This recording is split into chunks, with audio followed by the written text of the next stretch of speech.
So this is going to be an unusual, special occasion kind of stream.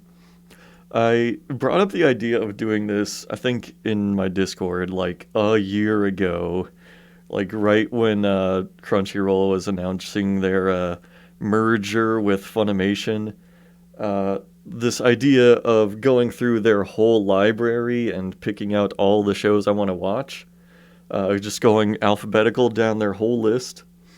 And I kept putting it off because they were taking a long time to put all of the Funimation library onto Crunchyroll. They would go like a month and be like, here's 10 shows we added from Funimation. And then like another month goes by and they're like, here's 5 more shows that we added from Funimation onto Crunchyroll. But I think after a while they just kind of stopped posting the updates about when they were doing that. So I don't know if they ever got done, but at any rate, um, I got to the point the other day where it was time to renew my account. A whole year had gone by, and I was like, damn, I never did that stream where I build my queue. I've been sitting here using Crunchyroll without a watch list for like a whole year because I'm like, oh, I'm gonna do that stream pretty soon. I want to do it all online, and I'm just like, well, you know what? Today is the day. I'm going to finally do it. So I'll need to put my anime hat on here and make sure I'm properly suited up. Is this the face of the person you want to get your anime recommendations from? Well, it should be. Today is the Wednesday I'll do it. I mean, it is a Tuesday, but still, I said no more. I'm just gonna finally go through with it. Oh, it's Wednesday for you. Oh, all right. It must be barely Wednesday. All right. So I don't know how long this is gonna take. It might be like a few hours. I'm really not sure. Let me get this get ready stuff off of the screen here. And let me pull up the window where I've got my account here. Let's see. Okay, yep. Here it is. So I'm just gonna like scroll through the whole alphabetical list and pick out what I am planning to watch. And if anybody in chat throughout the process wants to make recommendations as I'm going through, then feel free to do that. But I noticed like when I pulled up this screen, they don't seem to have like a handy click here to add this to your queue button. So I think I have to like click on the show itself and then add it. So here we go. I have like 2 IQ anime knowledge. Well, all right, then this is a good way to get informed because I have probably at least 200 IQ. All right, so it starts out with a movie I see. This first one on the list is a movie, which you don't really see a lot of on like Crunchyroll. I know Funimation was really bad about like putting movies on there and then saying like, "Oh, actually, we don't have this movie available to watch." So let's see. I don't have any idea what this is. I just kind of clicked on it as an example. I noticed there is add to watch list and add to Crunchy list, and I don't know what the difference is. I mean, watch list makes sense, but what is a Crunchy list? Oh, never mind. This is like custom, like genre lists, I think. So I'm just probably only going to use the watch list button. And there are going to be so many shows on here that like I can't stop and like read every single title and every single summary, much as I would like to. I'm probably just going to like glance over the stuff that I haven't heard of at all, like 18 if and 009-1, the end of the beginning. I don't know. 11 Eyes is vaguely familiar to me. I noticed this summary, which is Satsuki Kakeru lived an ordinary life until one day, with childhood friend Minase Yuka, they are transported to a different world. This kind of summary might have done in whatever year this series came out, but we live in like the isekai hellscape of the modern day. So that sounds like the most generic thing in the world to me. Let's see what all we got here. A lot of stuff I've not heard of. I've heard of 8686. Some people have told me that's good, but I don't know anything about that. I've watched 91 Days. This one was okay. Um, it was, a pretty good straight up like anime mafia series, if that's something you're looking for. Personally, I would recommend something like Bakano over this. But yeah, I watched it and I remember thinking, it's all right. Uh, it's only hold on. Yeah, it's only 13 episodes long. So I don't know. I mean, even though I said it was all right, I also remember like basically nothing about it. It's weird that it says there are two seasons though. I think hold on. I think Crunchyroll does this stupid thing where like each dub version is its own season.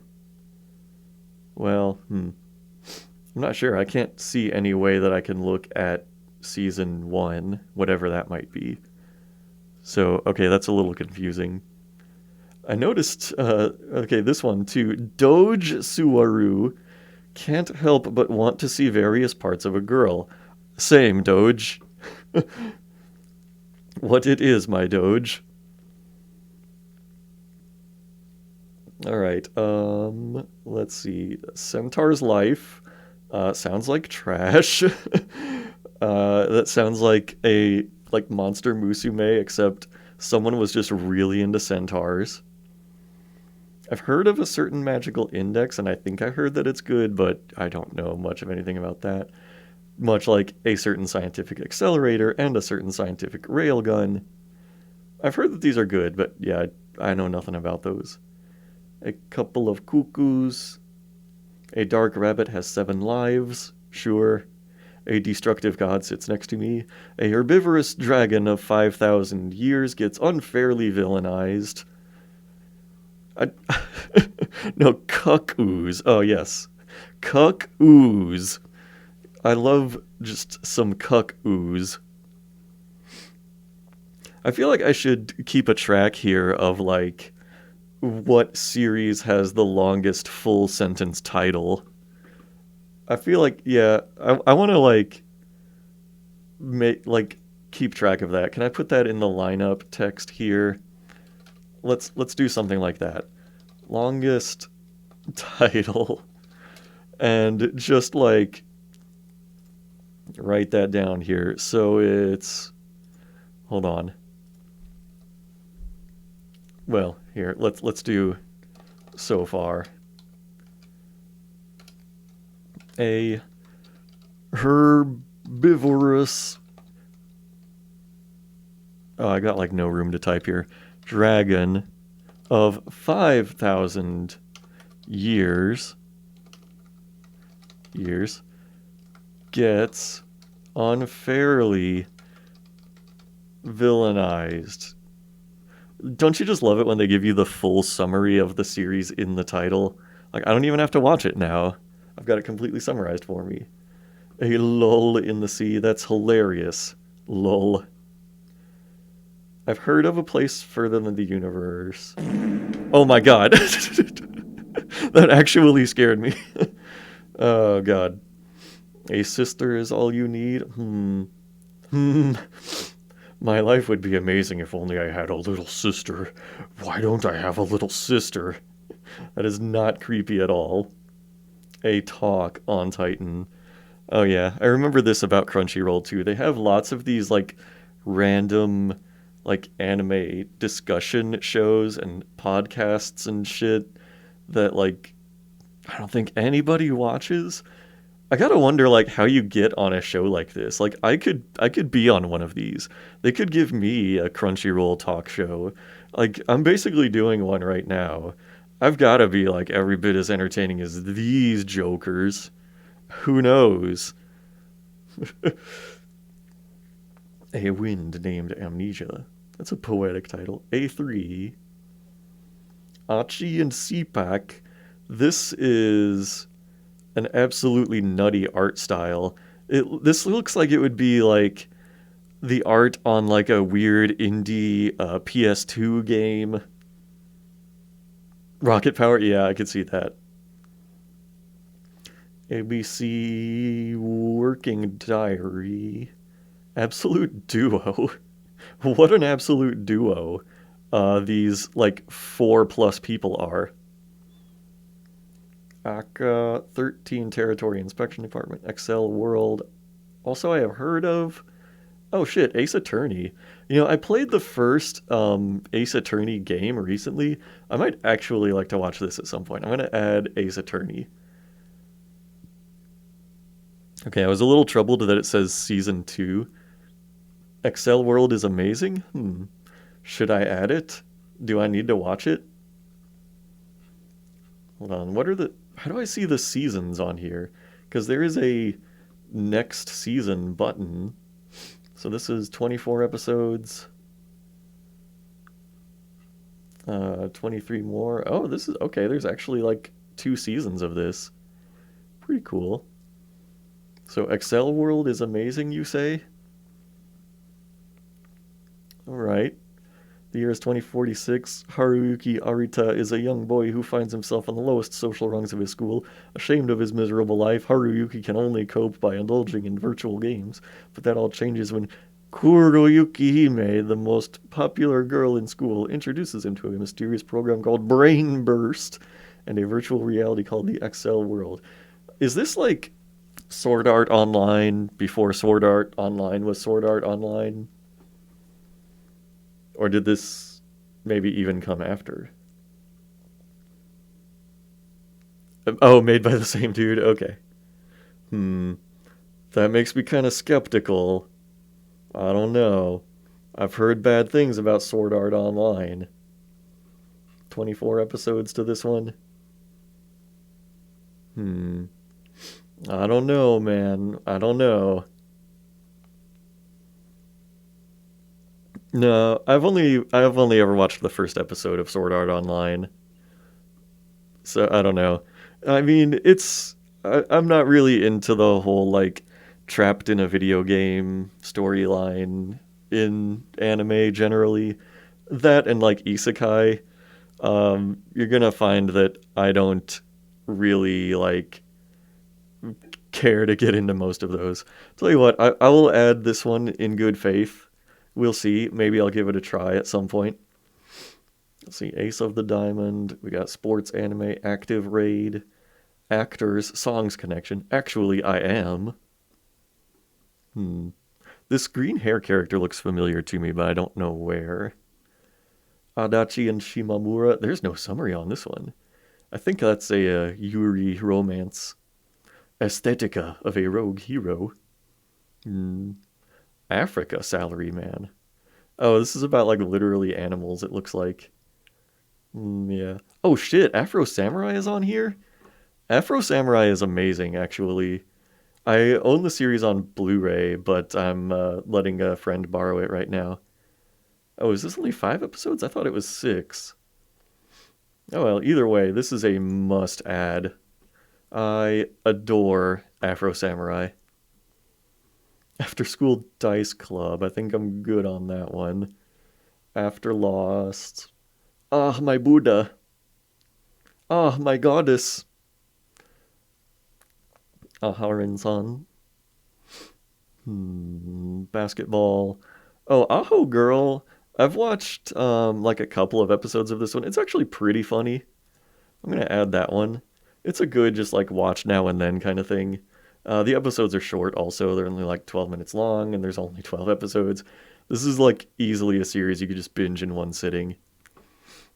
But yeah, it's a very good like I don't know what the hell else I feel like watching kind of series and just, like watch this for a few minutes. Oh, Tenchi Muyo. Hold on, I don't know what Ai Tenchi Muyo is though. This looks like a reboot of some kind. I don't recognize these characters. Uh, only got a 3.1. This one's dubious. I my me.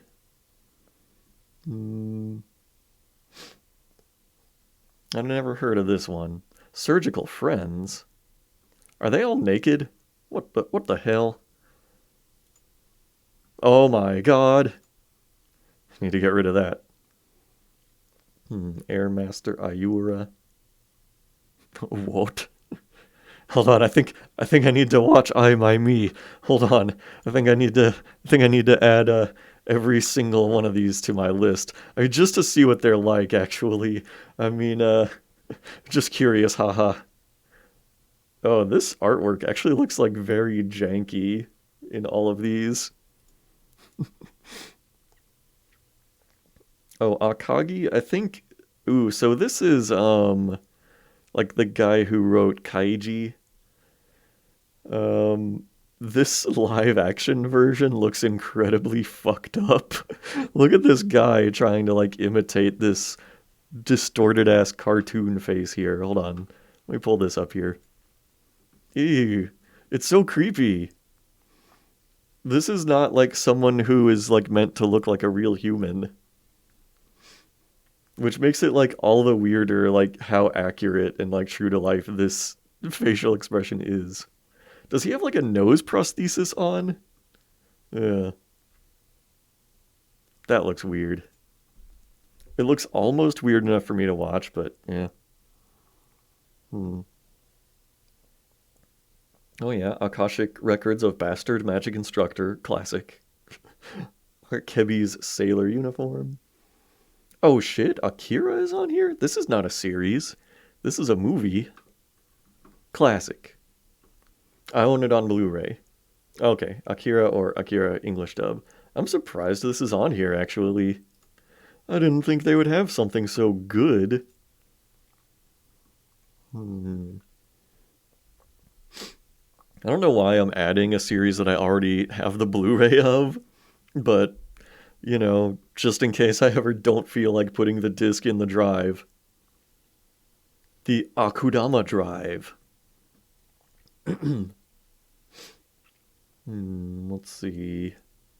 I've heard of Ald Noah Zero, but I don't think I've heard that it's great. I don't know. Discs are for old people now, yeah. Everything is streaming now, Grandpa. Well, young man, what are you gonna do when the internet goes down? What are you gonna do when this internet fad passes you by and then you don't have physical copies of any of the anime that you used to watch on your Crunchyrolls? Oh shit. Is this Saints Row? I'm a warrior at the borderline. I'm on Chu. Amazing Stranger. That's some title. Boida Haruto is a hardcore otaku who has no interest in 3D real girls. Same. uh, and you thought there is never a girl online? Wow, is this like the sequel to Amazing Stranger? Wow. I thought we couldn't play net games at school. I thought net games in reality were different. I thought her secret wasn't going to get out. My net game wife is a girl online. Boy, this is like the most depressing fantasy fulfillment I think I've ever seen. Like, you can aim a little higher than, like, what if I had an internet girlfriend, right? Poof, internet gone. Angel Beats I have watched. This one's pretty good. I don't know if I want to, like, keep it in my queue, though, because, like, I don't know. It was, it was very, like, tonally all over the place. Sometimes it was, like, really silly and full of comic relief, and other times it was, like, here's a flashback to this character's entire family getting murdered in front of her. And like, I don't know, it seemed to also have like a very rushed ending. But I don't know. I mean, a lot of people like it. It was a very mixed bag for me.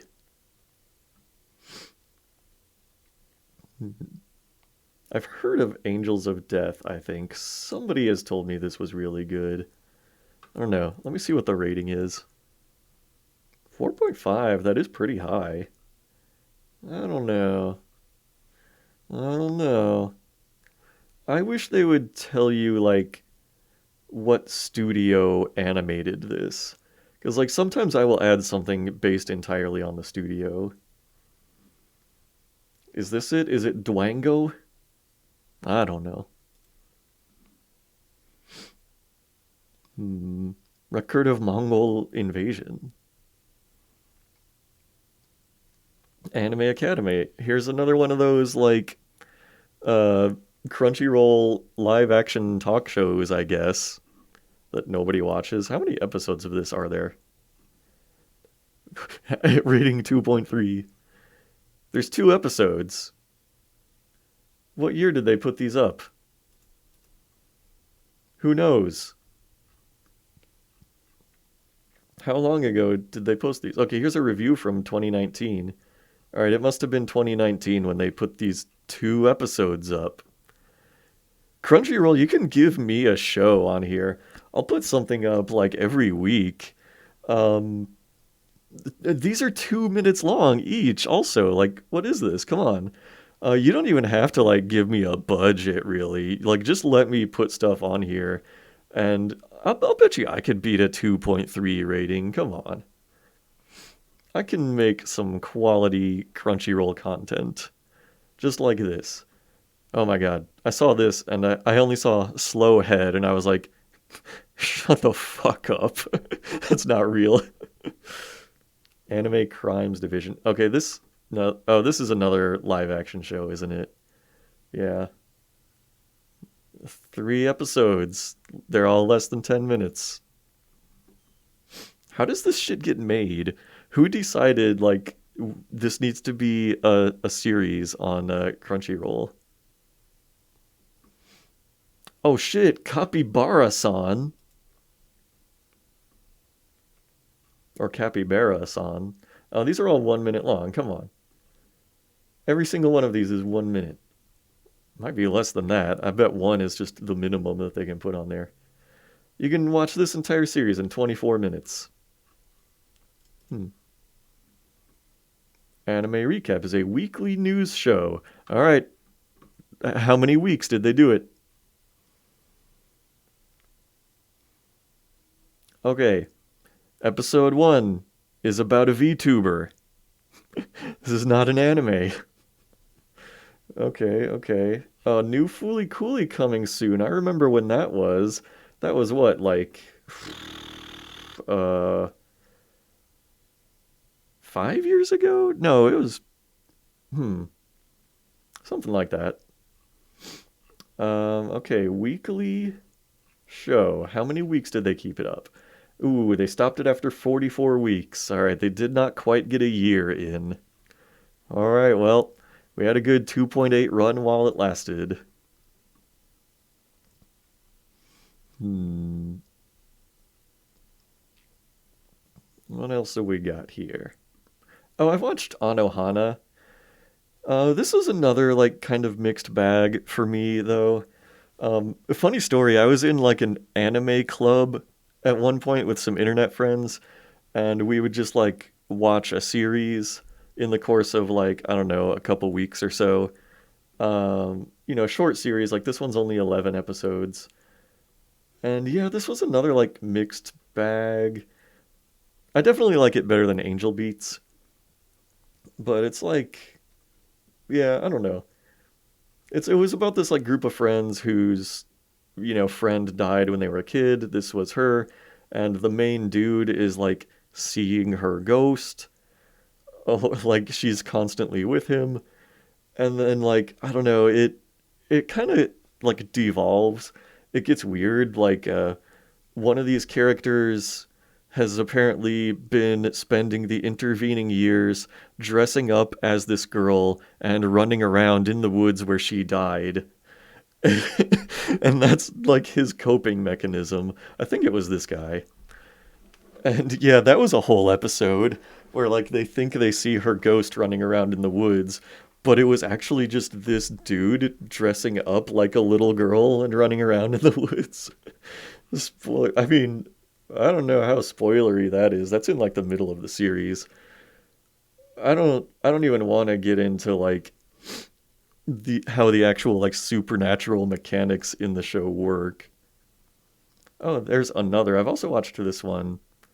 This was like an okay horror series where like this whole like class is cursed. They like this girl is in their class and they all collectively decide they have to pretend she doesn't exist because if people acknowledge her existence, then the kids in the class will start dying horribly one by one.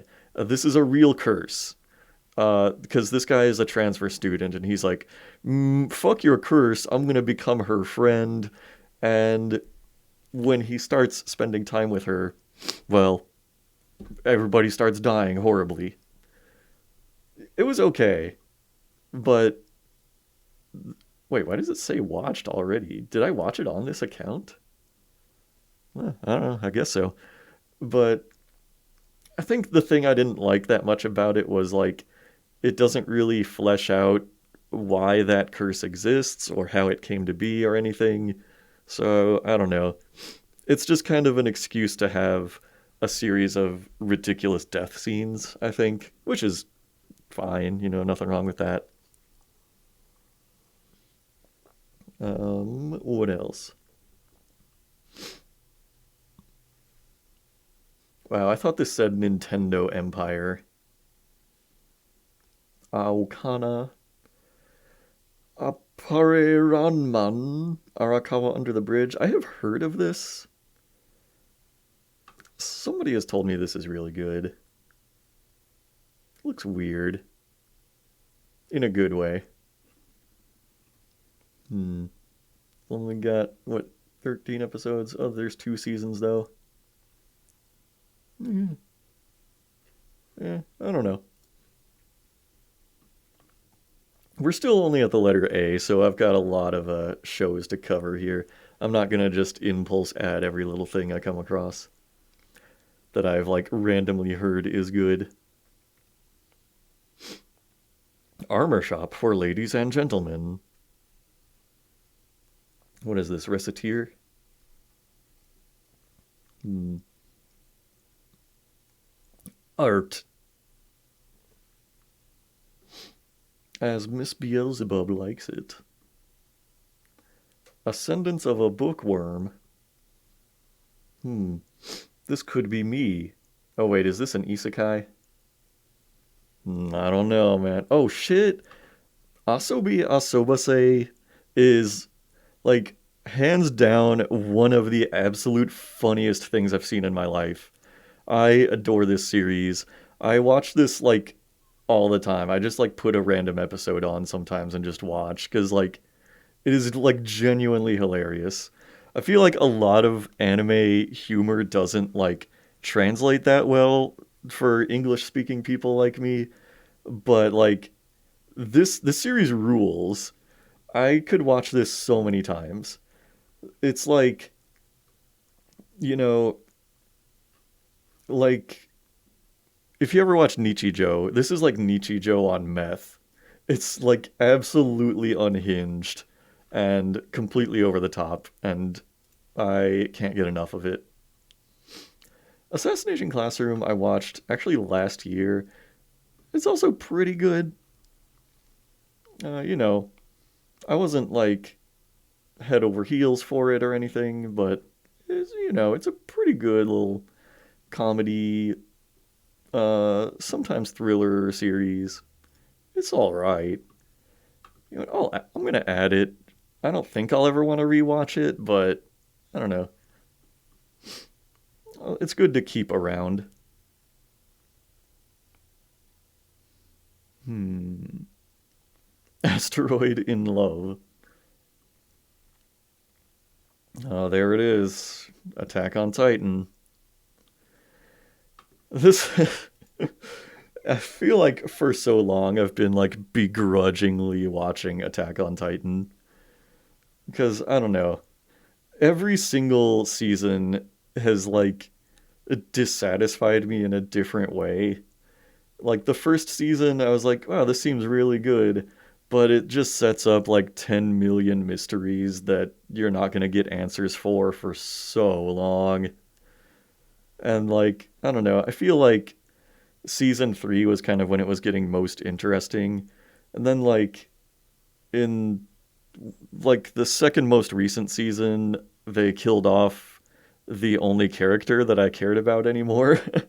I was like, after that character died, I was like, wow, I just realized I don't really care what happens to any of these assholes anymore.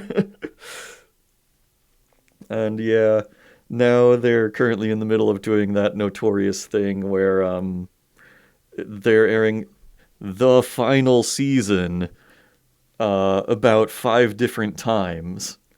We're going into like the final season part 3, I think, this year, and maybe we'll get the final season part 4 this year also. I don't know, probably it's going to be next year that the final season part 4 comes out. And then who knows, maybe there's going to be a the final season part 5, or maybe the final season the ending movie.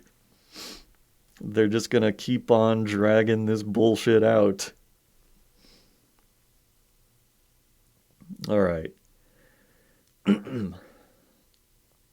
Ayakashi Triangle is a new series. I've heard that it is full of boobies. I don't know. All right, we're finally at the letter B.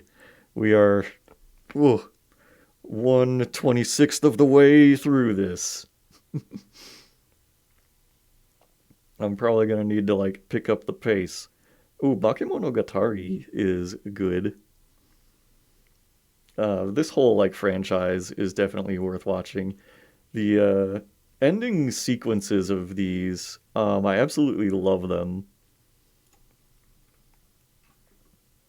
So I've got to add that. I've definitely already watched Bakemonogatari. Um, but yeah, basically, like if you see an anime that ends with Monogatari, it's probably part of this franchise. There's like 20 of these with different names. Each season has a different name.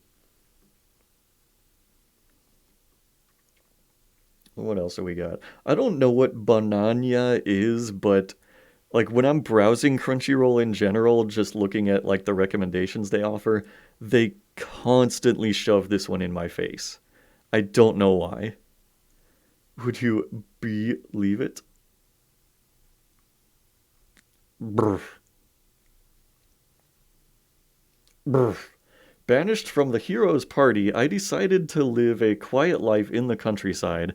I think that's the new longest title. Yeah, let me see. Let's see if that's longer. Banished from the hero's party, I decided to live a quiet life in the countryside. Yep, that's the new longest title. Sorry, a herbivorous dragon of 5,000 years gets unfairly villainized. We gotta make room for banished from the hero's party. I decided to live a quiet life in the countryside. Once again, we get the full summary in the title there. They didn't even have to put a series summary on this one. Barakamon. There's another series that I always confuse this one with. I think it's called Bakuman. Um, and I've heard Bakuman is really good, but I don't know about Barakamon. Bartender. Well, don't get that much straightforward. Don't get much more straightforward than that. This is the complete opposite end of the spectrum of banished from the hero's party. I decided to live a quiet life in the countryside. This one's just bartender. There I have it. Everything I need to know. All right, what else do we got? Battle Girls Time Paradox. I didn't know there was a Bayonetta anime. Huh. Brunk. That's the I'm pretty sure that's exactly how you read this title. Brunk. And what else? Bem. Uh, what do you want to watch? You want to watch Bem? Oh no, Berserk. Oh no, what are you doing here? What are you doing? Oh no. How does this have a 3.8? There's no way that those like live action anime talk shows are better than this. There is no conceivable way. Oh no, not this one. This ain't it, gang. Now, the Golden Age arc, these are actually alright. These are not bad. These are like. Oh, what in the world? So I think these are the movies, but like split up into 30-minute episodes? I don't know, that's weird. But yeah, that one's totally worth watching. I mean, still definitely the best way to get into Berserk is to read it, but these might be like the next best thing. Spanish dub. Wait, is that what it was? Hold up. Did I just add the Spanish dub? Oh wait, it does say dubbed on all of these. Hold up. Okay, okay. All right, there's subtitled edition also. Whew. That would be so weird if they only had Spanish on here. Hmm. Oh, Beyblade, let her rip. Big Fish and Begonia. I've never heard of this, but this is like a really striking cover image. What is this? What are the actual? Oh, oh, it's a movie. Huh. Well, whatever. It says series, but that's definitely a movie. Oh, Big Order. I know this one. Two number nines, a number nine large, two number six, one with cheese, a number 47 with extra dip. That's what this anime is. And a large soda. Bikini Warriors. They knew they didn't even have to put a summary on this one. Birdie Wing Golf Girl's Story. This has got to be like the most specific anime I think I've ever seen. Like, we really got to nail that audience that wants to watch specifically girls playing golf. Sure. Black Butler is like, I know it's very well known, but I know nothing about it. I had a friend who apparently watched a lot of it, and every time I would like ask him what it was about, he was just like, "Guy's a hell of a butler." I'm like, "Okay, great." Like, I know that the manga has been sold in stores like consistently since it ever came out in the US. But like, I know nothing about this. And apparently the only thing in here is season 15, Book of the Atlantic, English dub. That's it. You get this one movie. You can't even watch this series. Yeah, I don't know. The only thing I know is like it's the manga is bought pretty much exclusively by girls, and it seems like a lot of overlap with the girls who read Boys Love, but I don't think this is a Boys Love story. But again, I have no idea, and I can't find out because all they have is the season 15 movie of Black Butler, not even one episode of the show. Number 15, Burger King foot lettuce. The last thing you'd want in your Burger King burger is someone's foot fungus. But as it turns out, that might be what you get. Black Clover is another like very well known up and coming shonen series. It doesn't really sound like my thing. Everything I've heard about it is it sounds very generic, and I am told that the main character just screams at the top of his lungs constantly. Who put rats in my ravioli? I didn't order ravioli. Oh. Blackjack I'm actually kind of intrigued by, but I don't know if I want to just watch the movie of it.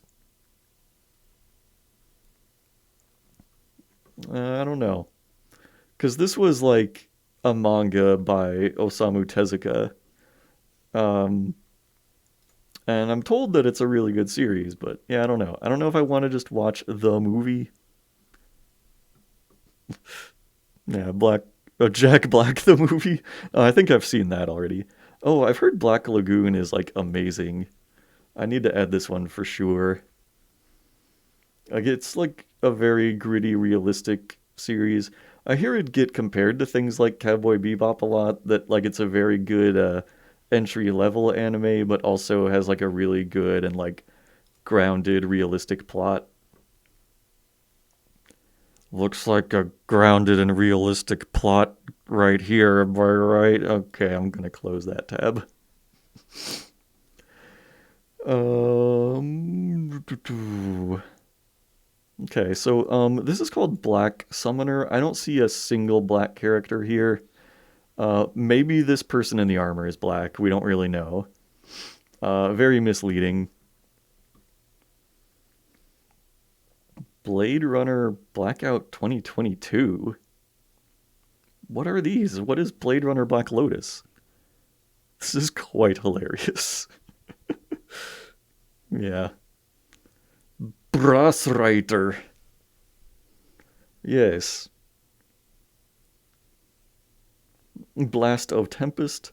Oh, I don't know anything about Blend S except that like its opening theme song was a big meme. It was that thing. It was like smile, sweet, surprise, sister. Oh, this character looks like the little dead girl from Anohana. Oh yeah, sadistic. Soup store.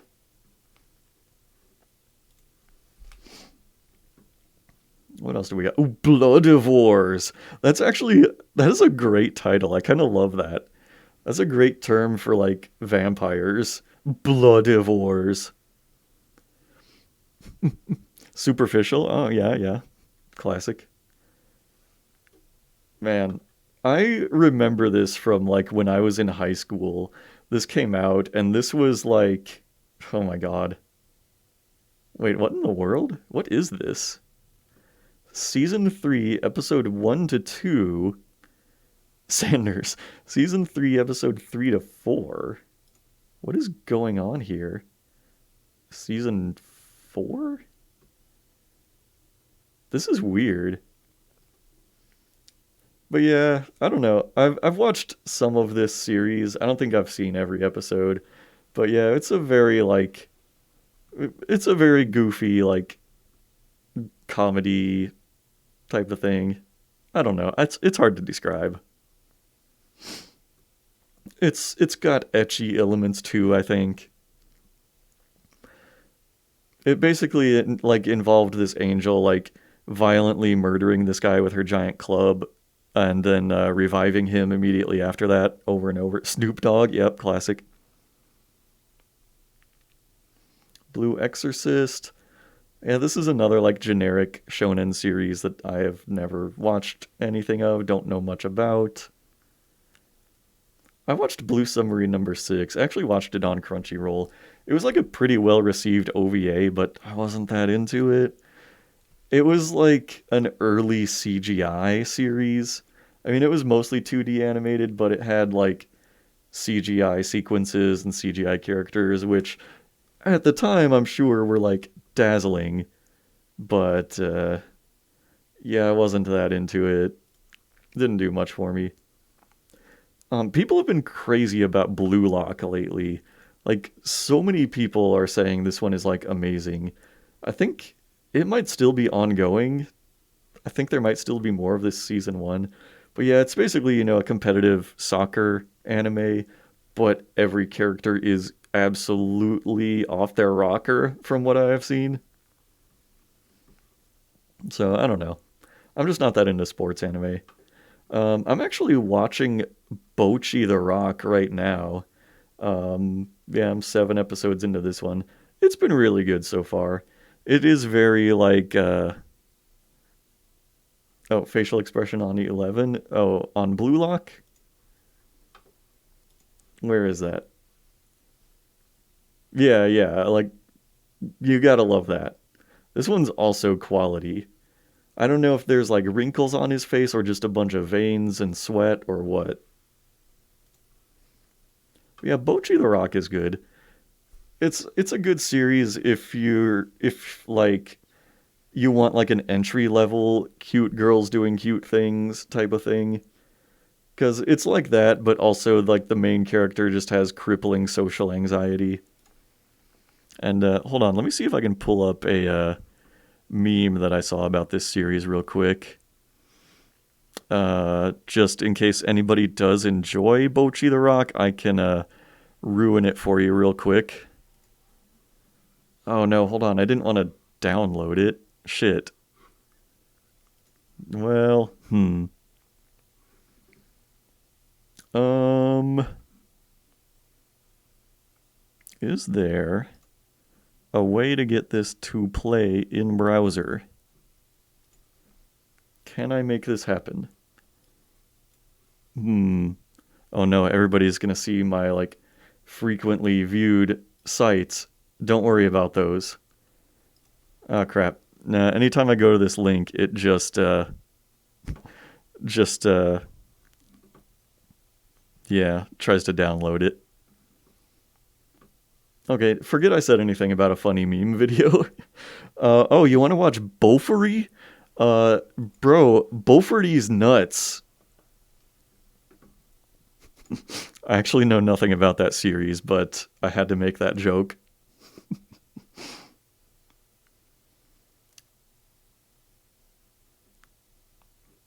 Can I open the MP4 in my browser? Since I have downloaded it? Well, probably, actually. Hold on. I feel like, I've hyped it up so much. Now I need to actually play it.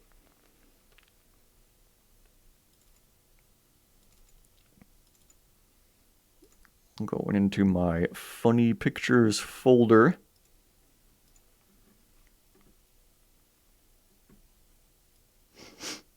Wait, where is it? Here we go.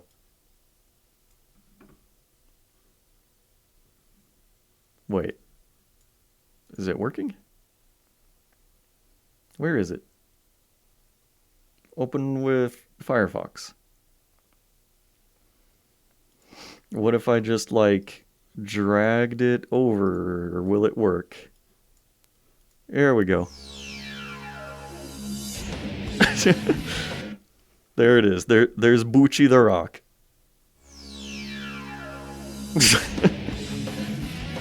Love it. All right. Anyway, now you know exactly what to expect from the series. Boogie Pop and others. I think I've heard that one's pretty good. Ooh, Boruto, Naruto Next Generations. I'll be sure not to watch that one. Bottom tier character. Brave Father Online, our story of Final Fantasy XIV. I'm good. Some Brave Witches, breakups. Brothers conflict. Buddy complex. Buddy daddies. Oh, I think this was like, What If Spy Family, but two dads? But they're totally not gay, promise. I swear, they're definitely not gay. They're just two dads who are definitely interested in women on their own, raising a daughter together. Oh, and yeah, they both happen to be assassins. This is definitely not anything to do with Spy Family. Oh, Bungo and Alchemist. Bungo Stray Dogs. Um,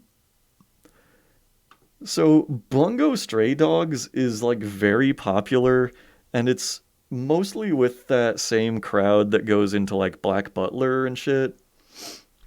Um, I don't think I ever want to watch this series because I've heard like really fucked up shit about it. Um, so there is this character, Osamu Dazai, who is the actual like real world author who existed, who actually um, killed himself by drowning. And he's this comic relief character in this anime, and it's a running gag that he's always trying to kill himself. And that's like hilarious. And also, he's really hot. And I'm just like, why the fuck do people want to watch that? I cannot see the appeal in that. That's just like, it just sounds extremely tasteless and like really fucked up, but it's also very popular. I don't know, man. It fucks me up. Ooh. Burn the Witch, I might want to check out one day. Yeah, it's like that. This was made by the guy who made Bleach. Oh, this is only 3 episodes? Eh, I don't know. It's got kind of a high rating. 4.5 is pretty good. Eh, I don't know. I don't know if I'm gonna add it. Because I wasn't that big on Bleach, personally, so like that name doesn't like carry a lot of weight to me. Calamity of a Zombie Girl. Caligula. Wasn't that a movie? Hmm. Destroy ideals, you, and return to reality, hell. Yeah. Call to cosplay. Man. I'm always like morbidly curious about these like weird live action shows Crunchyroll puts on. This one has a 1.5. Damn, son. Caligula. Hmm. Damn, son. I don't know like who is funding these shows or like deciding that these need to come into existence, but they always flop embarrassingly. Campfire cooking in another world with my absurd skills. Yeah, that sounds like fun. Canvas 2. Well, where's Canvas 1? Oh, Captain Harlock, I've heard, is like kind of a classic. It's like a really old series. Then there's Captain Harlock Arcadia of My Youth, and Captain Harlock Arcadia of My Youth Endless Orbit SSX. Hey, I love snowboarding. But yeah, oh yeah, look at this. This looks like it came out in like late 70s, early 80s. I do kind of love that old art style. So I don't know. I might add this just as like a sort of curiosity for like, the historical significance of it. Oh, Cardcaptor Sakura, I do actually want to get around to this one day. I've heard that this is, one of the OG Magical Girl series, and I feel like I should brush up on my Magical Girl education now and then. Um, I think like Sailor Moon was like one of the first anime I ever watched while like conscious of the fact that it was anime. So it is kind of like a progenitor for why I'm even here in the first place. So I definitely want to see what that one's about one of these days. I avoided this one for a long time actually because like the word card in the title made me think, oh, this is like another fucking Yu-Gi-Oh! Where all they're doing is trying to promote a real life collectible card game. But I think this was not actually the case and that it was actually like characters based on tarot cards or something like that. But I don't know. One of these days I will give it a try. Oh my god, look at all these motherfucking card fight shows. Like, damn, son. Card Fight Vanguard, Card Fight Vanguard, Asia Circuit Season 2, Card Fight Vanguard G, Card Fight Vanguard Legion Mate Season 4, Card Fight Vanguard Link Joker Season 3, Card Fight Vanguard Overdress. Sure. This is just like they opened the dictionary to random pages and picked out words for these. Overdress, Link Joker, Asia Circuit. Well, that kind of makes sense if it's like a competitive thing and they like this was a tournament in Asia or something. Legion Mate, yeah. Oh boy. Detective Conan. How many episodes have they got, I wonder? Here's season 1, episodes 1 through 123. Oh, and then they have season 4. Here's episode 754. And this goes on to...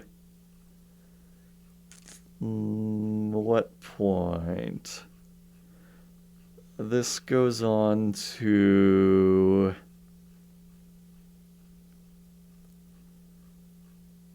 episode 1073.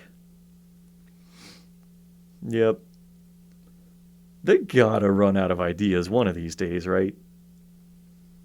A thing that always, like, fucks me up about the Detective Conan art style is, like... I'll try to find an example of it, but, like, when some of these characters, when you see them from, like, a side profile, they have this, like, fucking snout. Like, their nose comes out so far, and their mouth also really far. Whereas their eyes were, like, back in, like, a normal position. Like, let me try to find one. There's gotta be one in one of these, like, 1,000 thumbnails here. But, like, I first noticed it because there was, like, a Conan and Lupin the Third crossover movie. And when I saw it, I was like, oh my god, some of these characters are, like, fucking hideous. Yeah, you can kind of see it right here, where it's like, look at how fucking far out his nose comes from his face. And then his mouth is also way out here. It was like, yeah, like, here's another one. It was, like, really jarring to see it next to, like, the more realistic Lupin characters. I mean, like, slightly more realistic. But it's just like, man, how their face gotta come out so far? You'd have, like, trouble going through a door sideways with a head like this.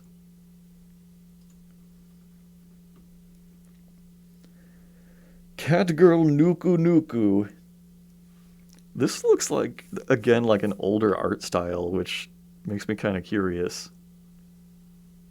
Oh, shit. I've never heard of this before, honestly, but man, I actually love this, like... This is more like a 90s art style, it looks like late cell animation. I don't know, like, I've never heard of this before, but I think I'm gonna watch, or, you know, add it to the watch list just because this is, like, 100%, like, aesthetic for me. Like, this is probably my favorite anime art style. It was, like, right before they went digital.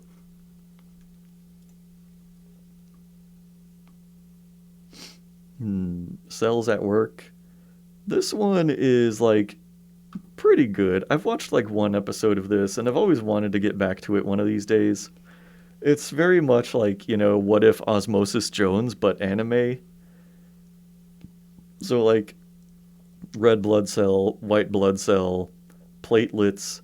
I think, yeah, this is a piece of cedar pollen, so this is the episode about allergens.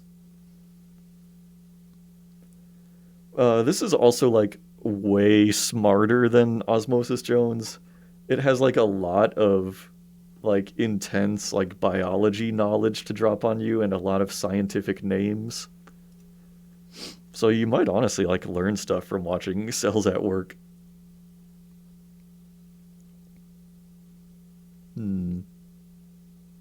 Oh shit, Chainsaw Man. Well, obviously I have already watched every episode, but I'm adding this because I am definitely going to rewatch this probably many times. Probably every time new episodes come out or get announced, I'll be rewatching Chainsaw Man. It's amazing. If there's anything you need to watch, it's Chainsaw Man.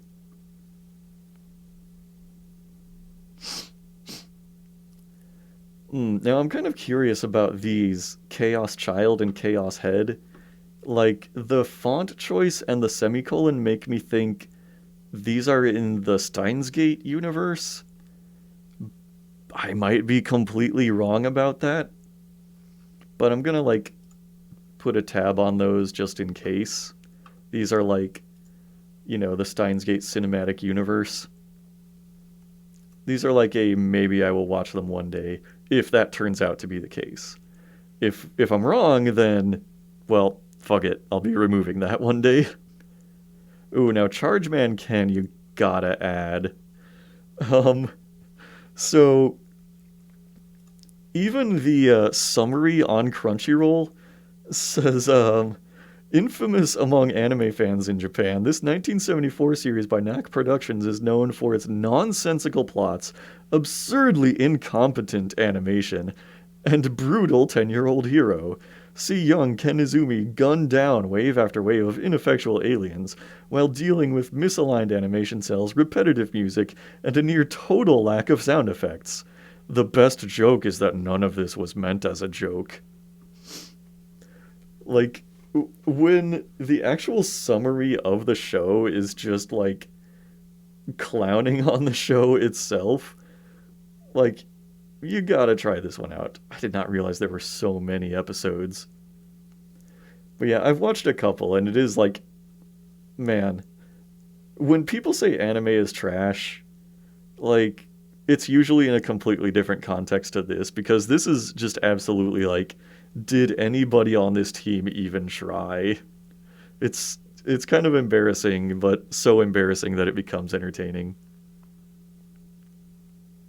Ah, yes, Charlotte. Very few adolescent boys and girls have an onset of special abilities. Yep, that's true.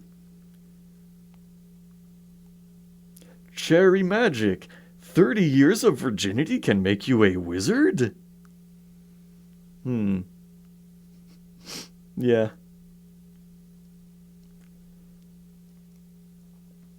Chillin' in my 30s after getting fired from the Demon King's army. Sure. Chito say, get you.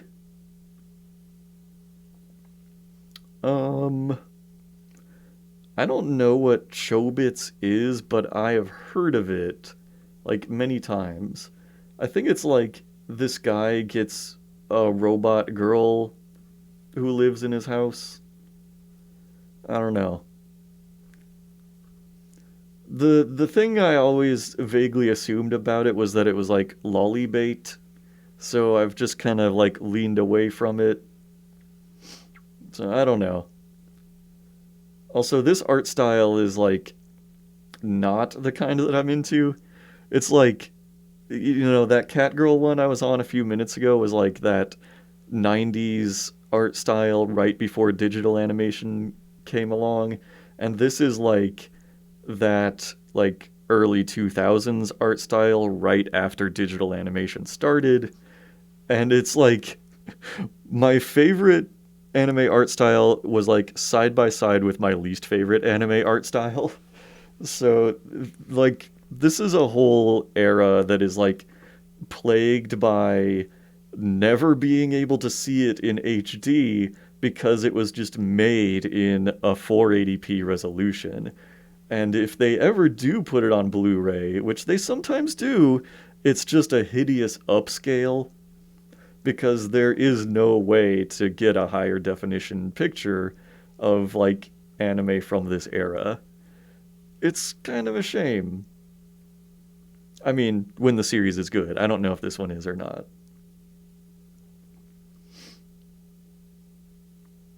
Cinderella Chef. Now that is a combination of words. Cinderella 9. Citrus. Oh, I've heard of this. Oh yeah, a friend of mine watched like an episode of this and said it was just like absolute trash. It's like a, Yuri romance. Then the premise is like these two are in like a blended family, like their mom and dad got married, and so they became like stepsisters, but also they're in love with each other. And, you know, from the way my friend described it, he was like, we should pretend that we're actually real sisters. It's like we're the real biological sisters, and that way what we're doing becomes way more fucked up. I don't know. It has a 4.3 though, which is pretty high. So I don't know, man. I don't know. Hmm.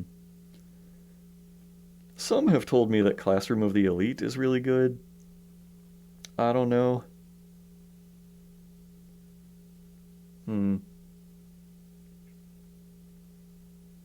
I gotta love an episode title like this, though. Man is an animal that makes bargains. No other animal does this. No dog exchanges bones with another. Thank you for telling me the same thing 3 times. Danganronpa vibes. That's what I felt like too. Like every character is the number one high school blank. So yeah, I don't know. Also, like I can't tell from the description if this is like a comedy or is this like a thriller suspense series? Is this like a slice of life? I don't know. Claymore, I have heard, is pretty good. I've heard that it's got a very Berserk esque vibe, and a lot of people really love this one. I might give it a try one day. Clockwork Planet. Ooh, Code Geass. Um, I'm told that this one is great. I've never watched this, but it's like one of the best loved animes of all time. I will have to see what version this is, though, because I know this is also on Netflix, and Netflix removed every trace of the enormous sponsorship deal that this series got with Pizza Hut. Uh, so there is supposed to be Pizza Hut product placement all over this series. Oh, the auto mod tried to hide this message. Code Geass? I mean, that has to be how it's pronounced, right? Right? I mean, look at it. Look at it. How else would you say that? Hold on. I'm gonna find that real quick. Hold on. I'm gonna find the Pizza Hut. Giaz? I don't know. Probably gay ass is more proper. It's also the series where the soup store meme came from.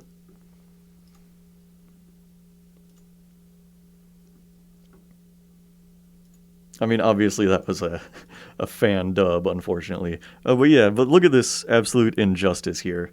This was the original, clearly sponsored by Pizza Hut. Oh wait, my cursor isn't showing. But anyway, yeah, it was clearly sponsored by Pizza Hut, and Netflix went and like removed all Pizza Hut logos from the show. Apparently, there are just like several episodes where characters are chowing down on some Pizza Hut. So I'll have to see if um, Crunchyroll has the Pizza Hut version or like the censored version. But that might be a watch one day, depending on the version. Code Realize, Code Breaker, Comic Girls. Comical Psychosomatic Medicine. Conception. I think this is an anime about fucking.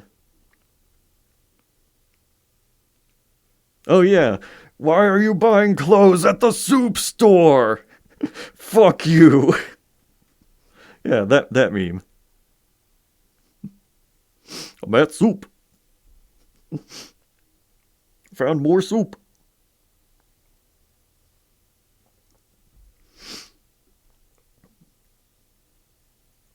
Oh, Cowboy Beep Boop. We gotta have this one on the queue. It's gotta just have like a permanent spot there. What do you mean you're at soup? Means I'm at soup. It's just soup. Ooh, Cromartie High School. That's one of those that I have always wanted to get around to. I have heard that it's great. I've seen memes from this one. Um, I would love to sit down and watch this one day, but I have just never gotten around to it. Crunchycast. Yeah, oh, Crunchyroll collection. Oh boy. Here's all of these live action productions made by Crunchyroll that nobody likes. I guess this one is just a podcast.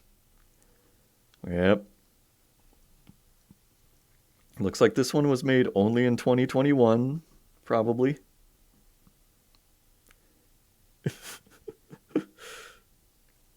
Man. Yep. What else do we got here? The Crunchyroll. What? Hmm. Why did they make five different seasons that are all one episode? What is the point of this? Stop. People like constantly say that one of the worst features of Crunchyroll is that they split everything into like 500 different seasons. So it'll be like Dr. Stone season 17 Portuguese dub when it's actually just like season 2. It's so annoying. Crustaceous Project. Cyborg 009, I think I've heard is another like classic. You can definitely tell by some of these character designs like yeah, these were characters probably designed in like the early half of the 20th century.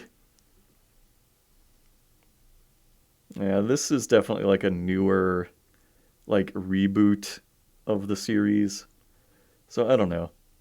If I ever want to get educated on my oh my god, look at that fucking schnoz. Holy shit. Like lower that slider.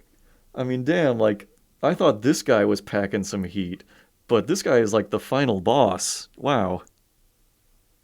My god. But yeah, like I was saying, if I ever want to get educated on my Cyborg 009 history, I would probably go with an older adaptation or just read manga of it. A Herd of D. Gray Man. Don't know much about that. Oh, but yeah, hey, we're into the letter D now. Dagashi Kashi. Hmm. I've heard that Daily Lives of High School Boys is really funny. I've seen some clips of this that are great. It's also been referred to as Nichi Bro. It's like Nichi Joe, but with dudes. It's only got 12 episodes. I might check this out sometime. I'd like to see what that's all about one of these days. Dakaichi, I'm being harassed by the sexiest man of the year. Great. Hmm. Dance in the Vampire Bund, I am told, is full of lolly bait. That's like basically the entire premise of the series. Because like the main character is a little girl vampire. Thank you, Anne Rice, for like making that a trope that the entire country of Japan just adored, I guess.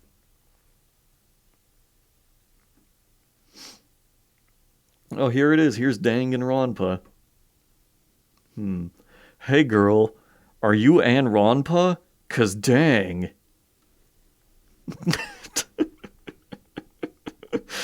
Why did I say that? uh, um, I did like a read through once of the first Danganronpa game.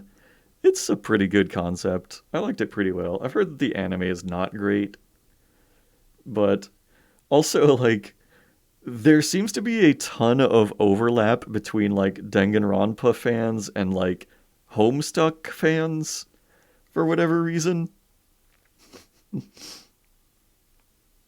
Oh man, Darling in the Franxx, I have heard is really bad. Like, I have not heard anybody say a single good thing about Darling in the Franxx, but here it sits with like a 4.6. It's weird.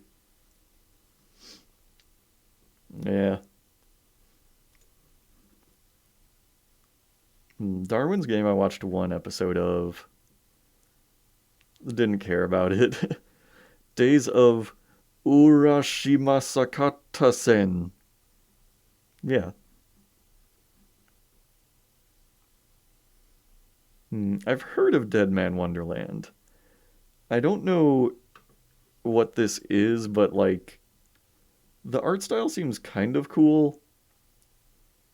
I don't know.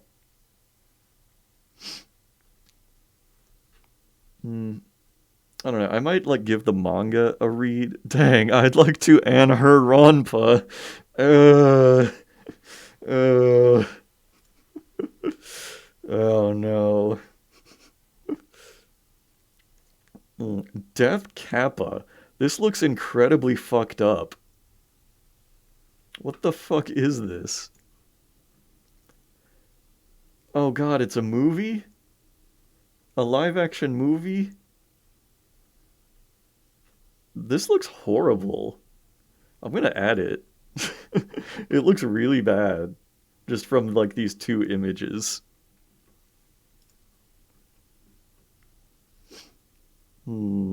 Death Parade, I think I have heard is good. Oh, Decadence. Like one of the like anime groups I'm in was like raving about this. They said it was like amazing. Oh wait, oh my god, this one. This was also the anime they talked about in that horrible like new Resident Evil show where it was like we're gonna go over to Simon's house. He's got this obscure new anime called Decadence. He you could just download it on Anaya. And I'm like, but I have heard that this series is actually good, so I need to give that a try one day. Deep Insanity, The Lost Child. Somebody made an anime about me. Oh man. Delicious Party, Pretty Cure. Okay, so I think Pretty Cure is um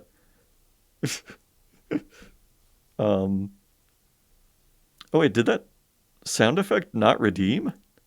Oh man. Oh shit, yeah it did. Okay. I thought the system got broken for a second. Um so I think when a Pretty Cure appears in the title, that's Precure, right? Because I know Precure is like a big, really popular like magical girl franchise. I think there's like 500 of these. I don't know. Like I said, I might. Oh, hey, there's Lord of All Cheese. What's up? Just started watching Fist of the North Star. Nice. That one's definitely going to be on the list once I get into the Fs. Um, but yeah, Precure is like another franchise I might at one point like to try out. Lord O Fall Cheese. Oh, maybe it is. I mean, how do you know? But yeah, I would have to figure out like which series to start with on that one just to see if it vibes with me. What is this Demon Lord Dante? This devil man looking ass rip-off series. Okay, this has to be a devil man knockoff. Look at it. Come, just look at it. Just look at this. Somebody saw Devil Man and was like, I can do that too. Like Lordo Fall Cheese. Yeah. Oh, there's a Demon Slayer, Kimetsu no Yetsu. It's Kimaiba no Yaiba. Bro, you like Kimetsu no Yaiba? You sound like someone who Kigetsu no bitches. But yeah, I'll be watching this. I mean, Demon Slayer is like a very generic story for sure, but the animation in these is just incredible. I've already read the whole manga, and the whole time I was just thinking, like, man, I can't wait until they animate this. It's gonna look so good. These are gonna be like some of the best fight scenes you ever see. Hmm. Okay, so I'm not sure what Desert Punk is, but I remember seeing it years ago on Netflix. I don't know what it is that like makes this series notable. It looks horny. So yeah, I don't know. It's got a pretty high rating. Hmm. I don't know if I need to add that though. I didn't realize there was a Devil May Cry anime. Didn't I say to make my abilities average in the next life? Oh, also, like, let me know if you guys spot a title that's longer than Banished from the Hero's Party. I decided to live a quiet life in the countryside. Because I've got this running contest to try and find the single longest title. If I overlook something, like, I don't think this one is as long, then, like, let me know. Let me know I need to, like, measure that out. Hmm. Okay, now Digimon. I was never super into Digimon, but I remember watching the original anime of it, and it was actually like really good. Like, definitely way better than the Pokemon anime. It had like a genuinely good plot with like cool monsters and fight scenes and stuff. But it doesn't look like they have the original on here. So I don't really care about any of these. Oh, Dirty Pair. I don't know much about this except I have seen like clips of it at anime conventions, and it looks kind of hilarious. Plus, it's also got that like 80s aesthetic that I kind of love. So I'm gonna add that one. That might be a maybe someday kind of kind of series. Oh, we got Disgaea. Um, I have played the first Disgaea game, but they're very long. I never got even remotely close to the end of it.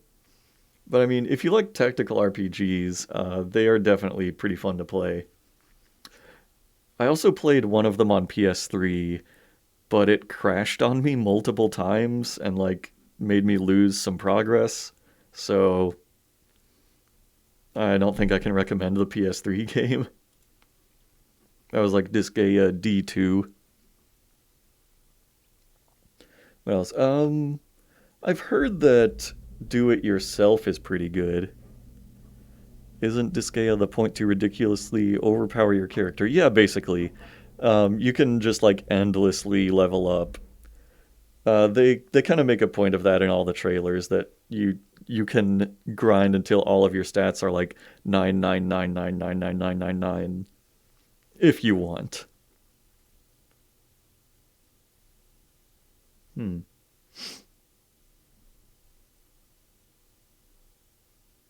I'm liking the title scheme for this show. Does DIY mean why did you suddenly show up? DIY means you'll find it possible to feel comfortable anywhere. And this one, DIY means rock bottom, impossible. With courage and drive, anything is possible. And then finally, DIY means do it yourself. But then the final episode, DIY means friendship, always and forever. I think this is the only episode you can actually watch because it's the only one that's true. Yeah, I don't know. I'll add this one. It's a very recent show, and some people have been telling me it's very good, so I might give it a try. Do you love your mom and her two-hit multi-target attacks? DIY means did I yelp? Oh, I wasn't talking about this anime or anything. I was just asking in general. Do you guys love your mom and her two-hit multi-target attacks? I'm just curious. Dog and scissors. Domestic girlfriend. Hmm. I wonder what this series is. Oh, would it be a longest name contender? Maybe. I wonder what this is. I don't know. I think I should probably add that to my watch list. I don't know. Uh, I don't know. Not too familiar with this one. I definitely haven't watched every episode of this one. Um, definitely haven't watched every episode in season two yet. I don't know what that one is, but I don't know. It looks interesting. Maybe I should give it a try. Let's see if you don't think it's a contender. Well, let's type it out and see how much space it takes up. Do you love your mom and her two hit multi target attacks? Yeah, it's not quite longer than banished from the hero's party. I decided to live a quiet life in the countryside. It only goes to 4 lines, not 5. But it is up there. What else? Oh shit, Dororo? That's another Tezuka classic. I don't know what Emotion magazine is though. That doesn't sound like something I want to get into. Oh, Dr. Stone is solid. I definitely like Dr. Stone. That one's got a new season coming out in the spring, so I'll probably be watching that. It's pretty cool. Yeah, it's like if you play like yeah, like if you play some like strategy games with tech trees and stuff, like some civilizations, and you're like, damn, I wish that was an anime. Well, here you go. It's quite good. Oh shit, they got Dragon Ball? Classic. Nice. I actually rewatched all of Dragon Ball like a couple of years ago. Classic. Love it. I have never watched one episode of Dragon Ball GT though. Eh, yeah. Pan blasts off. Dragon Ball, goddamn. I'll add Dragon Ball GT just in case I ever get morbidly curious about it. I don't know. I feel like I'm the only person in the world who like wait, is this episode literally just like that part when Frieza fucking killed Krillin? Uh why is that the final episode of Dragon Ball GT? But anyway, what I was about to say was I feel like I'm the only person who just like stopped watching Dragon Ball after Dragon Ball Z. I've never watched Dragon Ball Super. I never watched Dragon Ball GT. I haven't watched any of the movies that came out or anything. I don't know. I'm just like, eh. I never hear like glowing reviews of the new stuff. Like I hear that the last movie that came out with like Orange Piccolo was pretty good, but I don't know. Nobody has ever told me like you need to watch Dragon Ball Super. It's amazing. They're always just kind of like, yeah, Dragon Ball Super's pretty good. It has its moments. GT was cute because it tried to be a little more like the original Dragon Ball. Yeah, I could get behind that. Oh, Dragon's Ball Pre. Oh man. Google and Kristen Stewart must fight. I hope they don't hit each other too hard. Yeah, there's what, 131 episodes of Super? I don't know. The big thing that puts me off of Super is just how very digital it looks. Like all of these particle effects they got coming off of the characters, they just look like kind of a mess. Like this thumbnail, I can't even tell what I'm looking at. This just looks like nothing to me. So, like I don't know. I feel like the art style is not all there in Super. Sometimes it is. Sometimes it looks good. My roommate did show me a clip of when Trunks cut a dude in half dick first with his sword. Why did automod my message is allowed now?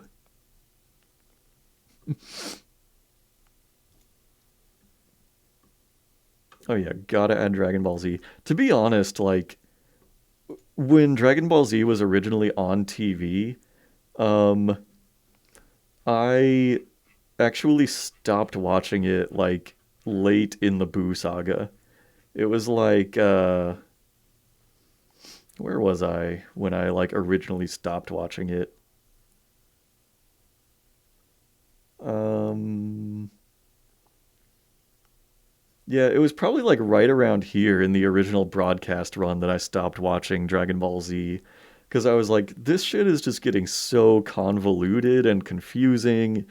I don't understand like all these different forms Boo is getting and like all these different Kais and Supreme Kais and Grand Kais and Elder Kais and I was just like I have no concept of what's going on here. So this was about when I stopped watching the original Dragon Ball Z and then it turns out, there's only like a dozen episodes left. So a few years later I went back and just, watched the whole series and finished it. I did not realize it was 291 episodes. I thought it was a little less than that. But yeah, do they have the English dub on here? Ooh, it doesn't look like they do. It looks like they only got it subtitled. Yeah, that's a shame. Anyways, oh, I think Dragon Half is another like retro series with like that art style I really like. Oh, this only has 2 episodes. Hmm. Not sure if want to bother adding. But yeah, I do really like this like 90s style here. So I don't know. I don't know why there's only 2 episodes. Maybe that's all that's in this particular series, but why not? Dragon Quest anime, dramatical murder. Dropkick on my devil.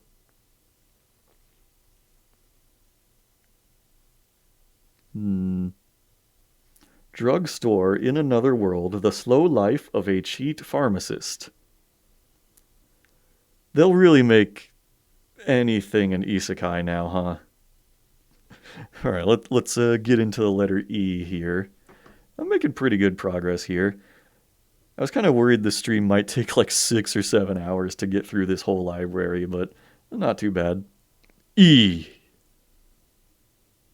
Eat Man 98. Eat Man. Hold the fuck up. Eat Man. Huh. I mean, this is also in that like time period where I really liked the art style.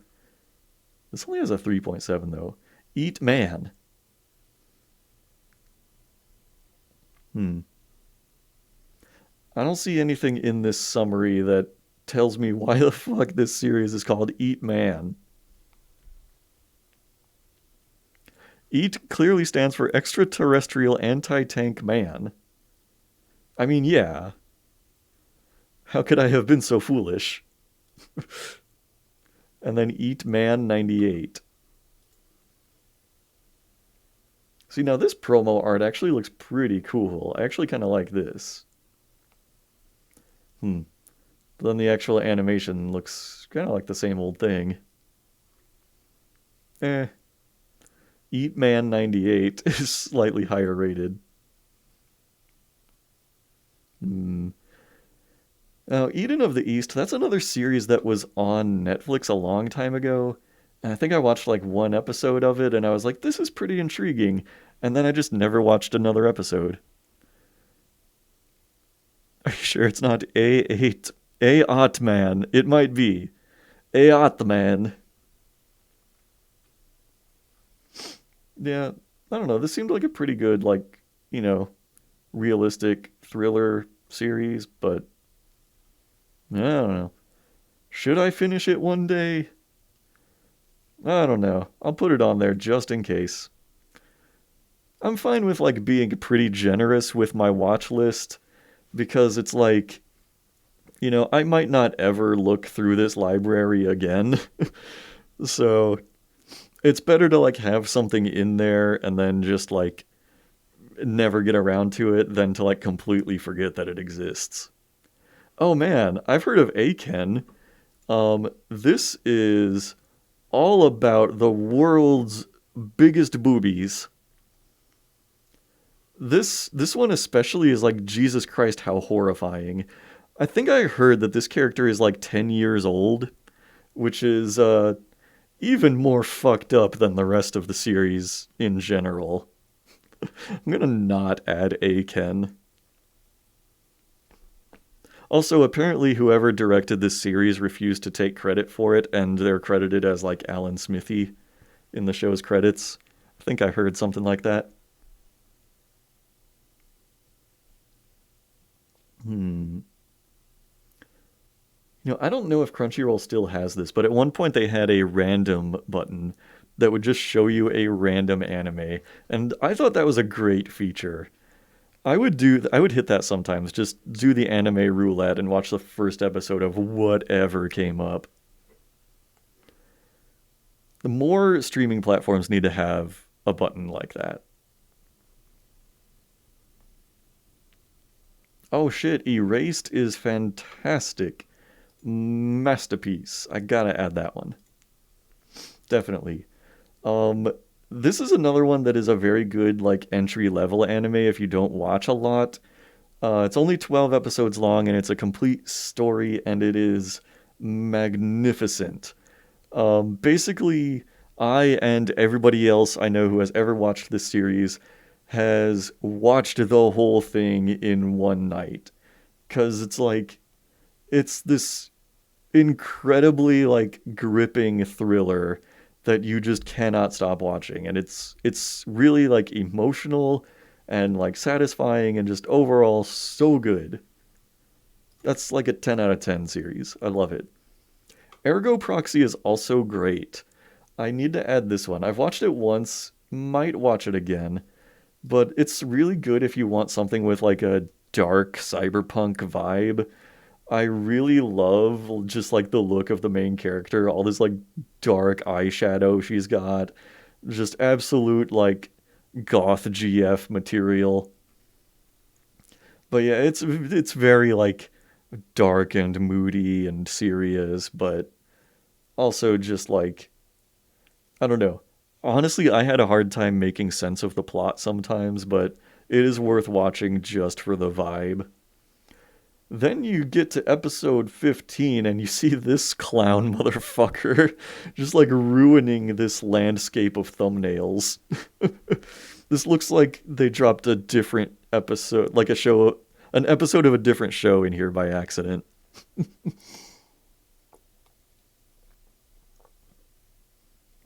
Yep. I don't remember there being an episode titled Shampoo Planet. But yeah, okay. It was a good series. I've heard that Eromanga Sensei is absolute trash. I think it's about like a brother and sister that wanna fuck. So I'll be skipping that one. Oh, Eureka 7. I tried to watch Eureka 7 once, and after I think like 10 or 15 episodes, I just wasn't really feeling it that much. Which is a shame because like I think it was animated by Bones, which is a really good studio, and I've heard nothing but good things about the series, and I don't know. I just couldn't get into it that much. It might be because I'm not that interested in mecha. Also, I don't think the original series is on here, or I might like try to give it another try at some point. I don't know what AO is. I guess this is the adults only version of the series. Or maybe it stands for Astral Ocean right there. I don't know. Really no way of knowing. But yeah. That's something I always like kind of felt bad about dropping. If the original series was on here, I would add it again and give it another try at some point. I've heard of Excel Saga, but I have no idea why. Let me just glance at it. Hmm. I mean, there's that retro art style that I love again. Although I think this might be early digital rather than late cell animation. It's kind of hard to tell from these thumbnails. Hmm. I don't know. I'm not going to add something to my watch list just on the virtue of I've heard of this, but maybe one day I will hear more about it and decide I need to watch it. All right, we're into F. F in chat, F on stream. Hmm. Fairy gone. Fairy gone. Fairy gone. Fairy gone. I was about to say, this is a really cool art style on these monsters here. I'm also suspicious this might be CGI. These look like 3D models, which has me now really suspicious. This guy's got the part 4 JoJo lips going on here. Hmm. I never heard of that, but it caught my eye. Fairy Tale I'm probably going to add. I have never watched one episode of Fairy Tale, but I know it's kind of like one of those classic quintessential shonen series. But this was always like one of the B string shonen series where you had like your Bleach and your Narutos and your One Pieces, your Dragon Balls. And then Fairy Tale was kind of there for like people who watched all of those and still wanted more. I don't know. I've only ever known one person who like really liked Fairy Tale, and even then, they didn't really like pitch it to me that passionately. So I don't know. Maybe one day I'll check it out and see what it's about, but I kind of feel like this one is gonna be largely forgotten about over time. I think the modern day equivalents of Fairy Tale would be something like Black Clover, where like it's popular, it has its audience, people do watch it, but like nobody's really crazy about it. That and like Seven Deadly Sins seems like another B string modern shonen series where like it's not something that's making history. It's just kind of there if you've seen all the shonen on the block and you need more. Hmm. More live action Crunchyroll series. This one is fan service. Wow, a 2.7. That's pretty impressive.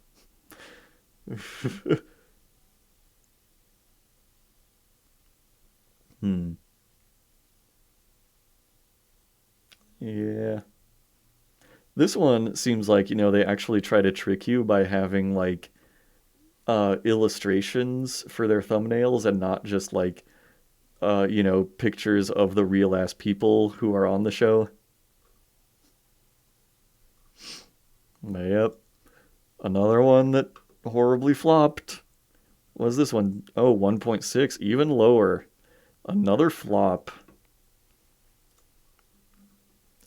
If we come across any like Crunchyroll produced live action or like podcast series on here that has a rating above 3.0, I will add it to the watch list. I don't think there's going to be a single one. If I encounter anything that's higher than 3.0, I have to add it. That's the rule now.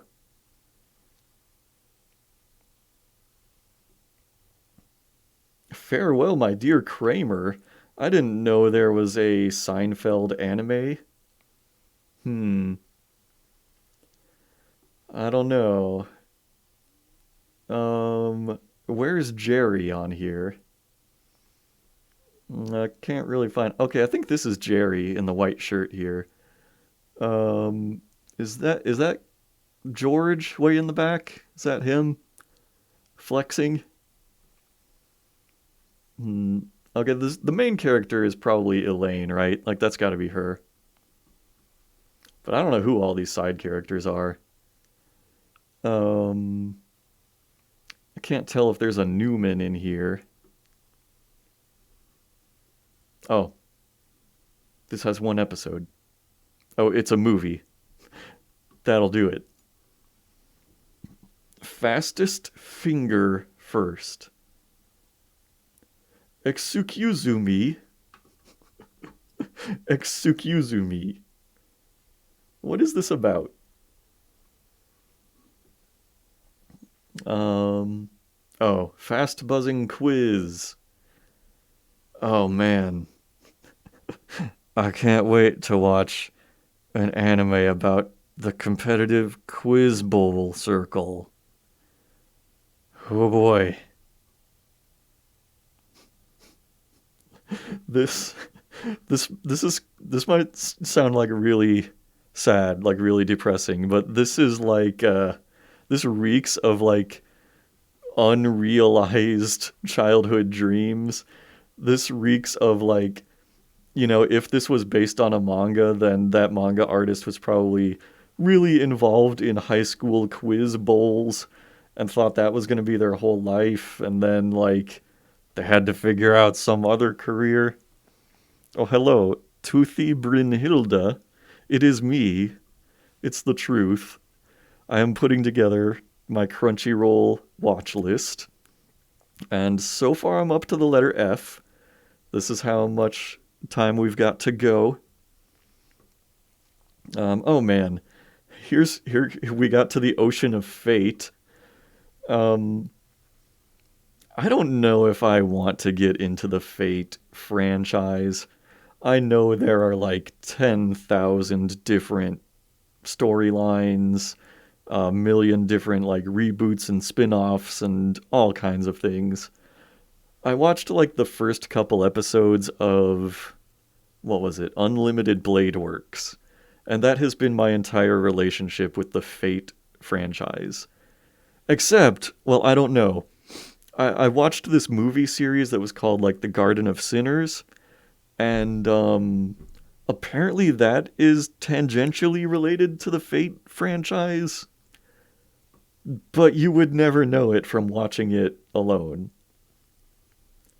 So yeah, I don't know. It's like I've seen clips of it. It has some really cool fight scenes, but the story has just never grabbed me.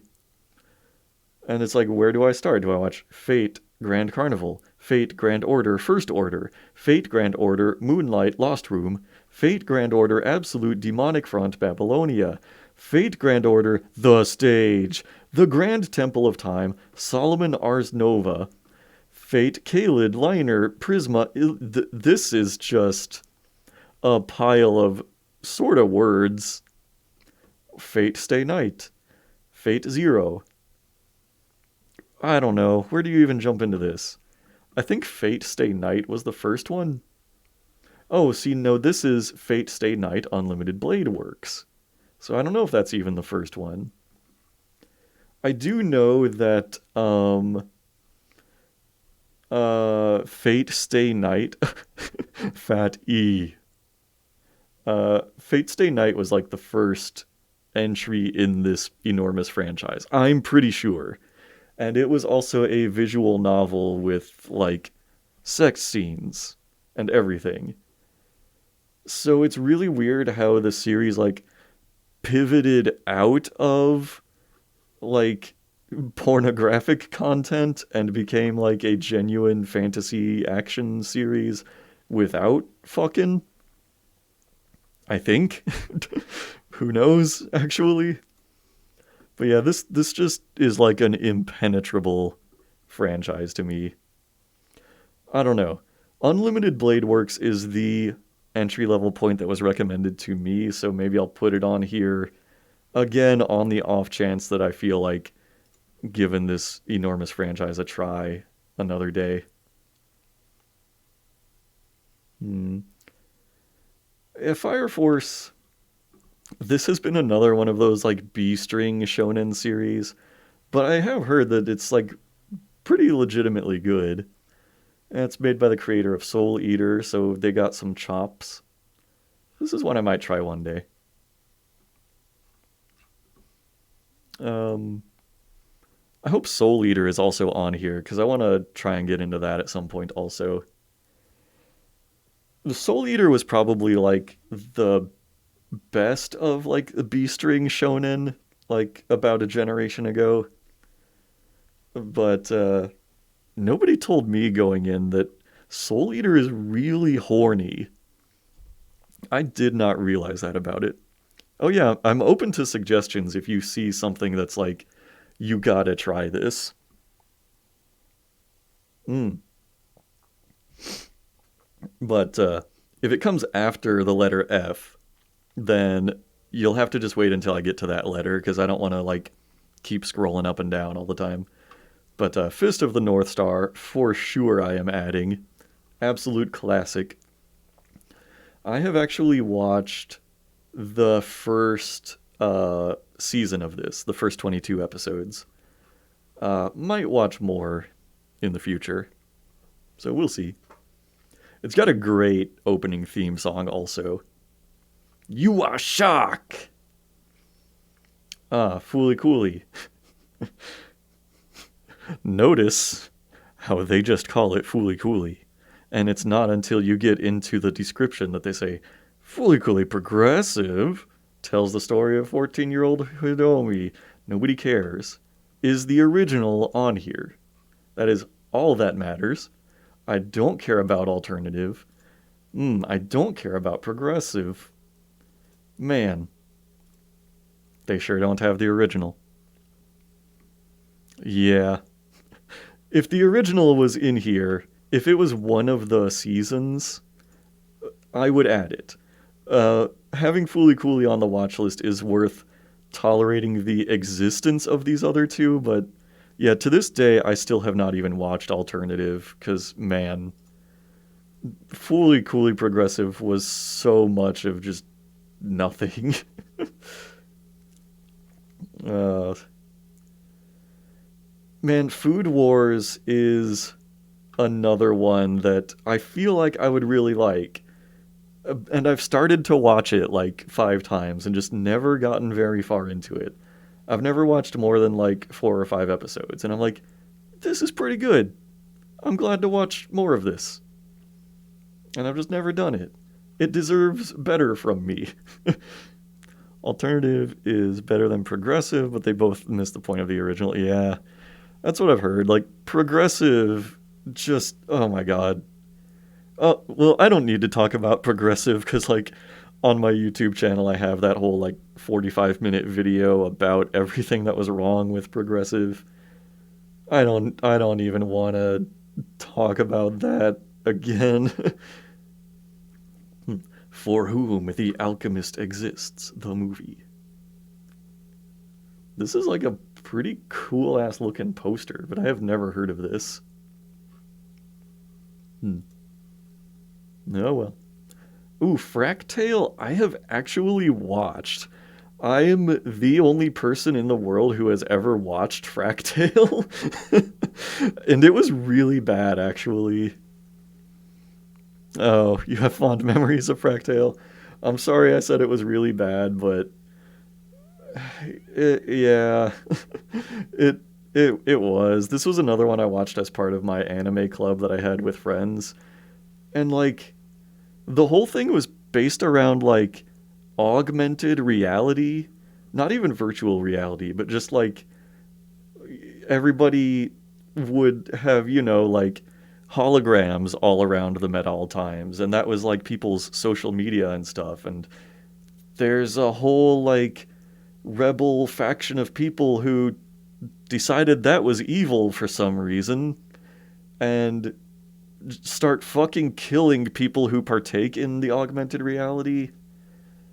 And like I want to say the main dude is like caught up in that faction and is like helping them kill people who just think augmented reality is cool. It was really like tonally bizarre in ways like that. And then at the end, I think it kind of wanted to be Evangelion. It even had like one of those, like a shot of like an older woman like strangling a little girl, just like in Ava. And yeah, only 11 people reviewed this, only 151 ever rated it. It was very just like, I don't know. It had some like pretty imagery and imaginative locations, but the story was just like what is this? Like like get real. Like augmented reality is not this like fascinating sci-fi premise that is going to like make or break the whole world one day. Hmm. Okay, this caught my eye. I've never heard of this in my life, but Frankenstein Family. It doesn't have very good ratings. Tiny Sue's parents are mad scientists who live outside of normal society. They locked up their own children up on an isolated island and did experiments on them in secret, turning Tiny Sue's older brother and three sisters into strange creatures. One day their parents were arrested, and the siblings were moved to another island by the welfare office. The trouble is that none of the siblings except Tiny Sue know how to interact in modern society. Okay. So so she looks like a monster person for real. She seems to just have some branches growing out of her head. She looks totally regular. He looks totally regular. The dog looks kind of cool. Is this actually like a dog human hybrid? Is that why it has like a human looking hairstyle and a jacket on? Would not recommend that. Couldn't even watch it during work from home. Yeah, okay. Yeah, it's pretty badly rated. I saw the title and I was like, well, that's interesting. Okay, now speaking of interesting titles, Freak Angels. It's a Crunchyroll original. Oh, that's a red flag. It's only got a 3.1, and I've never heard of it in my life. And the episode titles are 1, 2, 3, 4, 5. Yeah. Hmm. There's good old Free. I've had people recommend me Free, and whenever they recommend it to me, I'm like, do you like it because it's really good, or do you like it because of cute boys? And I never seem to get a very straight answer about this. Freezing I have heard of, but I don't know if I've heard that it's good. Fruits Basket, in my life experience, this is the absolute favorite anime of every girl who has ever lived. 4.9, yeah. Oh yeah, Fruits Basket 2001. I forgot there was an older anime of that. Okay, Full Dive. This ultimate next gen full dive RPG is even shittier than real life. Huh. Right. Okay. I mean, that is an eye-catching title. I have to give it that. But yeah, to kind of boil down, yeah, yeah, you can tell this is a light novel. To boil down why I never get into like isekai or like trapped in the video game plot lines is like they always boil down to either like what if you were in a fantasy world and everything you ever wanted became true, or what if you were in a fantasy world and everything sucked? And yeah, so let's see if that's a contender for the longest title now. See how that compares to Banished from the Hero's Party. I decided to live a quiet life in the countryside. Full Dive. This, hold on, ultimate next gen full dive RPG is even shittier than real life. Oh, it's very close, actually. I don't know. With a different font choice, this one might win out. I'm not sure. Hmm. What if I... Hold on, let me... Hmm. I don't know.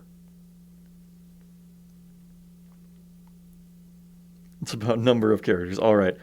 We're going to do a character count on this. Let me see if I can pull that info up in Photoshop.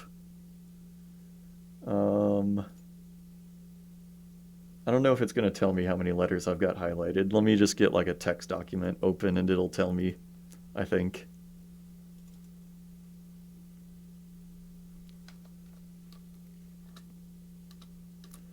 All right, let's see. Let me copy and paste these.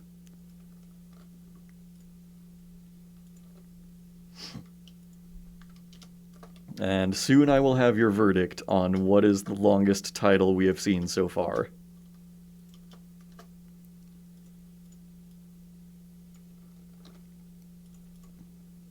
Okay.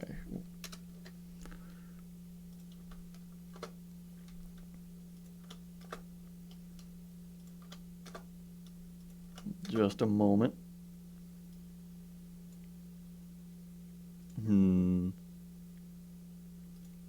Oh man.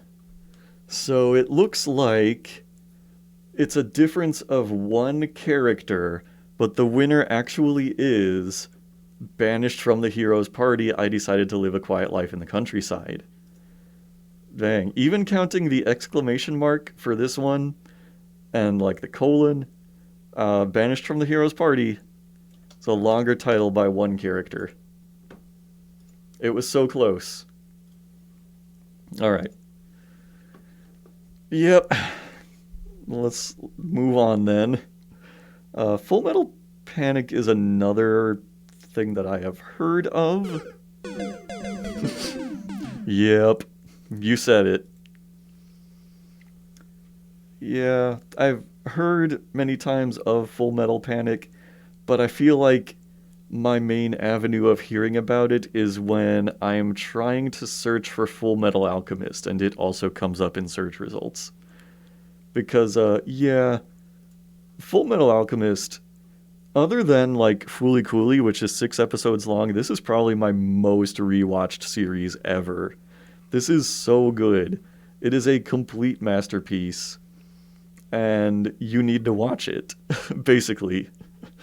If you want an action fantasy series and like a fantastic plot where everything is connected and like every single loose end is tied up and like every character is great, you gotta see this. It is my 100% gold standard for what a shonen series should be.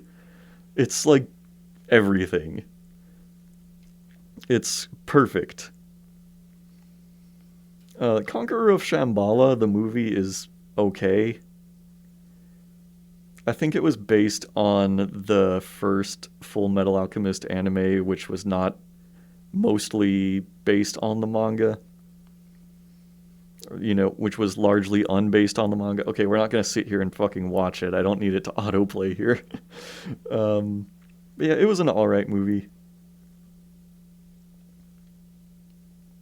Fushigi Yugi. Futsal boys. How many exclamation marks do you really need? Come on. Future card buddy fight. Fuka. Futopi. Alright, let's move on to the letter G. What do we got here? Futsal Boys gets contender for those exclamation points alone. Yeah, if they added like maybe 70 more exclamation points, it might be the winner. Oh, so I don't know what Gakuen Handsome is, but this looks exactly like Senpai Club, which is just like a flash animated like fan anime parody. It's kind of like Girl Chen in Paradise, except like a lot more weeaboo with like actual Japanese dialogue and shit, and more based on like school slice of life things. But yeah, I saw this Gakuen Handsome come up, and I was like, wow, they just straight up ripped off Senpai Club with this one. Why did those boys kiss a rolling pin though? Yeah, that's exactly like the gimmick of Senpai Club though. Is like there is a Senpai Club at this school, and every single one of them has a huge pointy chin. And like the president of the fan club, his chin is so long and pointy that it actually touches the ground. It's it's so great. So I don't know if I want to watch this bootleg here. Hmm. I have seen Gal and Dino pop up now and then. Oh my god, it only has a 3.4. I thought this was like a much more loved series. I guess not. Wait, huh? Is this show live action or is it animated? What's going on here? I don't know about this one. I'm gonna skip it. I've heard of Galaxy Express. Wow, y'all really couldn't get a better cover image for this one? You had to get this crusty, massively cropped JPEG? That's what you're putting up for Galaxy Express 999? The disrespect I'm witnessing here. Hmm. I don't know. I'm told this one's kind of a classic. I'm gonna put it on my watch list here. Yeah, look at these absolutely massive JPEG artifacts in this. This is like it's disgusting actually. Oh, gamers. It's me. Hmm. I'm probably gonna skip that one.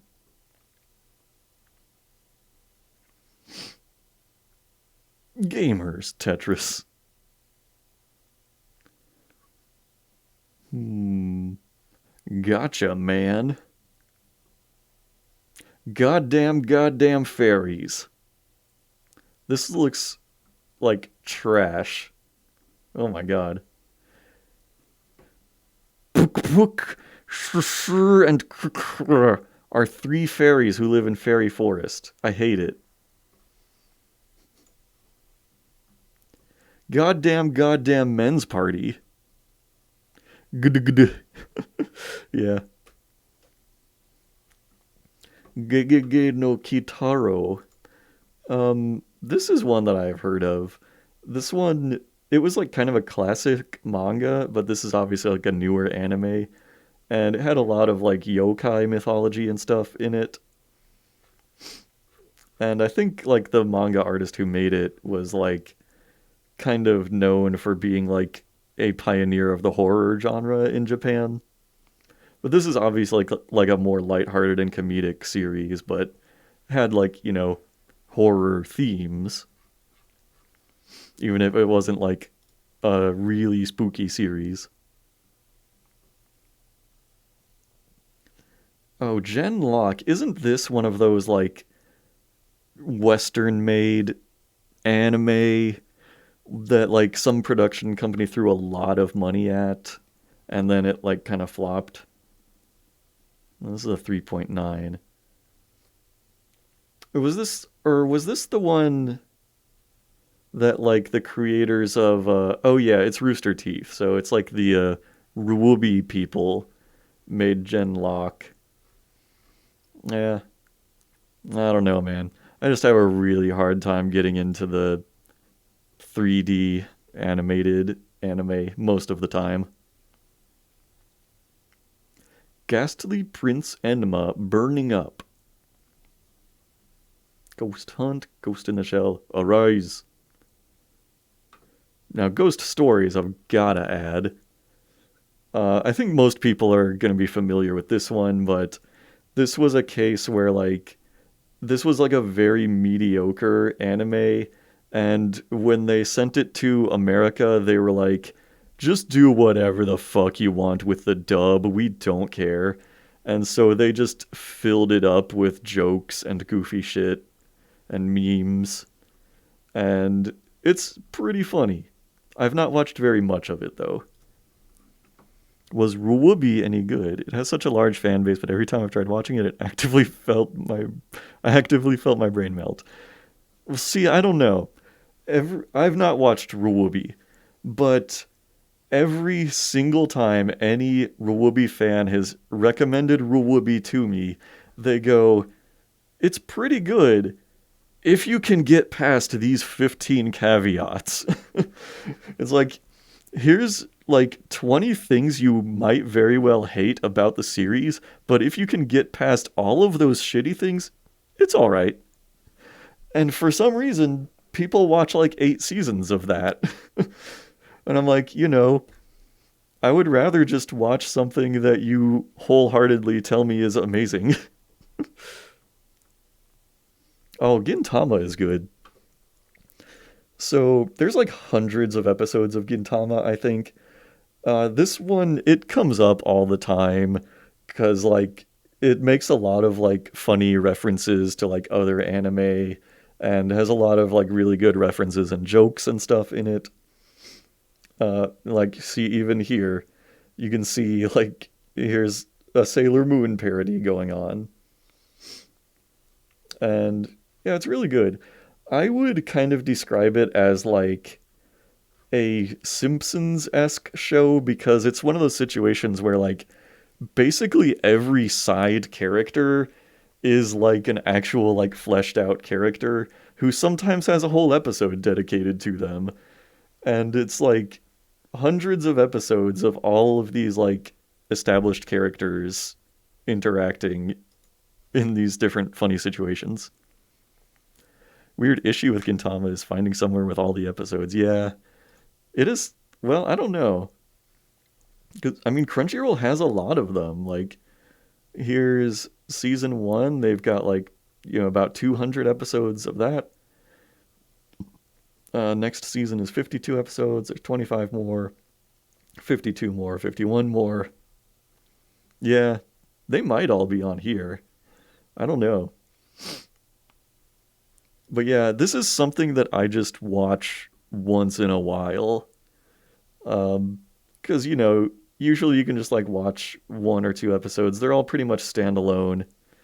And I don't know. It is really good. So I am currently on episode 139. And, I've been watching it on and off for years. But it's just one of those good, old, reliable shows to have. Uh, it's just something you can put on any old time, and you'll probably get a good episode out of it. The only thing is, like, some of the humor is, like, very Japanese. Like, the more you know about Japan or about anime, then the more you're going to get out of it. Because even on Crunchyroll, sometimes they do the thing that's like, translator's note, here's a full fucking paragraph explaining why this joke is funny. What was surprisingly okay after 30 episodes? Black Clover. Huh. Yeah, I was talking about that one earlier, how it's kind of like one of those B-string shonen series in the modern day where it's like, it's not up there quite with the likes of like Demon Slayer or Jujutsu Kaisen, but it's like if you've watched those and you want more, then yeah, Black Clover might get you there. It's suffering for the first 30 episodes. Funny thing, I would say something similar about Gintama. Not that it's like suffering, but basically like the first 30 episodes of Gintama are all about introducing you to like 30 of the various side characters who are going to be recurring throughout the series. It's a lot of that. Oh man, Girls Bravo. I haven't seen this in so long. Um This is definitely not like a good series, but back in the day when I was a teenager, this was one of the first series that I saw. Definitely like only watched one or two episodes, but where I was like, you mean they can put boobs in anime? And like it's not a porno? There can just be boobs in it sometimes? That's amazing. No, yeah. Definitely did not watch past like episode one or two. But that was a very like surprising thing to exist when I discovered it. Girly Air Force. Huh. Alright, I don't know much about Given, but I know it's like an extremely popular series with like girls, like I think mostly teens and early 20s girls. I'm assuming it's a boys love series, but I don't know. I mean, it looks like it's mostly about music. Maybe this is like cute boys doing cute things. Maybe this is like what if K-On but they were dudes. I don't know. I'm just speculating here. I've never watched or read a bit of it, but these are assumptions I have made. Let's see what else we got. I've heard of this one, Gleipnir. I'm probably saying that wrong. I've heard that it's like an alright horror series, but I don't know. It's got a 4.6. That's not a bad rating. I'd probably rather read this one though, because I've seen the manga and it looks pretty cool. Gloomy the Naughty Grizzly. Sure. Goblin Slayer. I don't know. I don't know, man. So many people have tried to tell me I gotta watch Goblin Slayer, and I'm like, I don't know, man. So overrated. Yeah. Yeah, I'm just like, I've seen the first episode, and people are like, well, you gotta get past the rape scenes and like all that. And once you look past all of that, it gets really good. And I'm just like, I'm like, what if I watched a series where I don't just have to get past the shitty first episode? What if I watched a series where also the first episode is good? Oh shit. Oh man. I'm surprised somebody would want to redeem the change hat in the chat today. I mean, I specifically wore the trash hat for this occasion, but, well, I gotta follow the rules.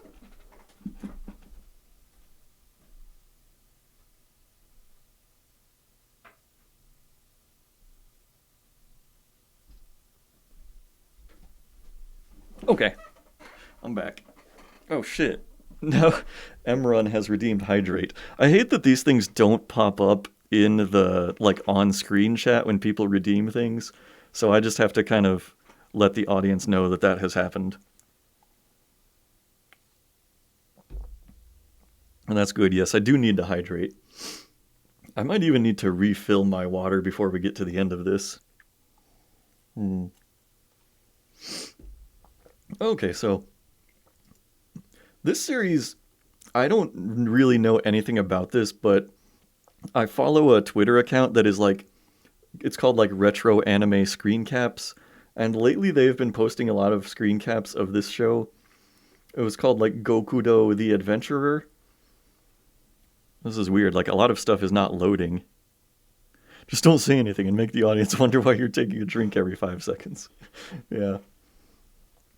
But, yeah, this is another one. I wish the thumbnails would load because this is another one where I really love the art style. Yeah. Yeah, this is that like 90s art style that I really love. This is like prime anime art style for me. So I'm honestly gonna just like impulse add this one because it seems like something I might enjoy looking at for like half an hour. Oh, Golden Boy? I have only seen clips of this, but it has always been hilarious. I have gotta add this. I thought it was a movie, but apparently it's 6 episodes. Either way, gotta have it. Hmm. Also, clips I have seen have often been of the dub, and this seems to only have the subtitled version. But the dub looks really funny, so I don't know. I don't know if I'm gonna watch it on here or if I'm gonna try to find the dubbed version one day, but having it in my watch list will remind me that it exists. A Golden Kamui, um, I have some friends who are like super into this series, and they tell me it's absolutely amazing. I don't know. I mean, they've never like really tried to pitch it to me though, or like tell me what it's about. So I don't know. I'll keep that in there just kind of as a reminder that it exists, and like maybe one day I'll watch it. But I know basically nothing about it. What else we got? Go sick, dude. I go sick every day. 100% sicko mode. Hmm.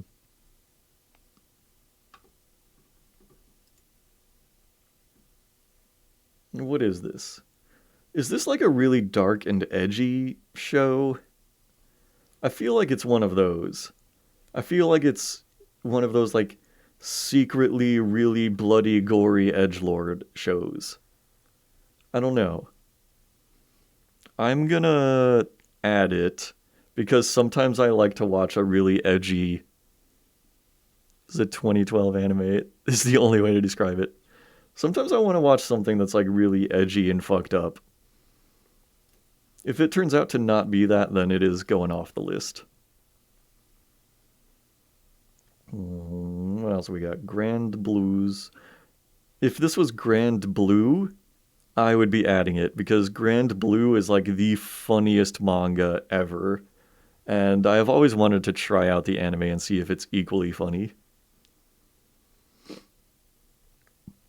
What else we got? Ground Control to Psychoelectric Girl. Oh, here we go. It's another live action Crunchyroll production. Let's see if it has higher than a 3.0. Group watch kind of cool though. Ooh, it's only got a 2.2. Nope, I don't have to add it. Hold on, what is this? This is this is this is just some people watched Erased. Also, what's going on here? Episode 5, 6, 7, 8, and 9. Where are episodes 1 through 4?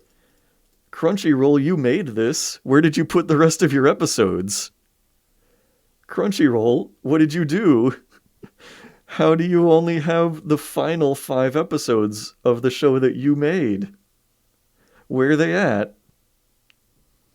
Hmm. Okay. So, yeah, here's some people who watched the back half of Erased. Cool. Cool. I'm glad that is a TV show that's available to me.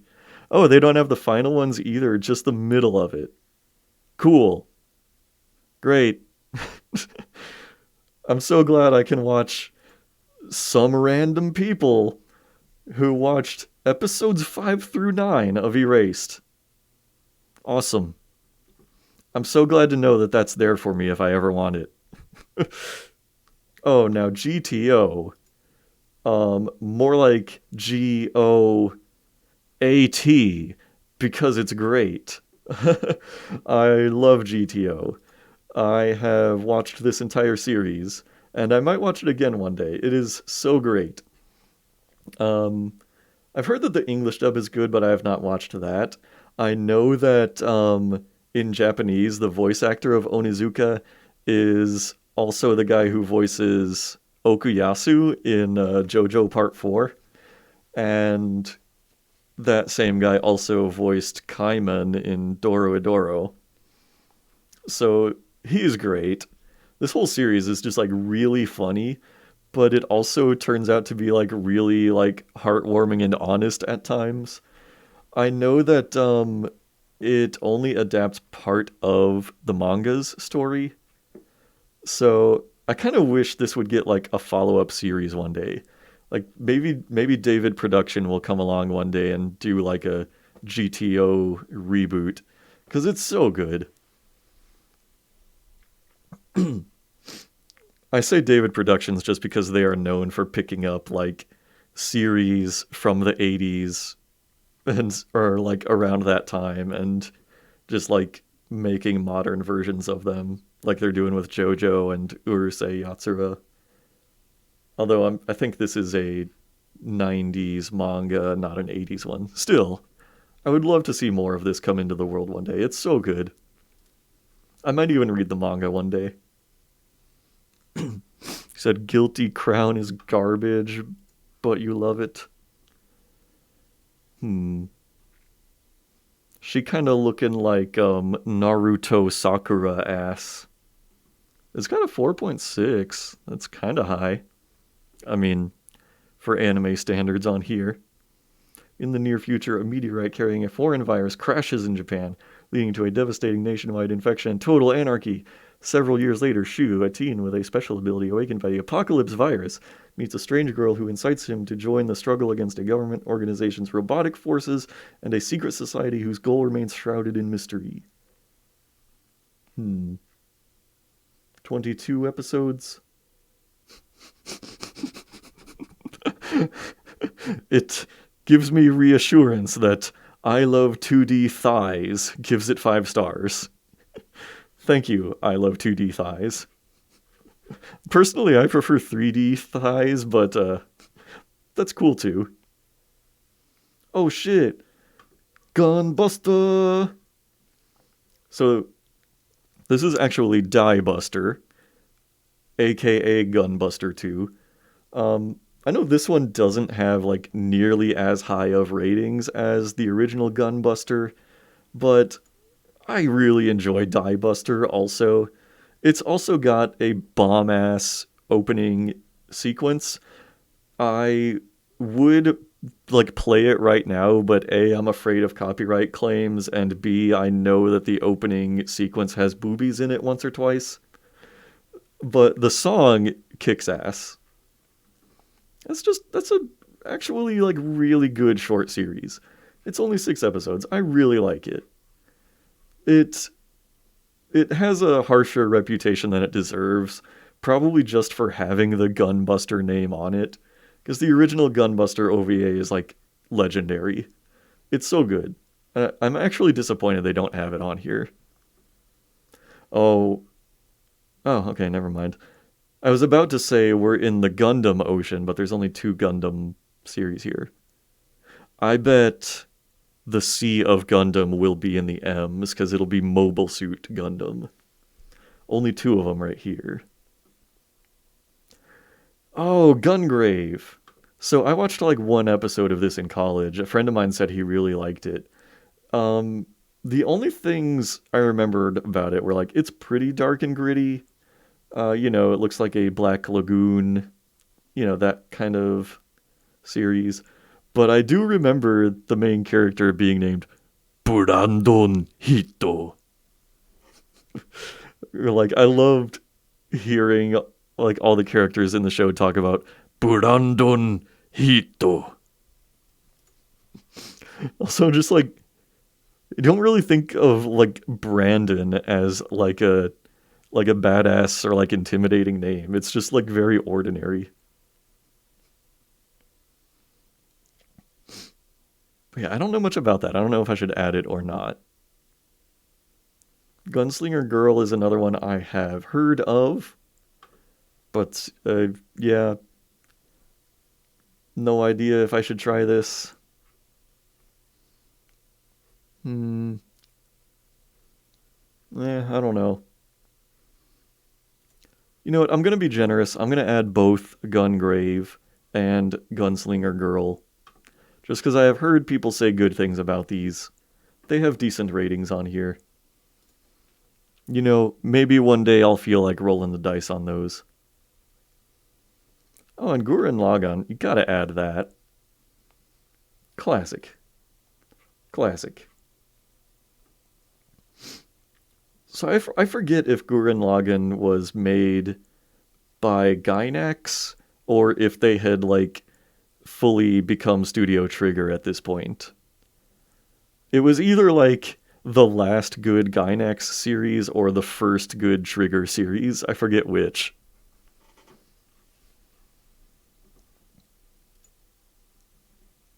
But yeah, if anybody's watching and not familiar with this one, it is, basically a mecha series, but the really great thing about this one is it escalates and escalates and escalates and escalates, and it does not stop escalating. So I kind of love that about it.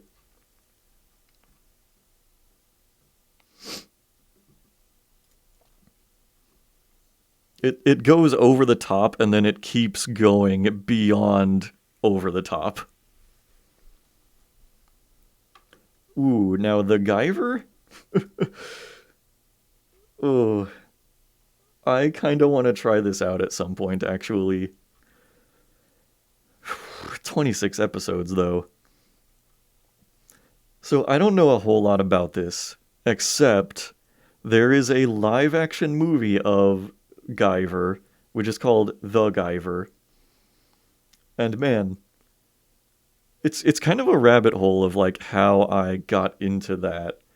But The Guyver is a live action movie which I think was made in like the early 90s around that time, and the it had Mark Hamill in it, not as like the main character, but he was in it. The director was a guy named Screamin' Mad George, who is a Japanese like makeup effects artist. Uh, he did the like special horror prosthetic effects for a movie called Society, which was very generic for most of its runtime until you get to the very end when it was like one of the most incredible horror spectacles I have ever seen in my life. And he that same guy directed the movie called The Guyver, which was not as good. I mean, he obviously like did all the monster makeup in The Guyver as well, but the reason it was not as good as like some of his effects work in other movies was like sometimes the monster costumes were like a little too well lit. You could see them like walking around and like their feet are just like flopping against the floor as they walk because they're in like big latex suits. They kind of looked like Power Rangers villains because of that. Not that the makeup effects and stuff were badly done, just like badly framed and lit, I think.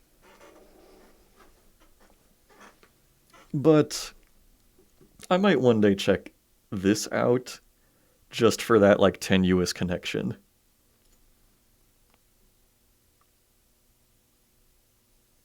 Oh, this name is really familiar, Haganai. I don't know why. I think it's just like, okay, I've definitely seen this character with like the butterfly hairpin like all over the place. I know Coomers like love this character for some reason, but I don't know the first thing about this series other than that. Hmm. Haikyuu. I've had several people tell me Haikyuu is great. I thought this was another like free, like people are just watching it because cute boys. Cause like, okay, I have like a particular memory associated with the Haikyuu fan base, where like one of the first anime conventions I ever went to, I was like not that into a lot of anime yet, and I was there with friends who were like into it a lot more. And so at one point I was just like sitting down in a hallway while like all of these friends who knew each other but didn't know me were like all talking to each other, and it was like really awkward for me. But I knew that like a few of these people in the group were like high Q cosplayers. And so even though I didn't know the first thing about that, I do know a little bit about volleyball. Like I played some in college, but I was like trying to make conversation with these people who I didn't know, and it was like really awkward. So I'm like, "Oh, so yeah, Haikyuu, that's that volleyball anime, right? What position does your character play?" And they were like, "Position? Oh, I don't know." And that was about it. That was as far as I could take the conversation with that person. Because I was like, I might not know anything about this, but maybe I can talk to this person about volleyball. But nope, couldn't do that. So that was a that kind of experience was what led to me thinking, oh, people must just be watching Haikyuu because of the cute boys. They don't know anything about the sport. But lots of people have told me that it's good. I'm gonna add it to my watch list because like I have been told that it's good by people who definitely aren't just interested in cute boys. Like, that's not an interest of mine, so, that would not be reason enough for me to watch it. I do have one friend who really likes Hajime no Ippo, or, Hajime no Ippo, the fighting. I've heard that it's really good, but I think I've also heard that it's really long, and so I don't know if I can commit to something that long. Oh, this is 100 episodes right here, man. How am I going to watch 100 episodes about boxing?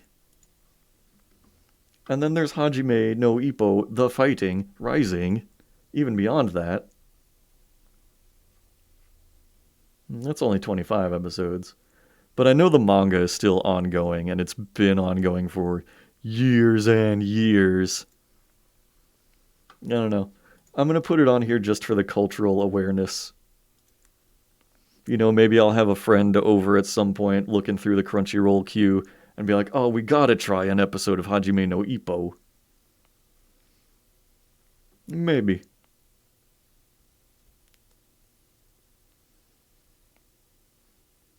Hmm. A lot of stuff that I don't know anything about. Oh, Hanabi-chan, the girl who popped out of the game world. I'm noticing like a lot of series on here have this format of small, like vertical image, huge white space, and then title just in the middle of that white space. Why are so many of them like that? I don't think it's a great look. I don't know.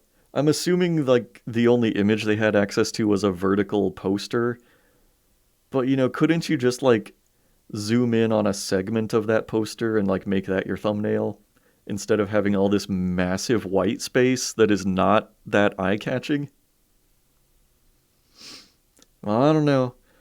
I'm not saying graphic design is my passion or anything. Handyman Fellow Jellyfish. That is some word salad right there. That's the name of my 2000s indie band. We're Handyman Fellow Jellyfish.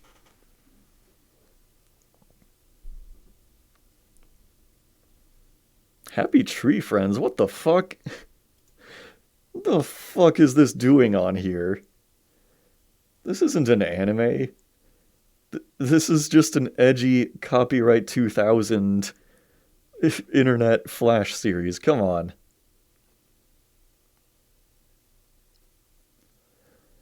I can kind of get why, Happy Tree Friends has its fans, but I'm just like, it's the same thing in every episode. Cute mascot animal characters, and they just die in horrific ways. That's every episode. How do you watch 22 minutes of that? How do you watch 13 episodes of 22 minutes of that?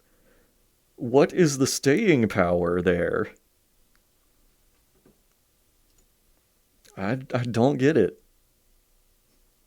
Oh, you gotta watch Harem in the Labyrinth of Another World. I mean, this is obviously gonna go down as an absolute classic. Who could forget the classic episode? Bath. Obviously.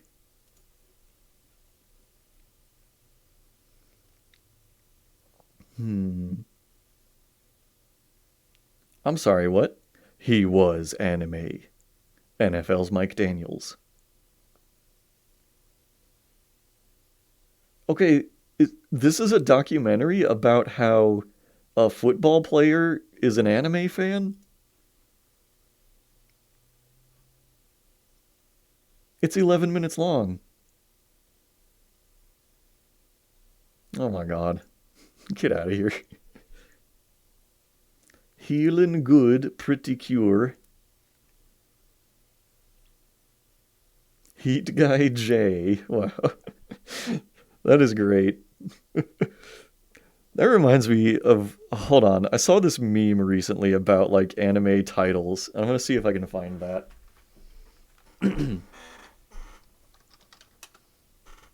Um, Give me just a minute. I'm looking through my like funny pictures to see if I saved that. Um,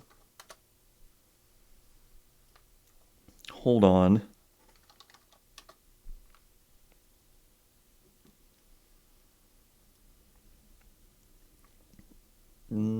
Maybe I didn't save this.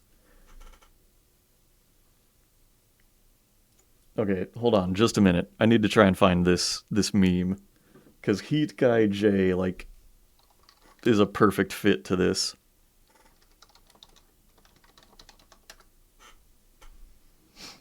Yeah. Okay.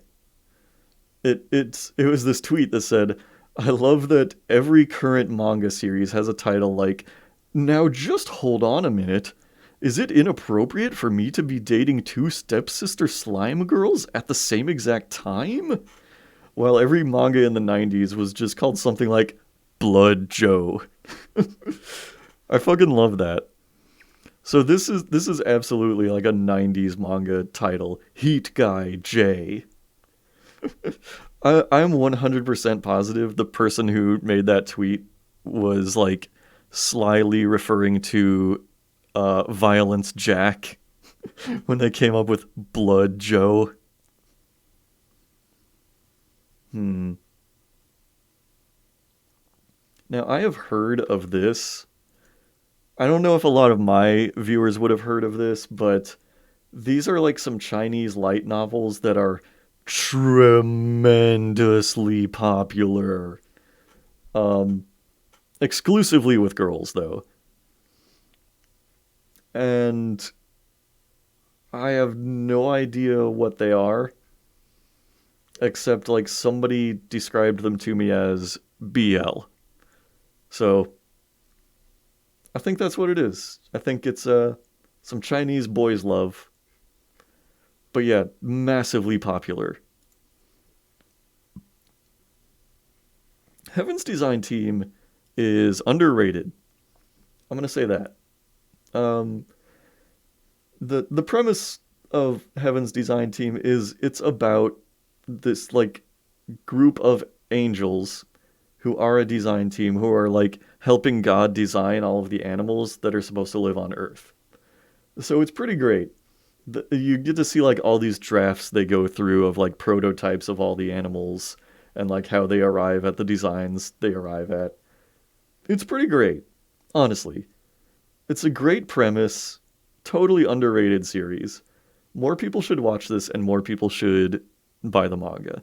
I'm not saying it's like the most amazing thing I've seen in my life, but it's definitely worth people's time. For sure. Hell Girl. Hells. Gotta watch Hells. Actually, like, full disclosure, I love this art style too. This is like really good. It's kind of like it's got a little bit of Soul Eater in it. Looks a little bit like the Fooly Cooly manga. And, by association, the Monogatari series ending themes. I really love the look of this. It's got a 4.4. Oh, it's a movie. Hmm. 2 hours long. I am going to save this one purely based on the looks. This actually, like, if the whole movie has this aesthetic, then I might really love that. Oh, Hellsing? Gotta add this. I've actually never watched beyond the first episode of Hellsing, and it was actually Hellsing Ultimate that I watched episode 1 of, but I really do one day want to watch both of these. This one, I'm trying to tell what year this is from, because it looks like it might be like the early digital age, which would be kind of off-putting. But I've heard that Hellsing Ultimate is great. Definitely like much better than the first anime. So, yeah, for sure I might watch this one of these days.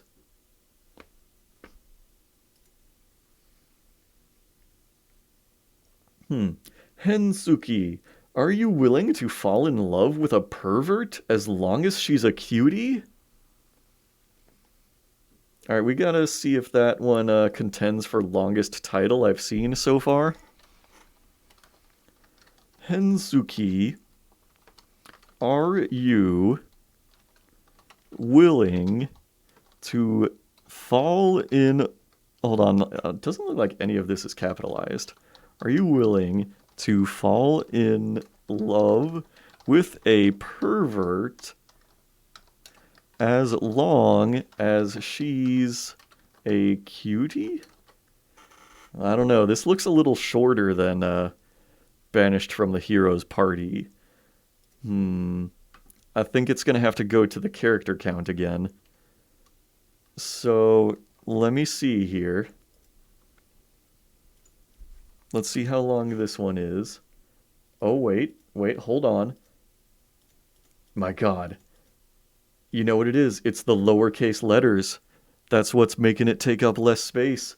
But, Banished from the Hero's Party, I decided to live a quiet life in the countryside comes out to 82 characters. But, Hensuki, are you willing to fall in love with a pervert as long as she's a cutie? 84 characters. It wins by 2. That is the new longest title I have encountered. And I'm surprised it's not like an isekai light novel concept, but actually like a fucked up rom-com looking thing.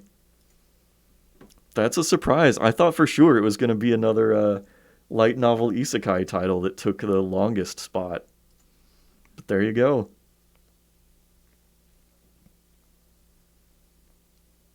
Okay, Hero Man. That's gotta be the most generic title I think I've ever seen. Joey was working hard.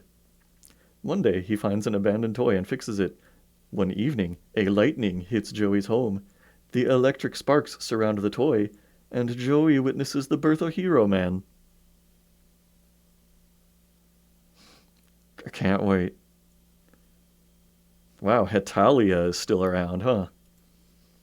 Sometimes I forget that Hetalia is an actual anime and not just like a meme on the internet that horny girls love.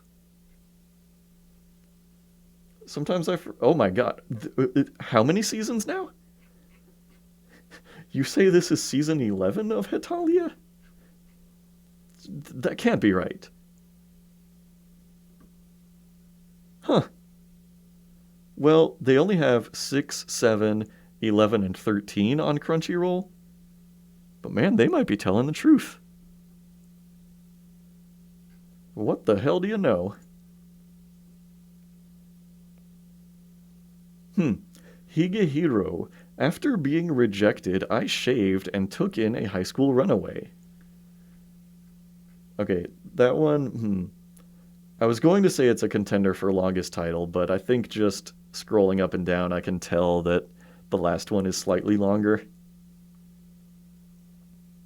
Shaved, huh? This had to be your title. This all had to be in the title. That was like non-negotiable. That every single word of this be put in the title. When the text in the title has to get a little smaller. Yep. Oh my god. Remember High Guardian Spice? Remember Crunchyroll Originals? Remember when they were going to try to do that? And then it got a 1.6 out of 5?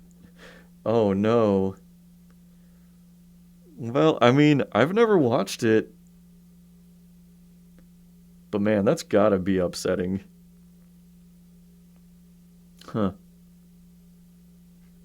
Wow. I know about High School DxD. I have not watched it, but I know that the premise is it's horny. The premise of High School DxD is there are sexy girls in this anime, and sometimes you see their boobies. That is the premise. High school prodigies have it easy, even in another world. Oh, Higurashi. I've watched the original series of that. Ah, so this is Higurashi New. I kind of forgot they did this. How long ago was this? I know there are not 10 goddamn seasons of this. So this... Why the heck it is not TVMA? 2022 this happened, huh? Warning, this is a continuation. Okay. Thank you for telling me that this is a continuation.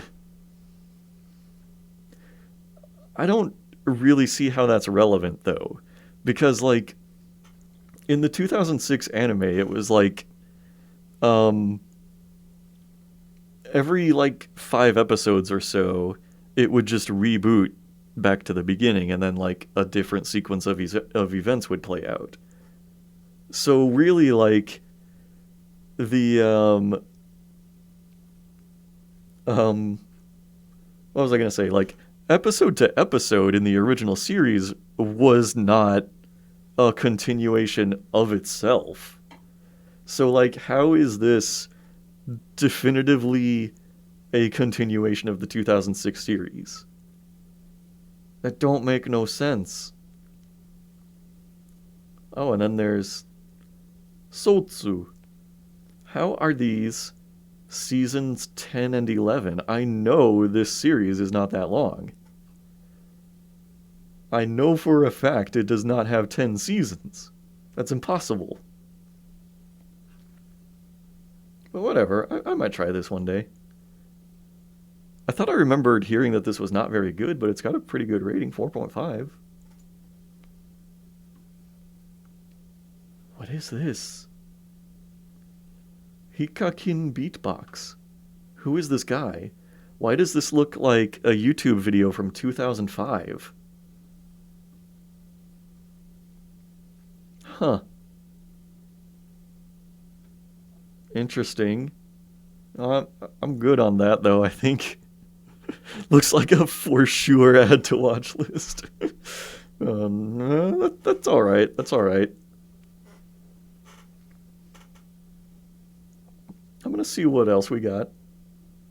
Hina Logic from Luck and Logic. It's dubbed. Oh, good. Nice. Imagine dubbing over, like, a beatbox artist. Like, beatboxes in Japanese.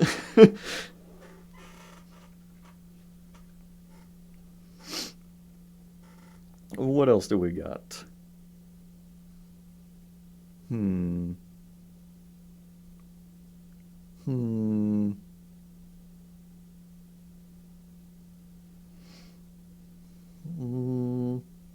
How clumsy you are, Miss Ueno. Imagine if they just got someone else to do new beatboxes. Yeah, I mean, obviously, we gotta have him beatbox in English. How How heavy are the dumbbells you lift? I have heard is pretty horny. And how not to summon a demon lord, I've heard, is very horny.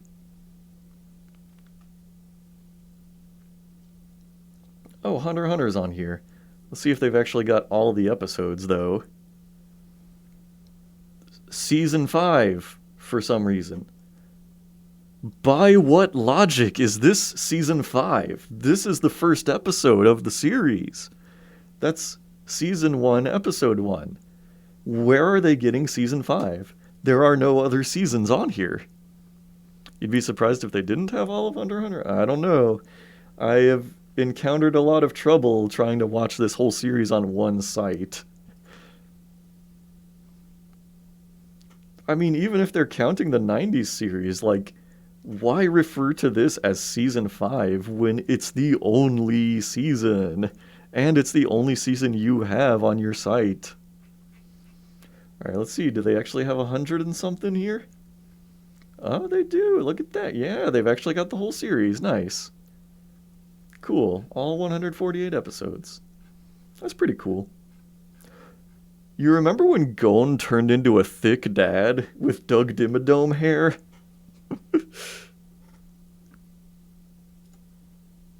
Yeah. Oh, wait, did I add that actually? I've already watched the whole series, so yeah, I should have it on there. Yeah. We've all, like, transformed into a giant thick dad in a fit of rage. Classic. I didn't know Hyperdimension Neptunia was an anime. I know it's a game series. I will say, like, I played, like, a few hours of one of the Neptunia games, and, like, I don't feel like it really does a lot with the game console premise. Like, look, it's Game Industry is, like, the name of their fantastical world. But, like, I don't feel like the characters' like personalities or anything have anything to do with the consoles or companies that they represent. Yeah, I feel like it was just a premise to design like hot anime girls with their boobs out. Like you can like look, she's got like D-pad hairpins, but like I don't think anything about the characters themselves ever has anything to do with like the game consoles that they supposedly personify.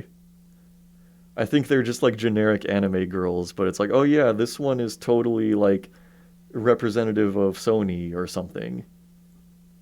Sure. I can't understand what my husband is saying. Oh, we've hit the letter I. It's another landmark. I couldn't become a hero, so I reluctantly decided to get a job. Alright, I don't even have to watch it. I'm the villainous, so I'm taming the final boss. I've been killing slimes for 300 years and maxed out my level. Yeah, see, I do not care at all about isekai. I've noticed this one before, and I was like, this has pretty cute artwork, it seems like. But it's not enough to make me care to watch it.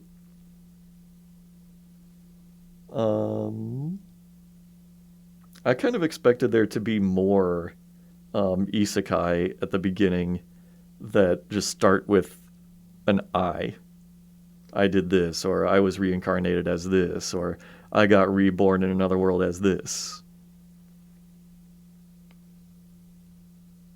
I think there are more idol series right here than there are isekai. Well, I don't know. It's probably about the same. If my favorite pop idol made it to the Budokan, I would die. Cool.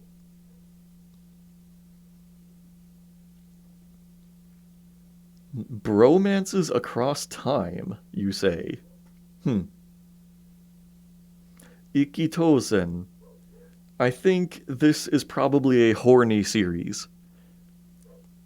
Oh, good night, Emron. Okay, have a have a good night. Thank you. Thank you for that last fart redeem. Oh, here we go. More isekai. In another world with my smartphone. Cool. How do you charge it? Oh man.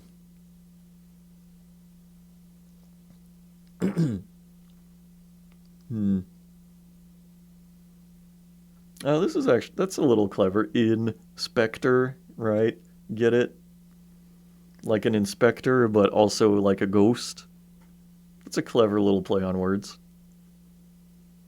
Oh, Infernal Cop. This was like one of the first Trigger series. It absolutely looks like a Flash animation. It's like all motion tweens and like like GIF fire and shit like that, but it's actually pretty funny. Inferno Cop is worth a watch for sure. And they're really short. The episodes are like, okay, well, these are the fact files. They don't count as episodes. They're basically like recaps. But yeah, each one is like 2 minutes long. You can easily watch this whole series in one sitting. Oh shit, Initial D? I have never watched this, but I've heard that it's incredibly hype. And plus, the soundtrack is unbeatable. I'm gonna add it just for like the soundtrack. Hmm. Monster Girls is like another genre that I avoid, just like isekai and all that other stuff. It's just I think the monster girl trend is like fading out though. I think we're getting to the end of that. But they do still crop up here and there. Is it wrong to try to pick up girls in a dungeon? Like, never mind doing it, but like, is it wrong, like, to even attempt it?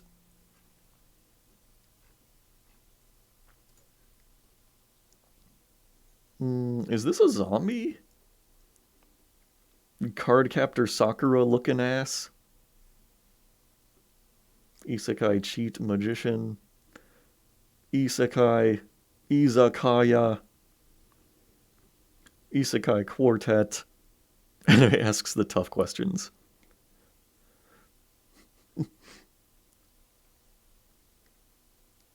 Hmm.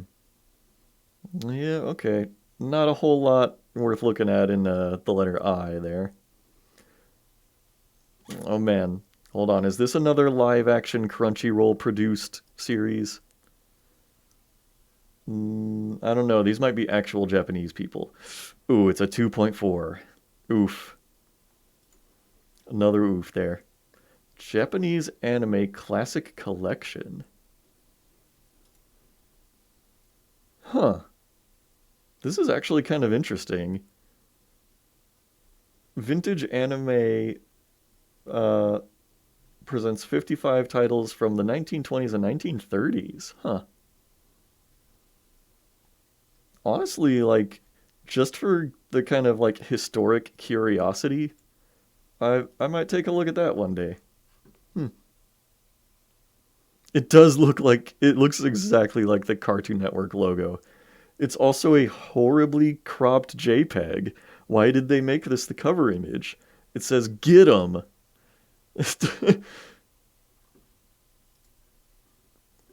Get 'em.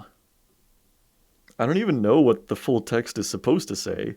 I thought it was gonna be like, I don't know, vintage anime or something, but it's not. So I don't know what "Get 'em" is. Jinro was pretty good. I think I've watched this. This is a movie, right? Um, yeah, I've seen this movie. It was pretty good. I'll keep it on there.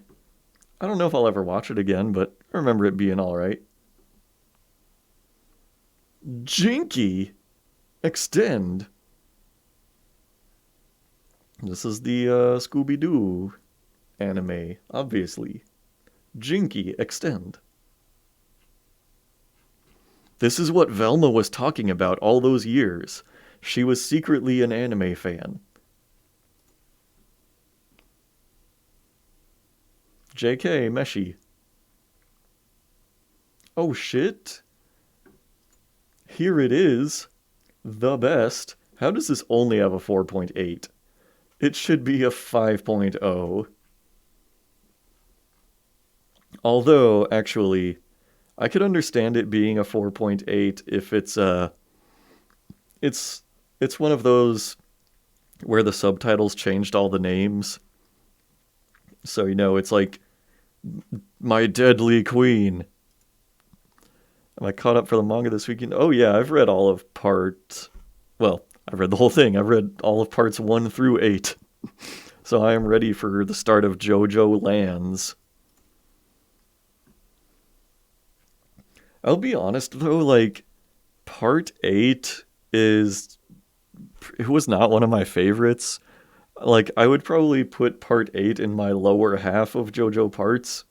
I mean, I will say there are no bad parts, but like to go from part 7, which was like the best ever, to part 8, which was like all right. Like I'm hoping that part 9 is going to bounce back and like blow my mind.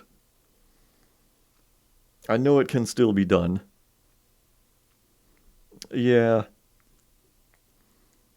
A thing that I find weird about part 8 is like anytime you see like a collage of all the like main villains of every part, like all the like Dios and Kiras, people always put, Toru for part 8, like the head doctor, and I'm like, he wasn't even in like 90% of part 8. He was barely there. We don't see him until like some of the last chapters. He's hardly a main villain. Like, I'd feel more comfortable saying part 8 didn't really have a main villain. It just had like a whole bunch of random different wacky characters.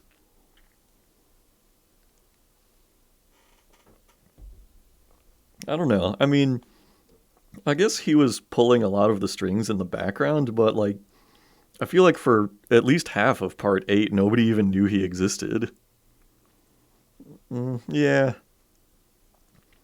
I will say though, that one chapter that explains how the rock humans like reproduce was one of the absolute most off the wall things I have ever read in my life, and I loved it. Like how the babies would like grab onto giant wasps or something like that and then like parasitize the giant wasp nests, or I forget exactly how it worked, but it was one of the craziest things I think I've ever read in my life.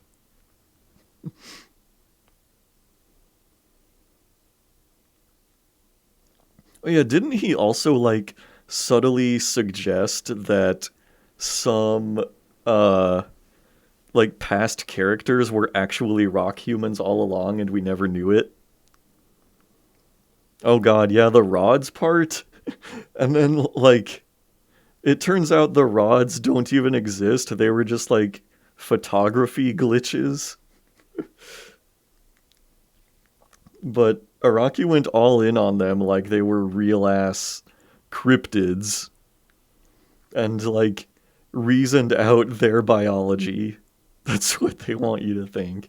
Yep. This one has to be added. I need to rewatch this at one point, honestly. This series is so good. I think season 2 comes out like later this year. 100% I'll be watching that. The movie was also really good. Yeah. Jujutsu Kaisen you gotta watch. Like, I can understand why this and like Demon Slayer are some of the top things like in the world currently, like some of the top anime. This one, I love the fight scenes, possibly even more than Demon Slayer, but I also like a lot of these characters better than Demon Slayer characters. That's just my preference. But also, like, as you watch it, you can definitely see the influence of a lot of past anime. Like, there are heavy elements of Naruto and Bleach in this, and like stuff like that. But it's very well done. The movie, yeah, Jujutsu Kaisen Zero was also great. You can watch that first if you want to. About the only thing you wouldn't get if you started with the movie is like there's one shot near the end where like a few of these characters show up and you're supposed to be like, "Oh yeah, it's those people from the main series." But then they don't really like do very much of anything. Yeah. Yeah, that makes sense.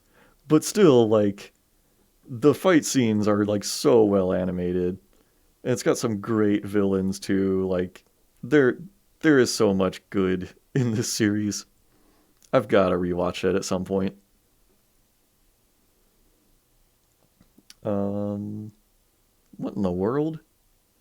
Junior high and high school Kimetsu Academy story. Oh god. What the world? Huh. So like in the Demon Slayer manga, there were lots of like sketches in between chapters of like what if these characters were in present day and they went to high school together, like here's what type of student each person would be, here's who the teachers would be and what they would be like. I didn't realize this existed like in anime form. Really weird. Okay, so I love Junji Ito manga. I've heard that the collection was quite bad. I wonder what the rating is like on it. 4.4. That's not terrible. But I don't know. Everybody I know who has ever watched it has been like, yeah, this is really bad. So, yeah. I'm just going to stick to reading all his manga, I think. Basically, every screen adaptation of Junji Ito has always been bad. Yeah, hopefully that Uzumaki anime is good. But yeah, there was a live action Uzumaki movie which was okay, but it only goes like maybe a quarter of the way into the manga and doesn't adapt any of the really interesting chapters. It's kind of low budget. Then there was a Gyo anime movie, which was also really bad. There was a lot of like CGI fish and just badly animated 2D characters. So it is a shame. I don't know if his manga is just unadaptable or if just nobody has done a good job of it yet. Hopefully that Uzumaki one breaks the trend.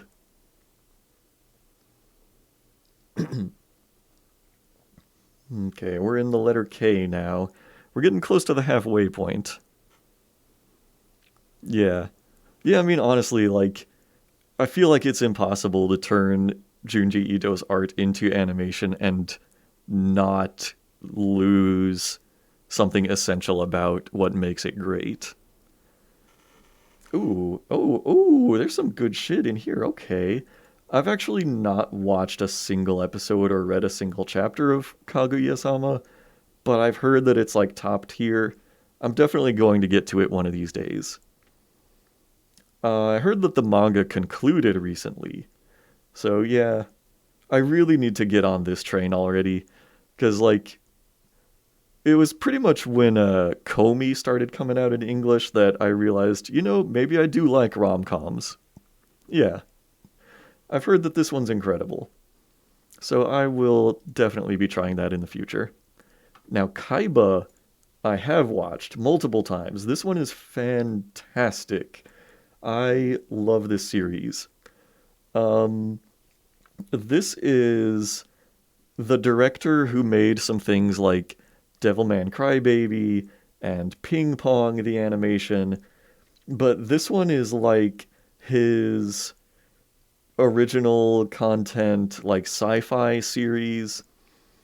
And basically, the premise is like it takes place in a future where people can like upload their memories to hard drives, and it's a lot of like, the main character has amnesia, and they kind of travel around to a lot of different locations where you kind of see like the ramifications of that world where people can like save and delete and buy and sell memories. And it's really good. I wasn't super crazy about it the first time I watched it, but when I rewatched it, I feel like I picked up on a lot more and just absolutely loved it.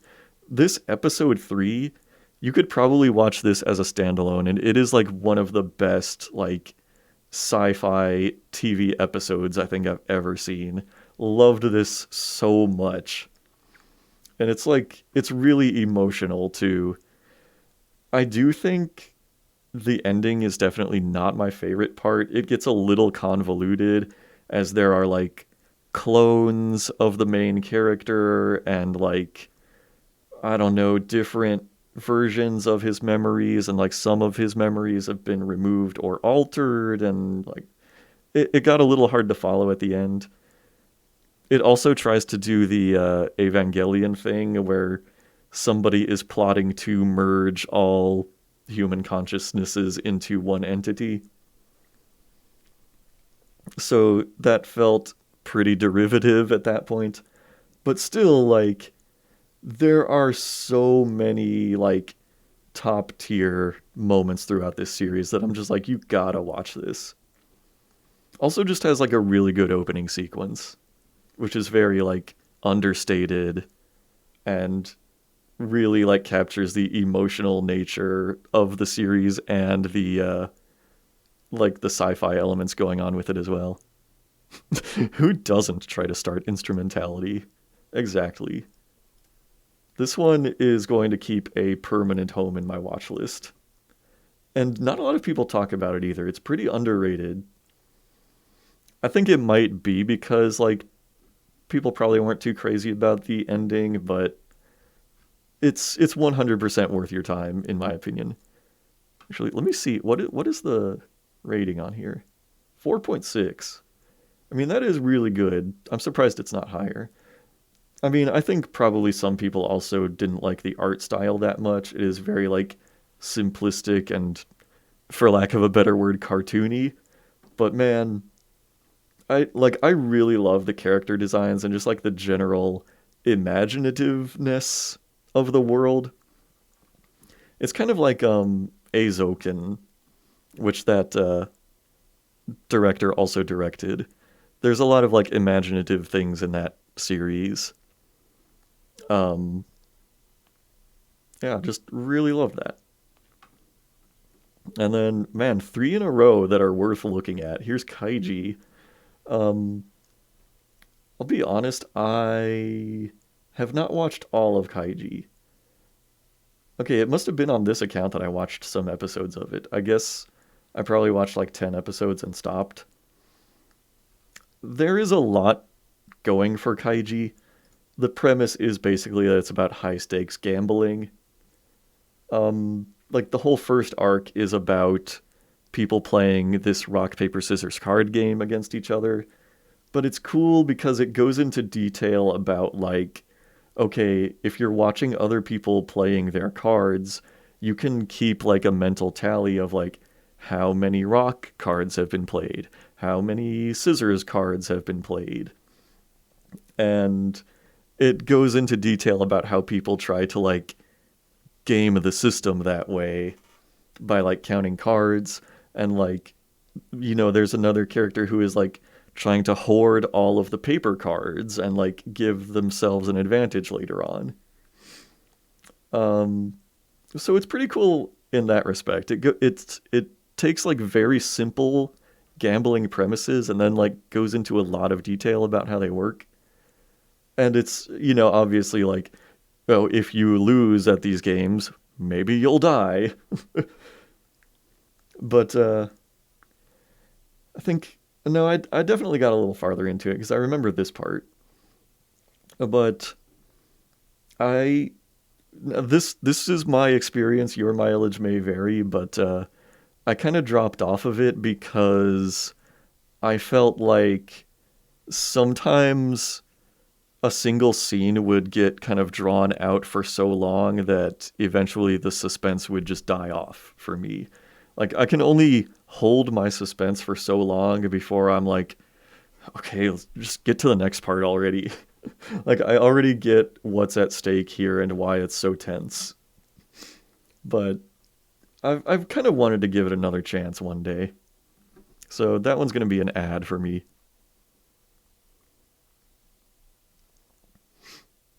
And let's see what else we got. Common No Maid Guy. I do like that title. Hmm.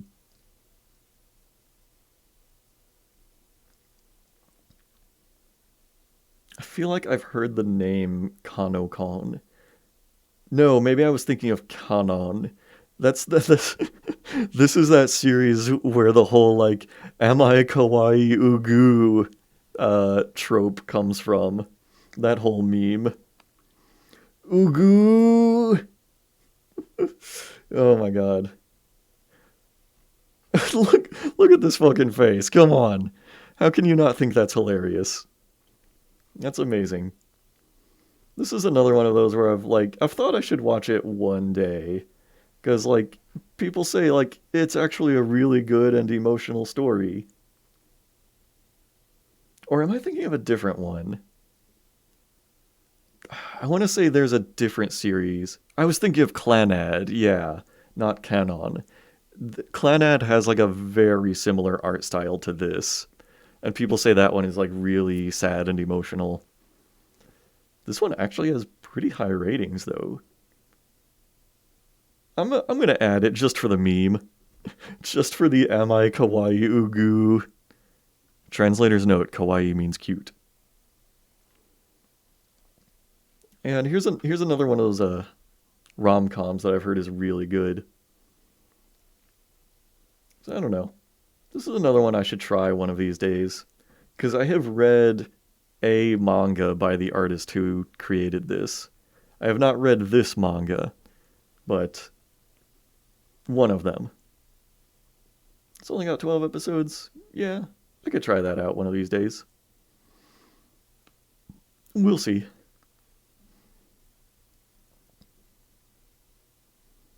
Hmm. What else? Kaze no stigma. Kaze no stigma balls in your mouth. Am I right?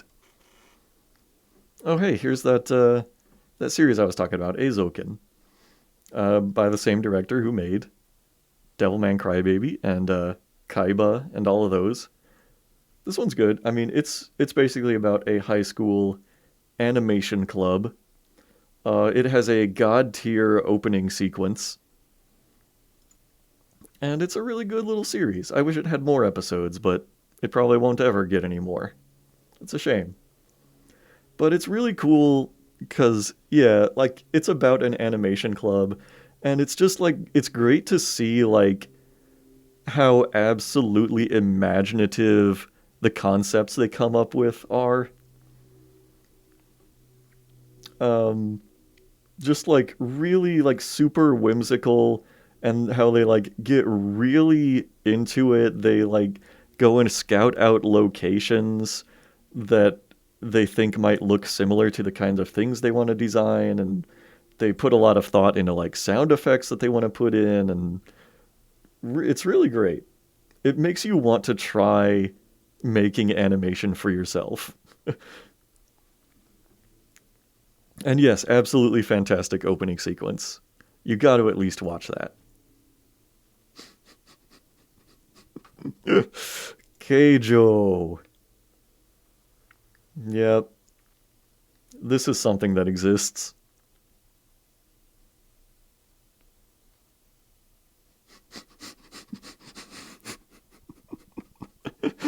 Vacuum butt cannon. The battle for the fastest butt. Should I add it? Should I put it in the list just for the meme of it? I mean, yes, The entire premise is about butt fights. I don't know. The heated battles rear end. I don't know. I'm not doing it. I've not watched any of this actually. So I don't know. All I know about is the premise. Mm, mm, you know what? You know what? I'm gonna put it on there. I don't know if I will ever watch this, but it'll be fun to have in the queue just to like explain to people in the future. I'm just gonna like do that to my future self. My future self is gonna have to explain to somebody what Keijo is and why it's there.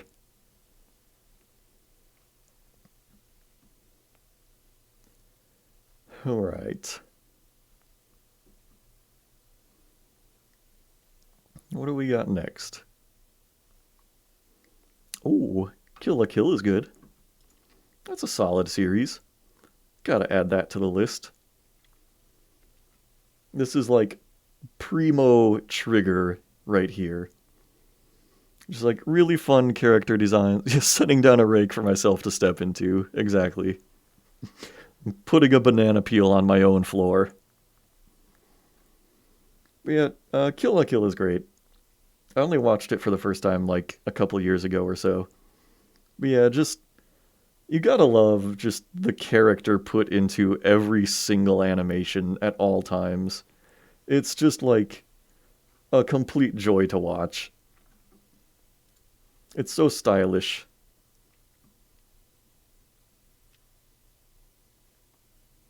Hmm. King of Thorn.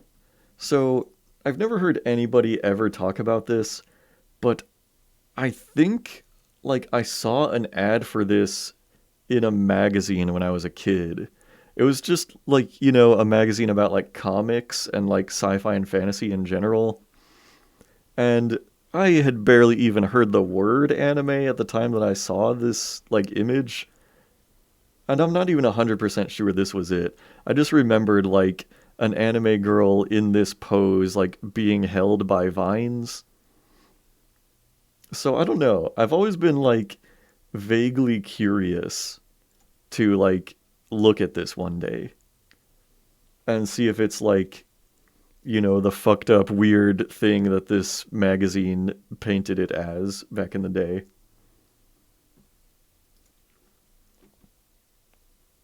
What else do we got here? Kingdom, I have heard, is like one of the best rated manga ever. And like, it is probably never going to get like printed in the English speaking world. I don't know. Kingdom, like, all I know is that it's about Chinese history in some capacity and that people really, really, really love it. So that's like a maybe someday I try type of anime. Ooh, Kira, Kira. Pretty cure a la mode. Hmm. So clearly this is about a serial killer with a hand fetish, right? Hmm.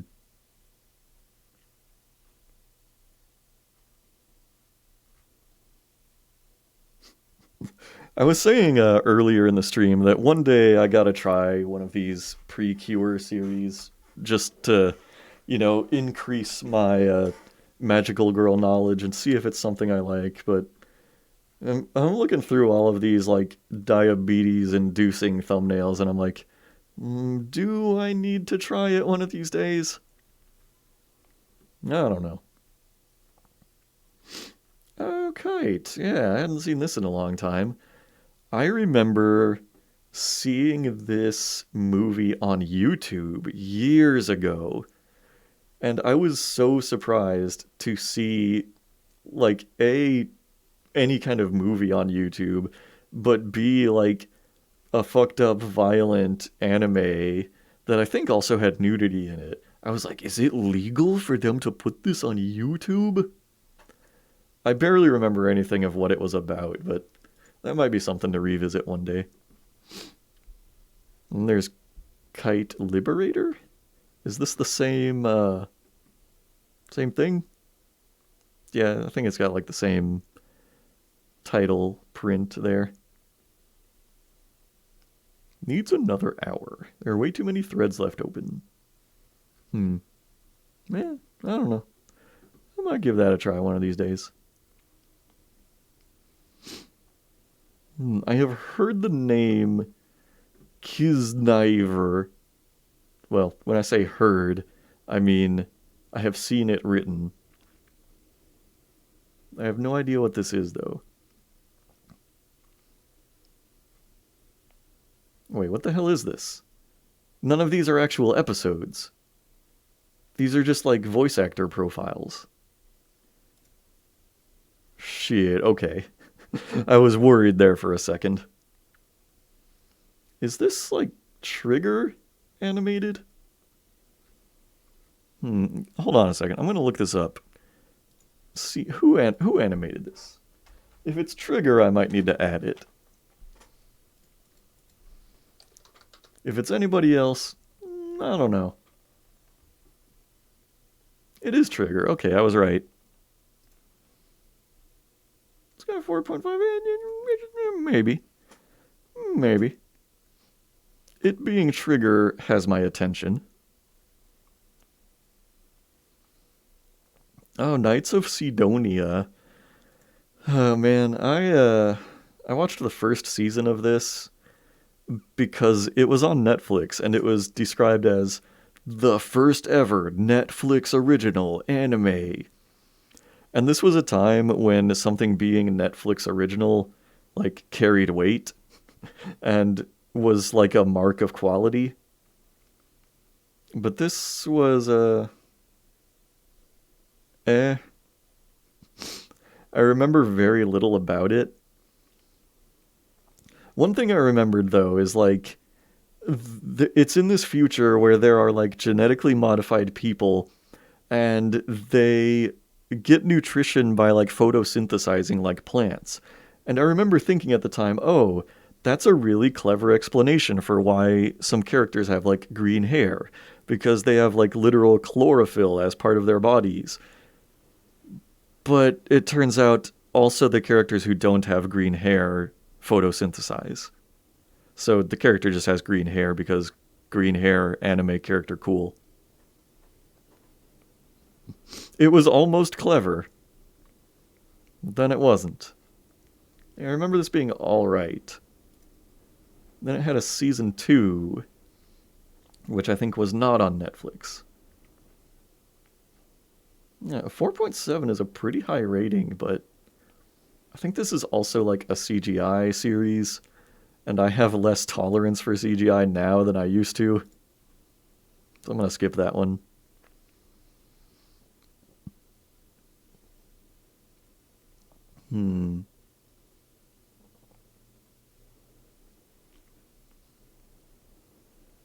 Oh, hey, it's Konosuba.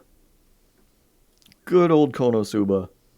It was like the isekai parody that came into existence before the world got completely oversaturated with isekai. It preemptively made fun of every isekai that would come to exist in the future. And it was really good. I'm definitely adding that to the list. I might watch that again one day. I'm not sure I ever actually watched season 2 either. So that one is quality. What the world? What is this? Koro Sensei Quest. What is this weird, like, assassination classroom joke series?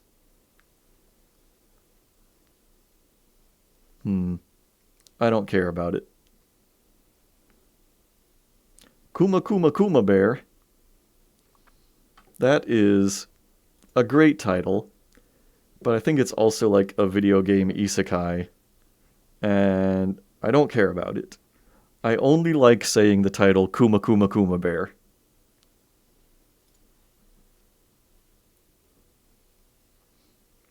Hmm. I've heard Kuroko's basketball is really good,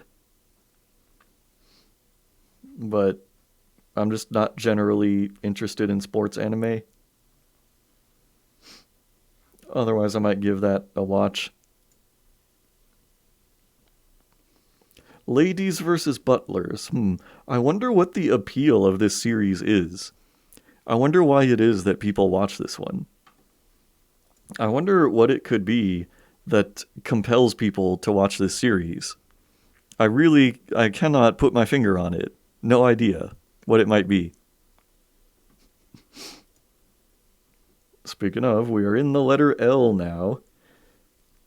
Oh man, this really might be like a 7-hour stream if it took me this long to get to the halfway point. Oh yeah, here's a laid back camp, also known as Yuru Camp. I've heard this is really great, but it's not really like, I don't know, a genre that I'm that into. This just slice of life type of thing. I mean, it's very much what you see on the tin. It's girls go camping, and the camping is nice. I don't know. It's like so beloved, I feel like I should add it, but I don't know if I would ever watch it. I'm usually not that into like the slice of life genre unless it's also really funny.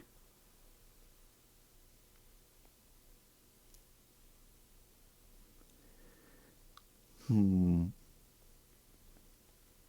Oh yeah, Legend of the Galactic Heroes. I've heard that the original of this series is like god tier, like that it's amazing, but this is like a remake or something, and I've heard that it's considerably less good. So if the original was on here, I'd probably watch that one day. Oh yeah, here's Life Lessons. I talked about this one in my like 2022 manga recap, but yeah, since I kind of dropped the manga, I don't think I will ever pick up the anime. I don't imagine that it adds anything to the experience that I didn't already get from the manga.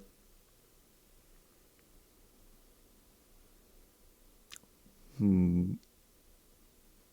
Wow, isn't Little Nemo like really old?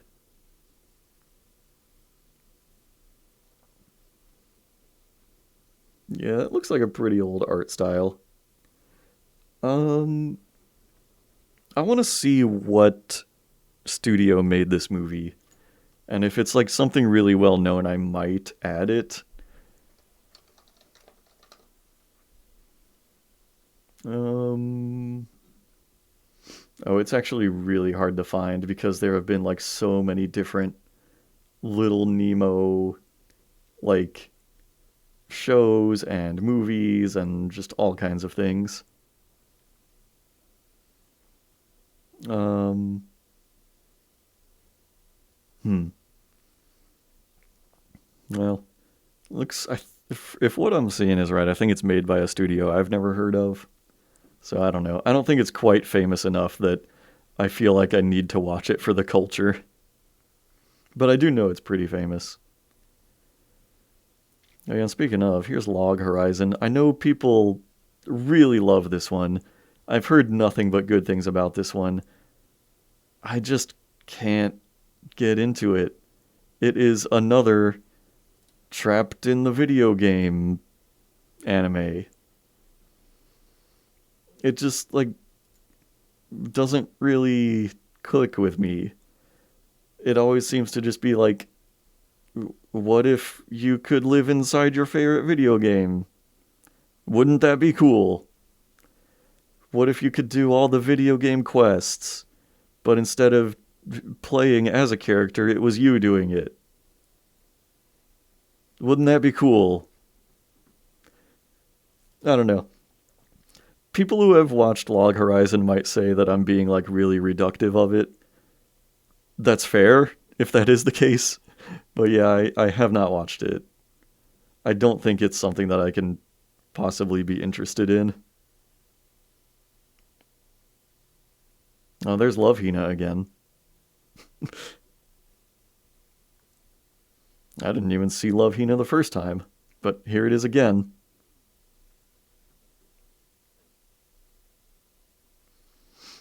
Man, Love Live. I have kind of a sordid history with Love Live. Um, I knew some girls a few years ago who were super into Love Live, and I watched the first series just because of how much they were into it. And the whole time, it was just like my eyes glazed over, and I was like, why do people love this so much? I'm like, I don't get this at all. It was kind of incomprehensible to me because I was like, I could get it if it was a bunch of dudes I knew who were really into Love Live. Like, they just like to stare at cute girls for like 30 minutes at a time. But, yeah, I don't know. I've only ever known girls to be into this series. Although, I'm sure dudes are too. And I don't get it. I really don't.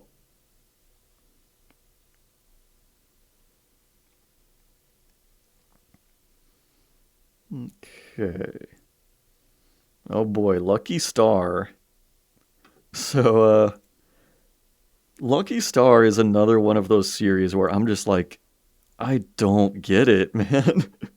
I mean, I've watched some slice of life, like high school series, and like Moe Blob shit since trying Lucky Star when I was in high school. And now I'm just like, I don't know, man. I still don't get it. I don't know. When I see this, I just see like product. Like, these are like character archetypes that are established to work, and they are very marketable.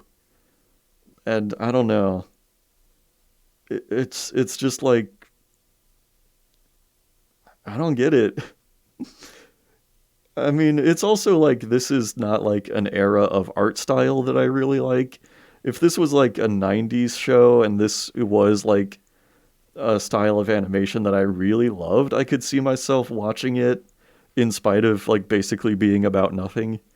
But I think just like Lucky Star specifically is one of those that is probably never gonna vibe with me. Oh, now Lupin the Third.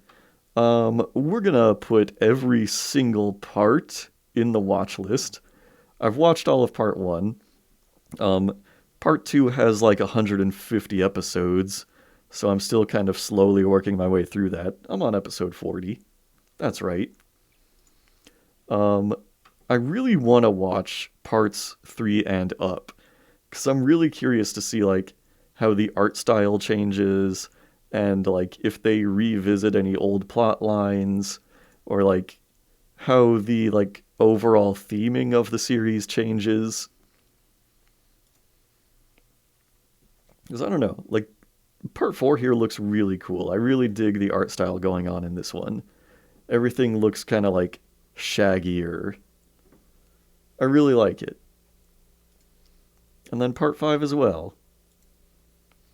Also, I think I saw that like very recently there was a like Lupin as a kid series that started, which I don't know if I'm into. Like, I don't know. It might be fun to watch just for like the gimmick of it, but yeah, I don't know if it will be anything more than a gimmick. But yeah, Lupin in general is just, it's excellent. It's got like, crazy heist plots and just like really fun characters.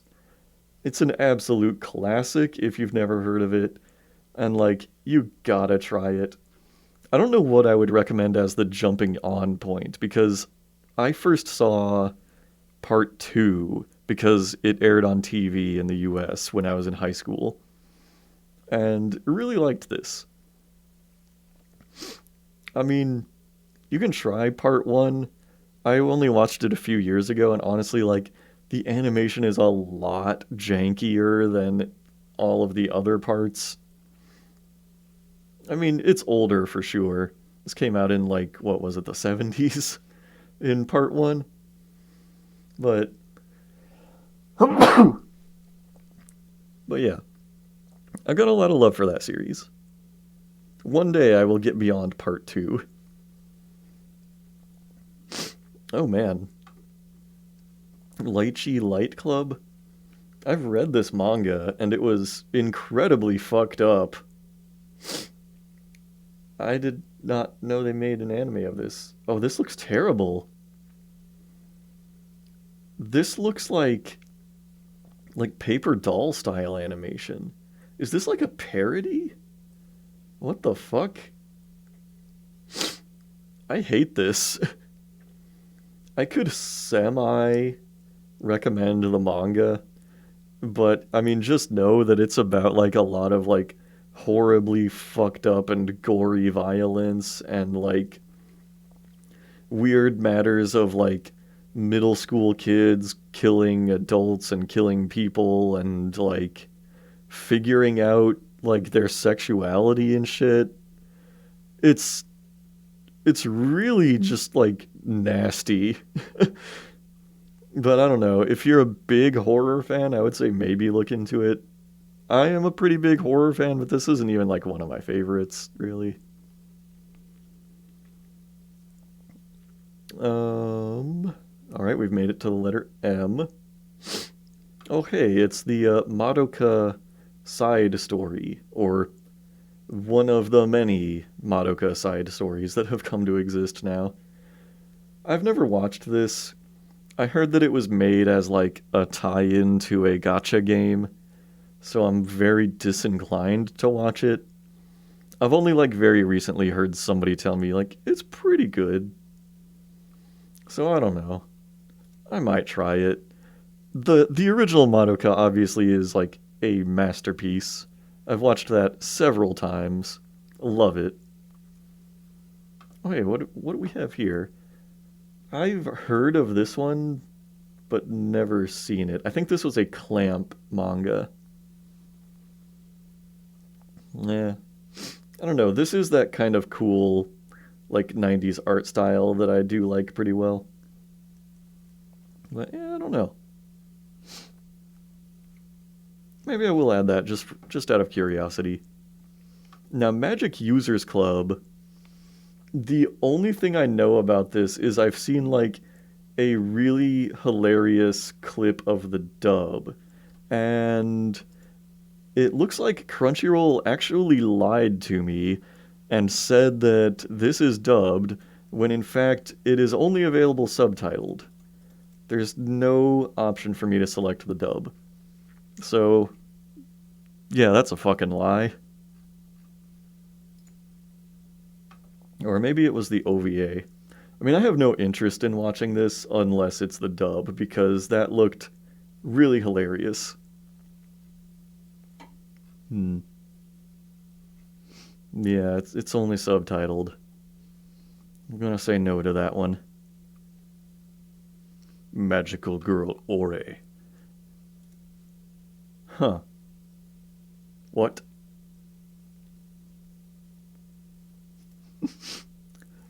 I gotta say, the cover image was pretty eye-catching, but I don't know. I've never heard of this before. What else? Oh, so many Magical Girl things. Magical Girl Raising Project, Magical Girl Spec Ops, Asuka. This is a weird one to me. I am always perplexed that some English translators write senpai with an M. Like, it's literally not an M sound. It's it's not. Even in Japanese, it's literally an N sound. Like 100%. There's no way to deny that it's an N and not an M. So I don't know what causes people to make this decision in localizing. Oh, but yeah, I've heard, you know, basically nothing about this series except it's about like there's a high school girl who is a magician and also she's got big boobs. And sometimes you almost see her boobs. There you go. Now you don't have to watch it. What else can I find in here? Hold on.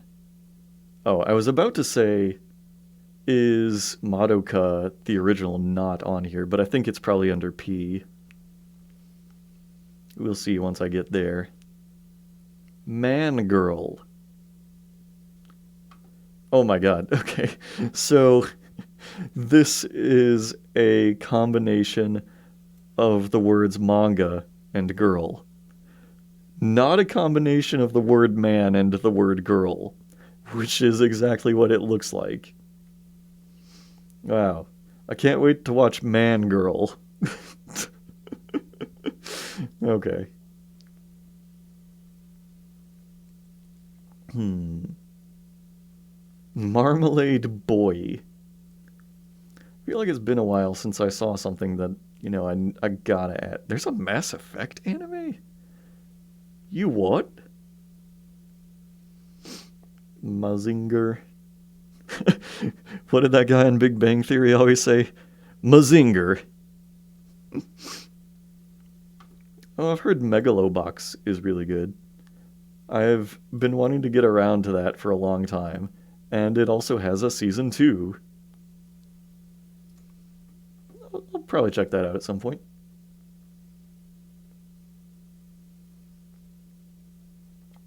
Midnight Eye Goku. Huh? Oh, this looks fucking weird. Huh. This looks like an incredibly fucked up movie that would have gotten localized in English in the 90s to like capitalize on the Akira hype. One of those like Ninja Scrolls or Nightmare Cities, or what was it called? Or was it Wicked City? It looks like one of those. So that makes me wonder if this has like horribly fucked up violence and gore in it. It is rated mature. So I don't know. If you like violent OVAs with hand-drawn animation, look no further. All right, sold. It's on the watch list.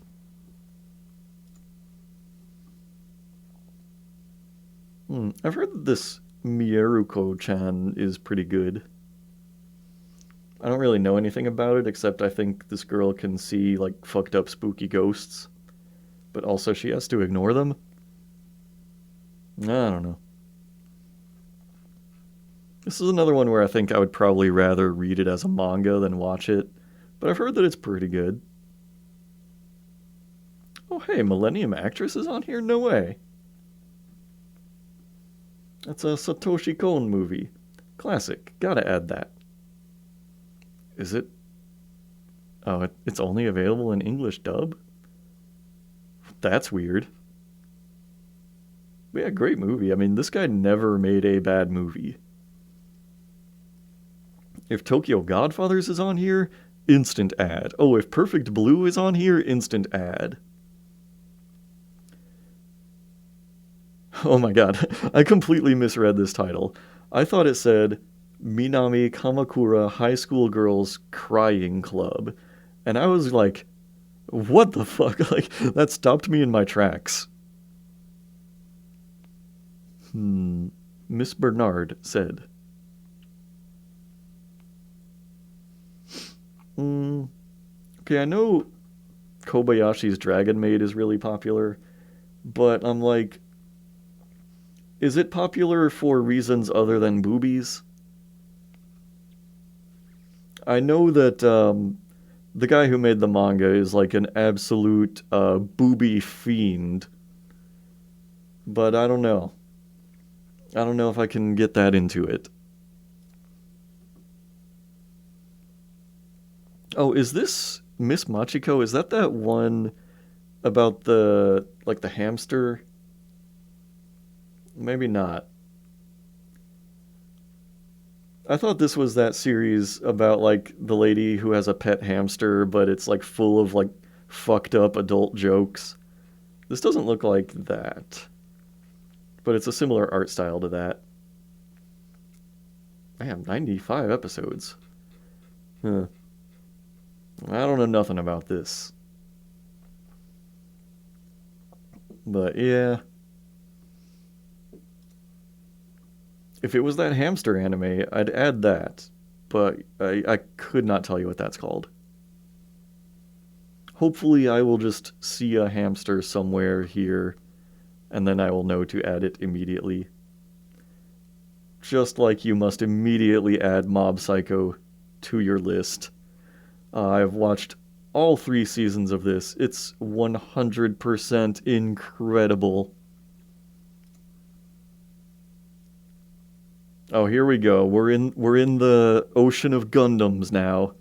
Mobile Fighter G Gundam, Mobile Suit Gundam, Mobile Suit Gundam 00, Mobile Suit Gundam Iron-Blooded Orphans, Mobile Suit Gundam Seed, Mobile Suit Gundam Seed Destiny, Mobile Suit Gundam The Origin Advent of the Red Comet, Mobile Suit Gundam Unicorn Re-0096, Mobile Suit Gundam Wing, Mobile Suit Gundam Wing Endless Waltz, Mobile Suit Gundam ZZ, Mobile Suit Gundam The Witch from Mercury. Okay, I think that's all of them. I've been hearing... So Mobile Suit Gundam The Witch from Mercury is the newest one. I have been hearing that it's really good. But I wonder if it's really good if you're just a Gundam fan, if you're just a mecha fan, or is it just really good in general? I don't know. Funny thing, the only Gundam series I have watched is this one. I have watched the very first Gundam series, and that's all. Oh, this is just a movie. Hold on. Okay, good. They do have, like, the actual anime on there, too. But yeah. It's kind of interesting going back and watching this, because I know that, like, in all of the new series, like, there's, like, 10 million different Gundams that all have their own special powers and weapons and shit. And in this one, it's just, there's one Gundam. And they're like, this is the most fucked up, horrible, powerful, like, weapon of war ever created, and it must never fall into the wrong hands, or humanity will be doomed.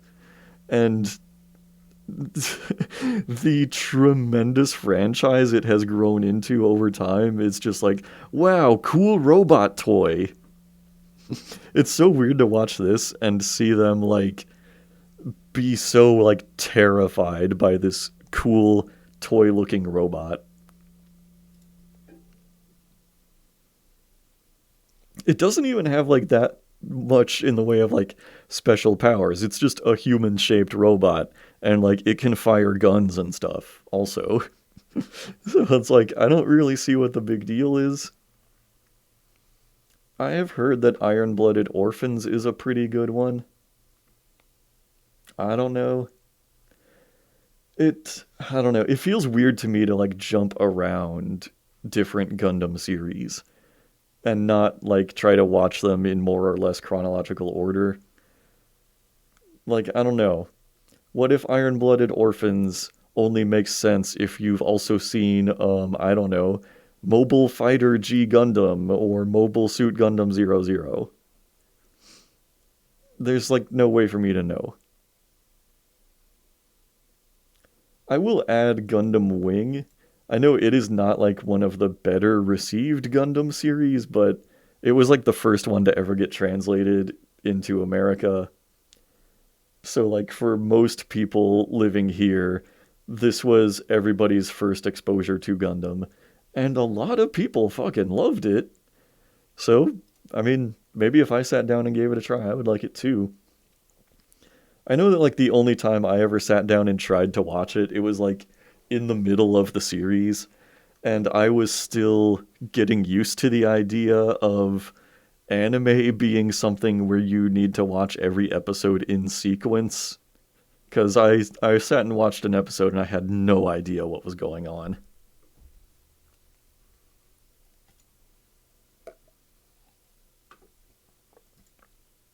And then yeah, let's put Endless Waltz on there. Sure. And then I'll put Witch from Mercury on here. I don't know. At some point I might end up removing this, but I have been hearing fantastic things about it.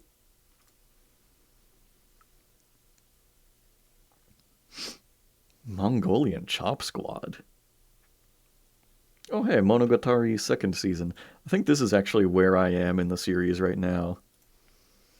I think... Oh no, I'm not sure actually. Yeah, I was on Summary 1. Because I know that I was on a recap episode. And, yeah. I was like, that'll be good when I get back into the series. You know, I'll get to watch a recap. Because it's been probably like over a year since I watched an episode. So I'll be getting back into that at some point. I don't know when.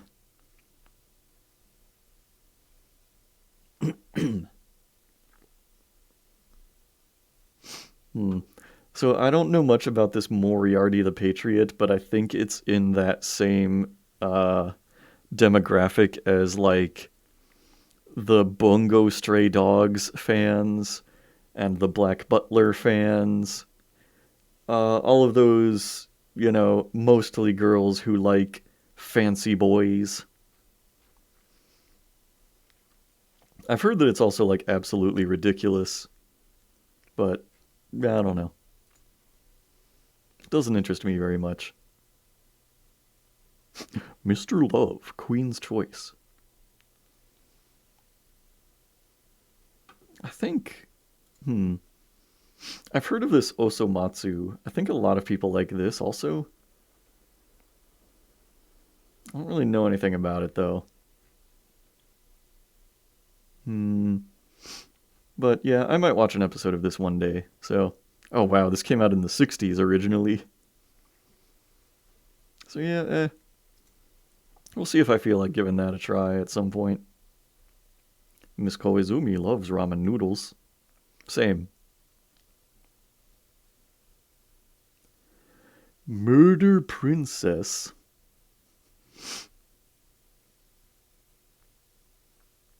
Oh hey, yeah, Mushishi. So I would definitely recommend Mushishi to like basically everybody. The way I love to watch it is it's the perfect bedtime anime. Like if you have a TV in your room, you should absolutely just like watch an episode of Mushishi before you fall asleep. The whole series is just like very subdued. It's very quiet.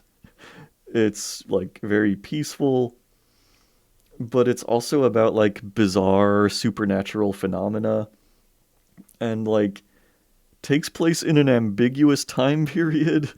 Like it's not really clear if it's modern times but just takes place in the countryside, or like does it take place like 300 years ago or something. Like I'm not sure if you ever see electricity in the series. It's very ambiguous about things like that. But yeah, it always takes place like in the countryside or like very small towns in Japan. And it's about this guy who travels around and solves mysteries related to these like ethereal spirits that lurk all around and cause mysterious phenomena like illnesses and like folk legends and stuff like that. So it's just really good. Like all of the episodes are standalone. I don't think I've even encountered a two-parter, but I have not watched most of the episodes of this series. So you can really jump in at any point. Um, it's just really good. Again, it's like very peaceful. Sometimes it'll have a tragic ending to the episode. sometimes like a melancholy ending, sometimes it's a fine, happy ending, sometimes it's bittersweet. But it is again like the absolute perfect thing to watch like right before bed. Cause it's like having an anime just tell you a fairy tale right as you're going to sleep. It's really great. It has a very like fairy tale vibe to it because there are lots of times where like, you know, if a character does or doesn't heed the advice that they're given, then sometimes bad things will happen to them. And that's just kind of how life be. So I would say, yeah, you can start this episode at any point, or rather, you can start this anime at any point. You might as well just like start with episode 1, or you can also start with episode 12. I think episode 12 is chronologically the first episode in the series, unless there's an earlier one that I have not yet gotten to. But yeah, the episode 12 is like an episode that tells you kind of a bit of the main character's backstory. But even then, like, they stuck his backstory in the middle of the first season, so it's not something that you need to know before you get into the series. But yeah, it is so good. I really love with this one. And for the longest time, it was impossible to find the actual season 1 on a streaming platform. So I'm really glad Crunchyroll has it now, and they've got season 2, and apparently there was an OVA. It's just all around great. It's also just beautiful throughout. It's got that going for it.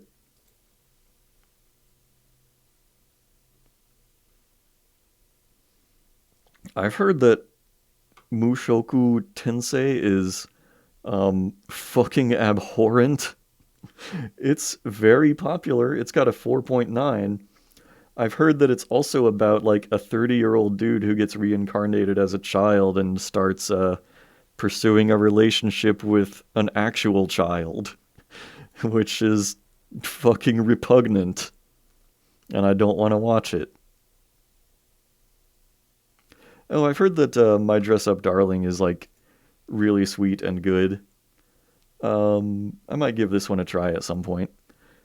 Only thing I know is like I think it's about like a dude who wants to be a fashion designer or just make clothing in general, and then he meets this girl who is a cosplayer, and they both like help each other with their hobbies, and like maybe a relationship starts to spark up. I don't know. But yeah, I have not watched or read that, but I've heard it's great. Oh look, it's My Hero Academia. It's interesting they've now separated the main series and the dubs. I guess that's so you don't have to navigate through like 50 goddamn seasons of this show when in reality there are only like 6. Yeah, this is one that I've been keeping up with. I think I'm fully up to date on it now. So I'm definitely adding that one to my list. Um, let's see, where am I at in season 6? Okay, yeah. I've watched every episode that's out so far. I mean, I can't say a whole lot about My Hero. It's just a generally good series. If you ever wanted to see something like X-Men played through the lens of anime, it's going to do that for you.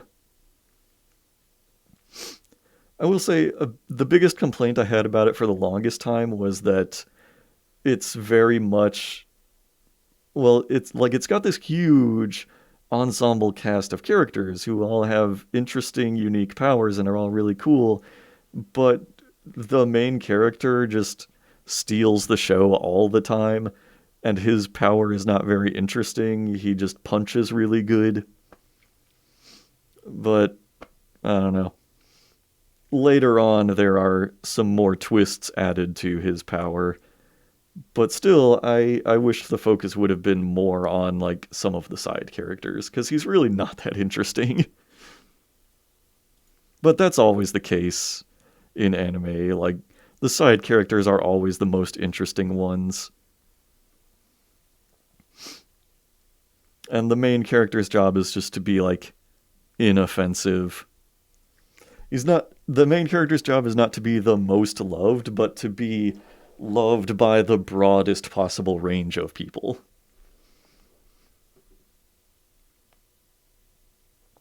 Um Okay, I've heard that this one is also really good.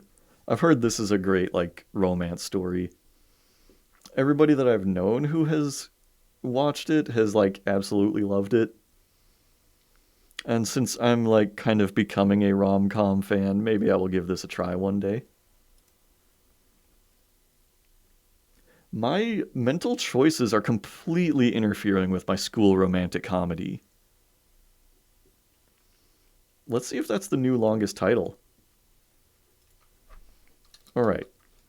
My mental choices are completely interfering, oh, spelled that wrong, with my school romantic comedy.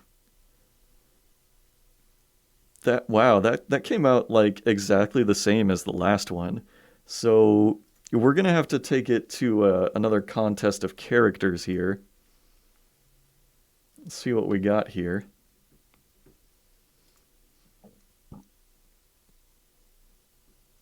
Man, even in Japanese text, this is a really fucking long title.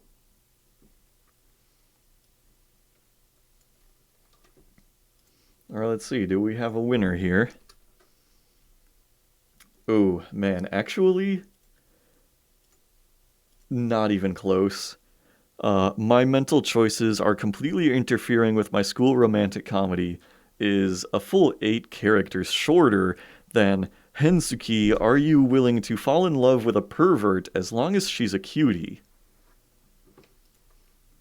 So, alright, the verdict is in. It looks really long, but it's a bit shorter than the reigning champ there.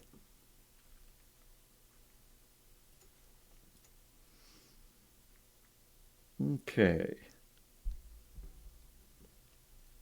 My sister, my writer. My stepmom's daughter is my ex.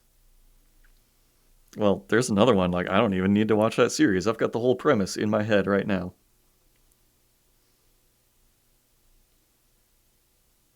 My teen romantic comedy snafu. My wife is the student council president. The Arrow comedy. Hmm.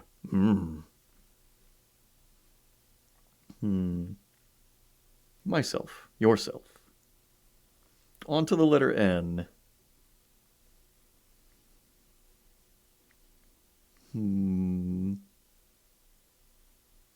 Oh boy.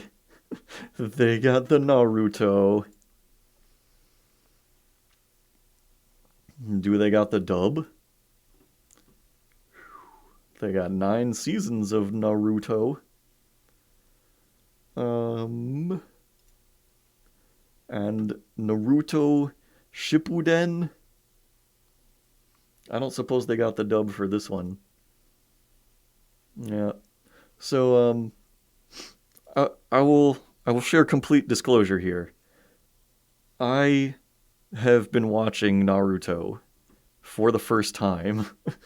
I am actually all the way done with this first series, although I skipped about 70 episodes at the end because I was told that they were all unbearable filler.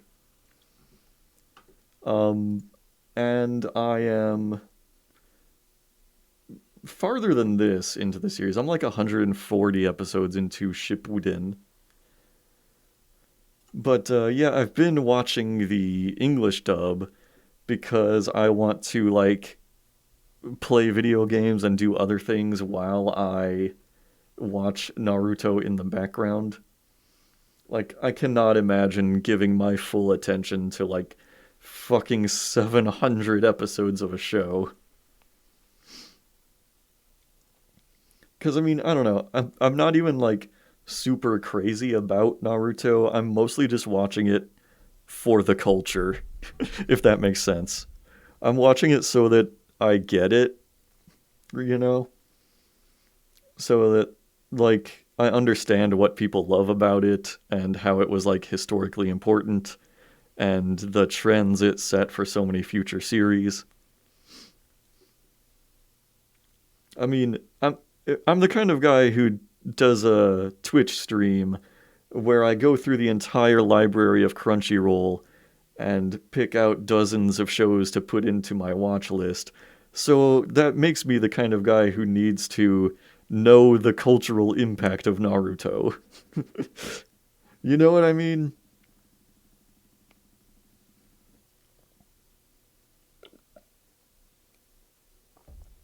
Hmm. I have heard this Natsume's Book of Friends is like one of the best rated anime series of all time. But yeah, the only people I have ever known to have even the barest experience with it have been like those bungo stray dogs type of people who just watch like cute fancy boy series. So I really don't know much of anything about it, but I feel like maybe one day I might watch an episode of it just to see why it's so like extremely high rated. Who knows, maybe it's something I would love. Oh, Neko Monogatari. Um, gotta add that one. I've already watched this one, but I'm just gonna have that whole franchise in my queue if possible. Oh hell yeah, Nichijou. So I slept on Nichijou for a long time, and like finally watched it all the way through for the first time last year. And I am a Nichijou believer now. I actually really love it, and I might very well watch the whole series again one day. It's great.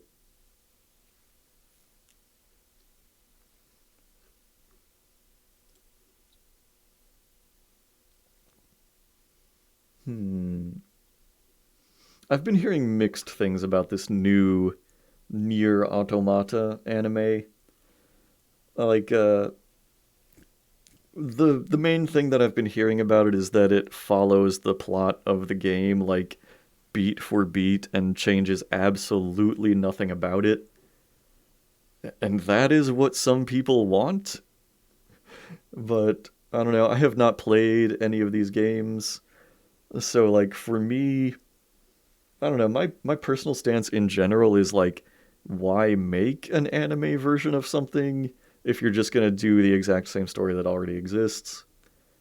But I can't really speak at length about that having like barely engaged with this franchise at all. Hmm. Ningen Fushin, adventurers who don't believe in humanity will save the world. I'm gonna do a quick character check on this one.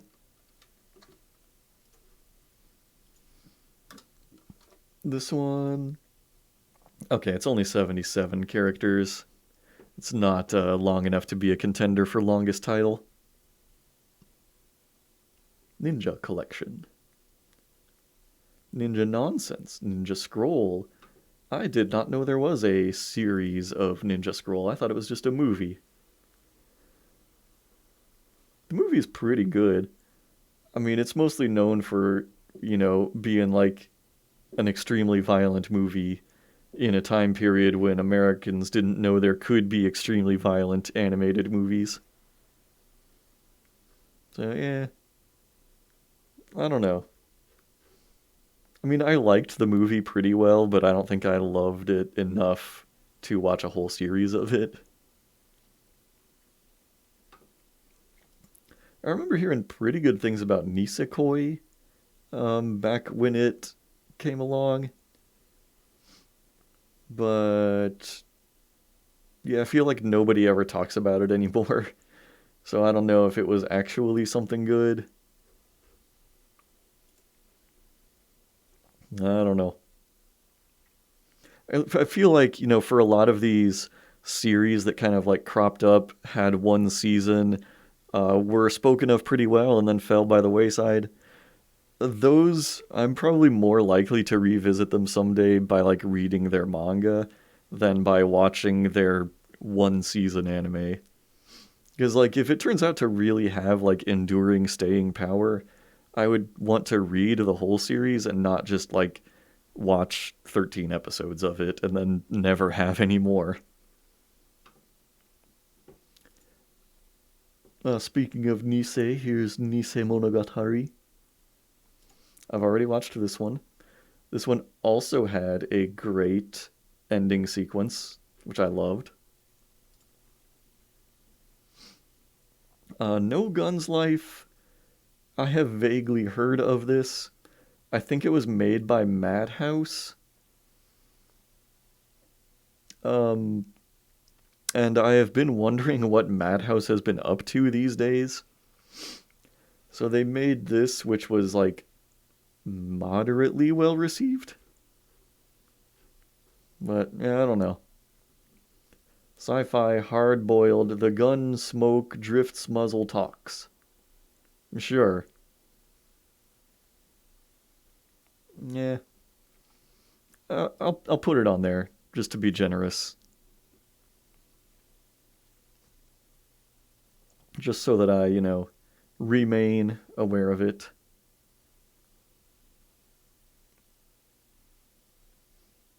Hmm. I've heard names like Non Non Biori and Noragami, but no idea what these are. What is this one about? The closest bookstore sells Jump every Wednesday. The video rental shop is 10 stations down. Vegetables are left out for sale, and no one's ever even see a lock on a house. That's the country life they live. But these five girls at Asahigaoka Branch School are enjoying it. Enjoy the leisurely laid back life of these unique girls. Okay, so sounds like a pretty straight up, simple slice of life. Yeah. What the fuck is Nutcracker Fantasy? Oh, weird. Wait. Oh, is this like a claymation? Like a stop motion animated movie? This looks weird. It's got a 2.6 on here.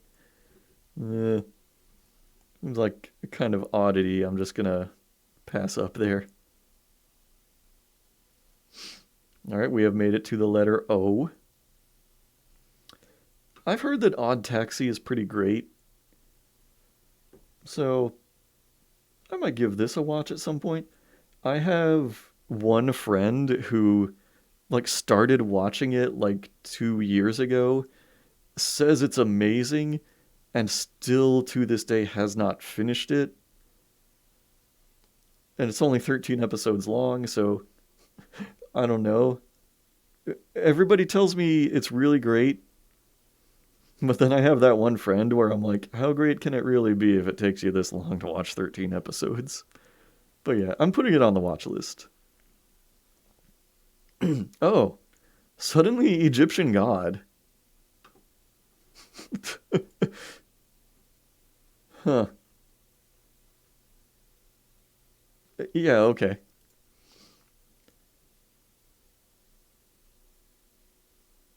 Hmm. Whew. It's the One Piece. There it is. It's Monkey D. Stretchy himself. I am probably never going to watch One Piece. I've actually watched one episode of it because it was in the middle of the series. Because I've read a lot of the manga. I'm still far from caught up though, and just watching one episode, I was like, "This is fucking miserable." Like half of the episode is recaps and previews, and just like stretching everything out. Get it because he has stretchy powers. Get it? That's why the anime stretches every episode out to be like way longer than it needs to be and is like unwatchable. It is not a bad read though, honestly. Like I'm definitely going to continue reading it one day. So I'm going to add it there just like so I'm aware of it in general so that sometimes I will scroll through my queue and be like, "Oh yeah, One Piece. I need to continue reading that."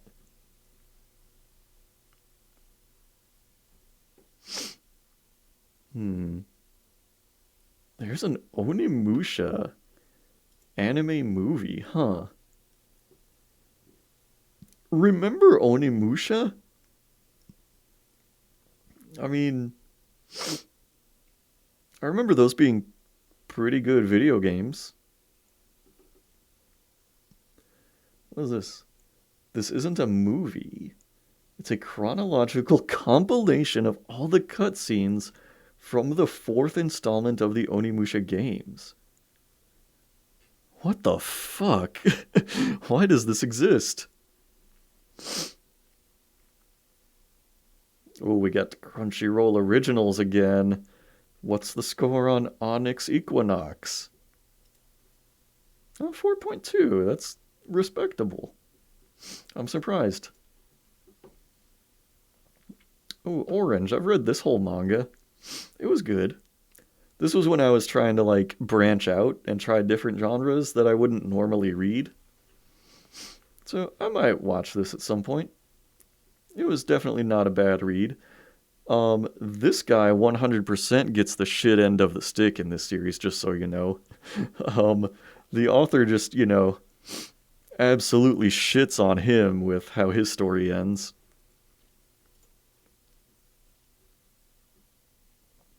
In fact, she shits on him so bad that she eventually made a one-volume follow-up manga to be like, here's an alternate ending about him where like his life ends up less shitty in the end. I've heard that this one is completely trash.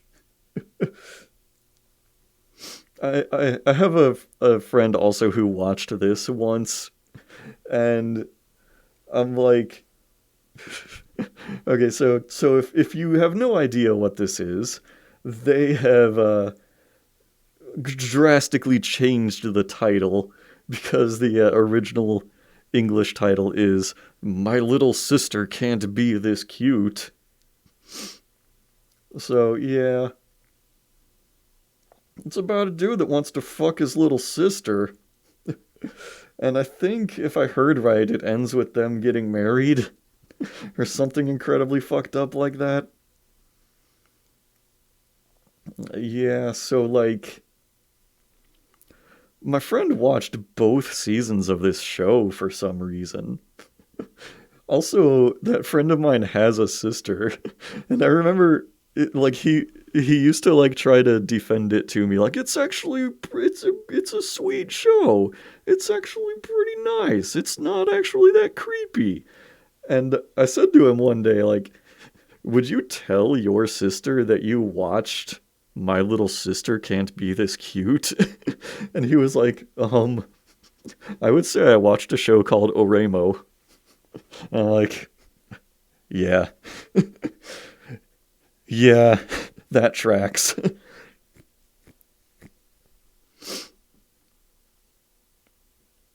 Hmm. Let's find something better than that. I'm passing by a lot of stuff that I have heard of but don't really know much about. Oh, I've heard that Oron is magnificent. Everybody I have known to ever watch this has said it's like one of the best things ever, and I really need to get around to it one of these days. It's man, only 26 episodes long also. Yeah, I don't even really know much about the premise of this one outside of the title, and I think like the main character is a girl who gets mistaken for a boy. But yeah, I've heard it's really nice and funny. So I need to try that one of these days. Now there's Overlord. I know this one's popular, but Just it being an isekai has me immediately disinterested. Here's another Monogatari, though. I gotta add that one. Gotta make sure that one's on the list. And we have made it to the letter P. Panty and Stocking. I watched like a couple episodes of this when I was in high school and it didn't really click with me. I don't know, I didn't find it like that funny or great. But it's had like such a long lasting, enduring reputation of being, excellent that I feel like I should give it another try one day. Perhaps I was too young to appreciate it. Plus, I mean, it's coming back. There's going to be more new episodes one of these days. Oh, here's another fucking drugstore in another world. Ah, yes. Paranoia Agent is another masterpiece. I've watched this one multiple times and I love it so much. Everybody gotta watch this one. It's also like one of the all-time great anime openings. Like good music, but also just heavy symbolism in all of the imagery throughout the opening that gets more and more meaning added to it as you watch this series. And it's so good. It's like I said, Satoshi Kon never made a single bad work of anime in his life. Nothing but hits. And not even any mediocre anime. Like, every single thing he made was great. Oh, there's Parasite. This is another one where I think most people love it more than I did. I thought it was fine. It has a good story. Um, I did think that, like, the fight scenes in it were all pretty boring, though. Like, I mean, it's about, these people who are parasitized by aliens, and they start trying to, like, body snatch the entire human race. But this guy gets, like, a fucked up parasite that can't get past his hand, and he, like, retains his own mind while the parasite has its own mind, and just, like, morphs his hand into these weird ways. But every fight scene would just be like, whenever they encounter one of the bad aliens, um, a bunch of bladed tentacles come out of their body, and a bunch of bladed tentacles come out of this guy's hand, and they move so fast that you can't even tell what's happening. You just hear blades clashing and, like, blurred images, while, like, the two humans just, like, stand there, like, 10 feet apart from each other. And, like, this happens so many times that I'm just like it was not like a compelling way to do fight scenes at all. But yeah, I mean, I would still recommend this series. I will still add it to the watch list. I don't know if I'll ever watch it again, but I'd still recommend it to other people for the sake of the story. And plus, it's got like good body horror in it also. And I am a horror fan. Peach Boy Riverside. Oh, there's Peach Boy and Peach Girl. What do you know? What the fuck is Peeping Life? If you're a fan of shows like Comedy Central's Shorties Watching Shorties, you've already lost me. Oh yeah. There's all these Persona animations. I've never felt compelled to watch a Persona anime. It's kind of a situation like that Nier Automata anime where I'm like, you know, why would I watch like a reproduction of the original work when I could just like play the original game?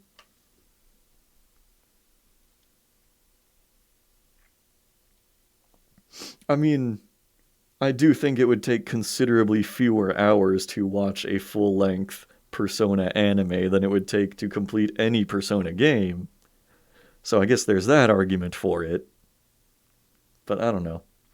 Don't know if that could be me.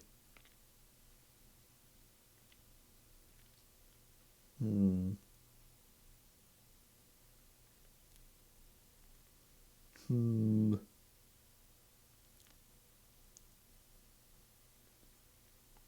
There's a lot of weird looking stuff in here. Like ping pong the animation? That looks nuts. There's no way that's any good. Definitely adding that to my list, actually. Before anybody watching this now or in the future uh, thinks to call me an asshole, I've actually watched this entire anime and it is genuinely amazing. I love it. I may very well watch it again. I have heard of Planet With. I think this came out like a couple years ago. And I thought I remembered some people saying it was good, maybe. I don't know. It doesn't have a very high rating on here. I'm probably gonna not add that one. I think I've had it on a Crunchyroll queue in the past, maybe on a different account, and I never got around to watching it. And since I haven't heard anybody ever even talk about it since then, I'm probably just gonna skip that one. Plastic Memories I watched at a friend's recommendation, and I didn't really like it. I don't know. It's always pitched as like a very heartstring tugging ass series that's gonna make you cry for days, and I didn't really feel that. Like there was supposed to be, like a romance between these two main characters, and she's an android, and I didn't feel like there was any chemistry with the two of them. Because, I mean, she literally acts like an android. She doesn't act like she's in love with him or anything. And then, like, there's also this uh, prefabricated emotional moment just packed right into the series where, like, androids only have, like, a 3-year lifespan. So it's like, he's gonna fall in love with her, and then since androids only live for 3 years, she's just gonna die. So, like, it wasn't really a heartstring tugging moment for me because I'm like, well, I already know where this is going. Like, I knew from episode one what it was gonna be. I was like, oh, okay, so he's gonna fall in love with the android, but it's gonna be really sad because they only live for 3 years. And, yep, spoilers. That's pretty much exactly what it is.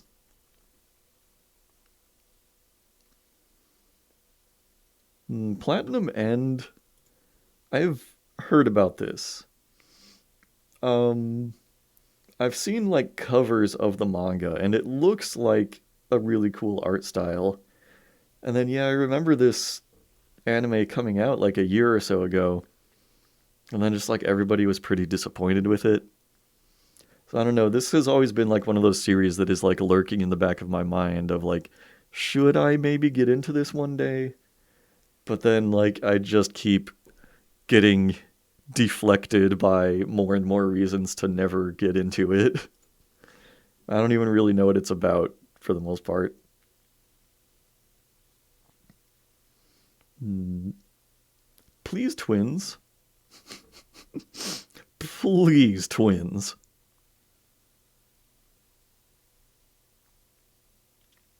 Hmm. Oh, yeah, there's a Pop Team Epic. That's not a bad little comedy series. I like it pretty well. I definitely think there's like a healthy smattering of unfunny segments in it, but all the segments are short enough that it's like, when it's good, it's great. And that makes it worth watching. Pretty Boy Detective Club. Do you think people watch this for the detective plots or for pretty boys? Oh, there's Pretty Cure. Is this like the first series in that ginormous franchise? Oh dang, this looks like early 2000s or maybe late 90s. I didn't realize this was such a like long-running franchise. All right, well, I'm gonna assume this might be the first one in the franchise, so maybe I'll give it a try one day.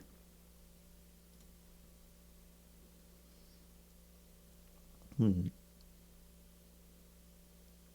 I've heard that Princess Jellyfish is really good. I also don't really know much of anything about it, but I don't know. I don't think it's really like up my alley personally, but I know that the people who are into it really love it. Princess Knight actually does intrigue me because it's another Tezuka adaptation. I know it's not like one of his best known series or like not one of his best loved, but I've always thought, maybe I would watch an episode or two of this some point or another. Prison School, some people have told me it's really funny, but I also know that it's overwhelmingly horny, probably to a greater extent than it is funny. So I don't think I'm gonna watch it. Problem children are coming from another world, aren't they?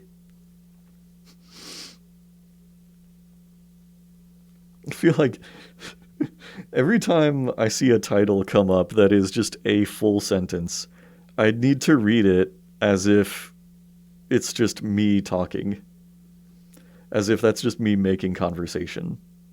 Oh, here we go. Okay, we're getting into some hits down here. Psychopaths is great. I have only watched season one, and I've been told that everything after that is garbo. But yeah, Psychopaths I can definitely recommend to people for sure. It's a cyberpunk future where like the cops have these special guns that basically scan a person, read their psychological profile, and are incapable of firing unless that person like registers as potentially dangerous criminal. And it has, different like stun settings and stuff like that, or it can also like fucking horribly destroy people in like a spectacle of gore.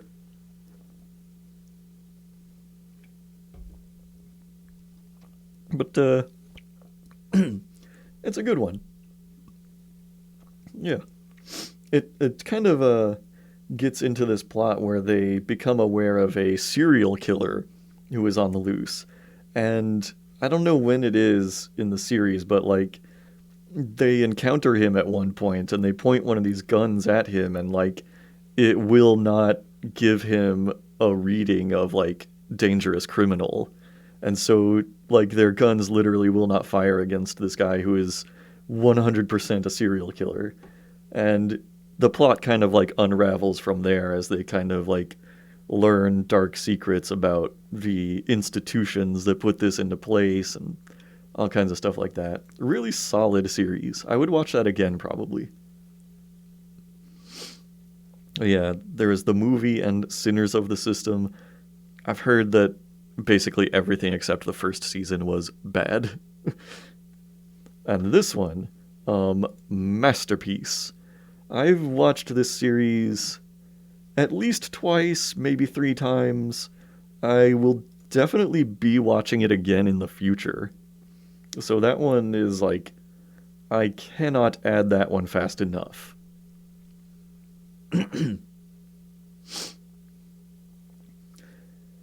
Yeah, and if you're completely unfamiliar with that one, it's the like progenitor of the tragical girl genre that has come to arise. So it's like, it looks like this happy, sunny, um, magical girl show, but spoilers, things are not what they seem. But it's so good. Great characters, really great music, and like uh, striking art style in some sequences, and it's very rewatchable.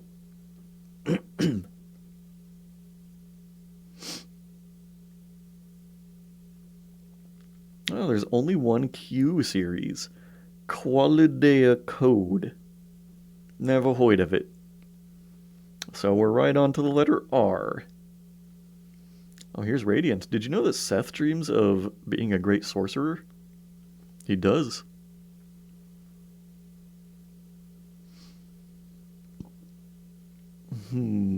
Oh shit, dude. Ranking of Kings, actually a 10 out of 10 for me. I love this series so much, and this is another one I definitely will be watching again in the future. Hopefully, like, with somebody who has never seen it before. Because it's like, so people who have never watched Ranking of Kings and have only seen, like, the preview images and artwork of it and shit, you have no idea what you're in for. It's not. I would almost compare it to Madoka, but I don't know, not quite, because like I don't know, it's not dark in the sense of like twisted and fucked up, but it's just like I don't know how to express it properly. It's just like a really great fleshed out fantasy world, even though the art is like really simplistic and even looks childish. um it gets super serious, and it's like after probably like 5 or 6 episodes I could not take my eyes off the screen. Like I didn't start watching it until a few episodes were out, and then once I got caught up probably around like the middle of the season, I was like, why did I start this when it was still ongoing? Why didn't I wait until it was all out so I could just watch every episode in one sitting? It's fantastic. Like the lore and world building kind of remind me of like the Dark Souls games, but this would be like I guess a really good way I could pitch this is like a game like Dark Souls or Elden Ring or something like that, but before the world goes to shit. The Souls games always have like this post-apocalyptic feel to them. This is like if you could see all of the like Dark Souls characters in their primes. So there's a lot of like, high ranking royalty figures and stuff like that who have these like obscure powers and just like unbelievable backstories. Like, man, I loved it so much. And the second opening sequence honestly is like one of the best anime openings I think I've ever seen. It's just like every time I saw it, it was just like a rush of emotion. And it's like, as the season goes on, you learn more and more about all of the individual events that you're seeing in that opening sequence, and you're just like, oh my god. It's just unbelievable. Like, it has kind of a slow start, and then it just snowballs, and it just runs out of control. And, like, not quite off the rails, but, like, you feel like you're gonna run off the rails. And man, one of these days I'm definitely going to read the manga, and man, I really hope they make more of this series. But even so, like this one season was a really satisfying, pretty self-contained experience. It has some threads that they could pick up for a future series or additional seasons, but it doesn't leave you feeling like you didn't get a good ending to this story. And like, man, just the more I think about it, the more I am just like, this was so good. It looks so goofy, but it was so compelling. And like, man, there's nothing like it, really. I wish I could put this in my watch list twice.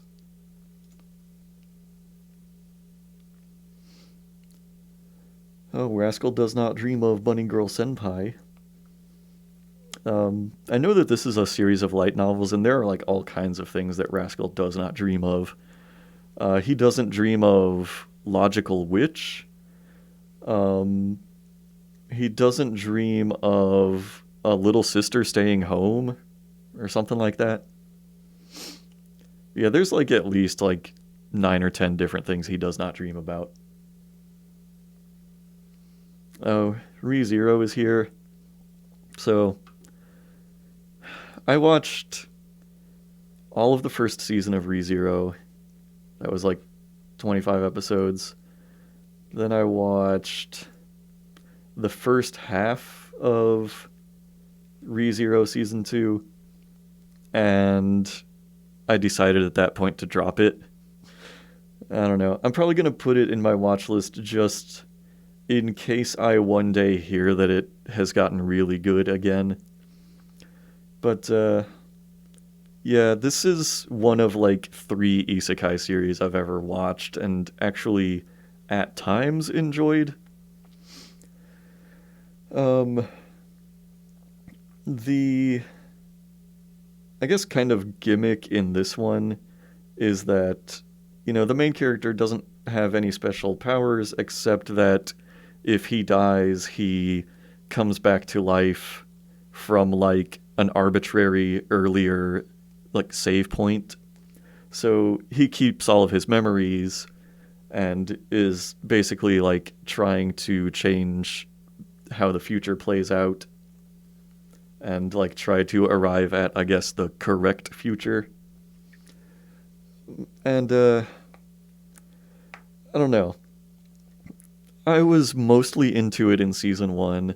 The only thing that I would say against it for that first season is like it became hard to remember what happened in the actual timeline and what happened in a timeline that ended up completely erased. So it's like kind of hard to keep the story straight when it has that mechanic built in. Um, and then the reason I decided to drop it in season 2 was like all of the characters who are not the main character just know more than him, but always speak about everything really cryptically and just talk in circles about shit that you cannot possibly understand.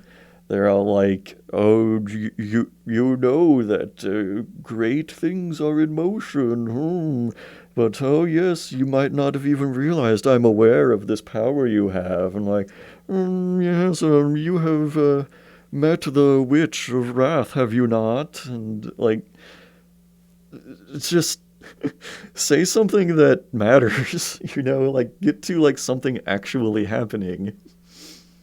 And I don't know. I just got too frustrated with it to keep going on with it. And like, just constantly being kept in the dark by the series and just, things continuously happening that I have no way of comprehending, presumably because the writer had not thought of them yet. So, I'm probably not gonna watch ReZero anymore. If it like one day comes to a conclusion and everybody says that the ending is like the best thing they ever saw, maybe I'll give it another try. But yeah, it's really rare that I get that far into a series and then drop it, because it's kind of like a sunken time fallacy at that point. But I'm like, man, I just couldn't do it anymore.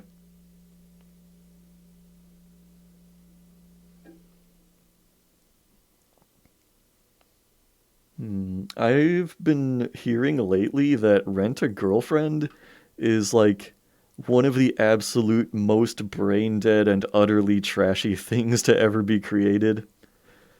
Um, to the point that I kind of wanted to give it a try, just to see what an absolute train wreck it is. But then I'm also told it's not even worth it to see how bad it is. So I guess I'm gonna skip it.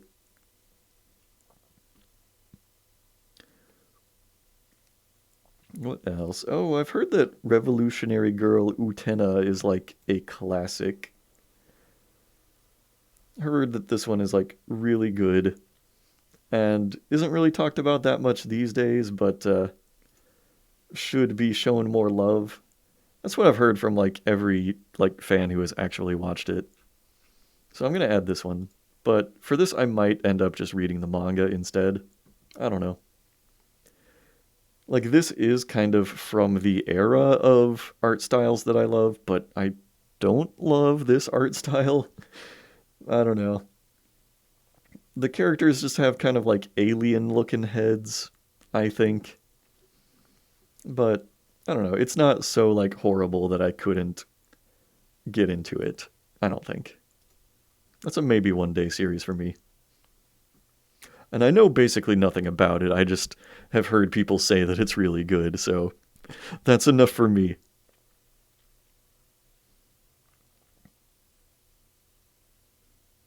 I can't tell what's going on here, but it looks questionable.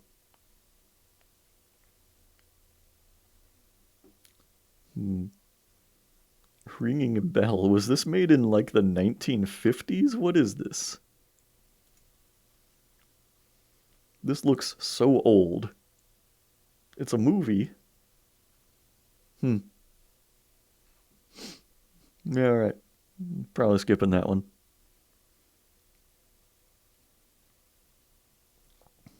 Robo Geisha. Now this is an eye-catching image right here. This might be badass. I don't know. It has a 2.5 rating. Oh no. They only have the English dub available. Why would you do this? All right. That tipped me over into not watching. Oh shit, Robotech is on here. I love Robotech. Remember, like in the old days of my YouTube channel, I did a full review of Robotech parts 1 and 2? Shit, now I have part 3 available to me. I might have to one day complete that trilogy. I'm definitely gonna have to like watch that third season one day. Yeah, if there's anybody watching who is unfamiliar with Robotech, um, Robotech is actually three 100% unrelated anime, and they got smashed together back to back. And the American localizers tried to make like a cohesive through line to these three, again, 100% unrelated series. And the first series was known to most people as like Super Dimension Fortress Macross. It was the first Macross series, and it's really fucking good, actually. Um, I was like really surprised at how good the series was once I actually sat down and like watched the whole thing one day. But yeah, I recommend going on my YouTube channel and watching my old review of um, the first couple Robotech series. Because man, this was like such a surprise to me.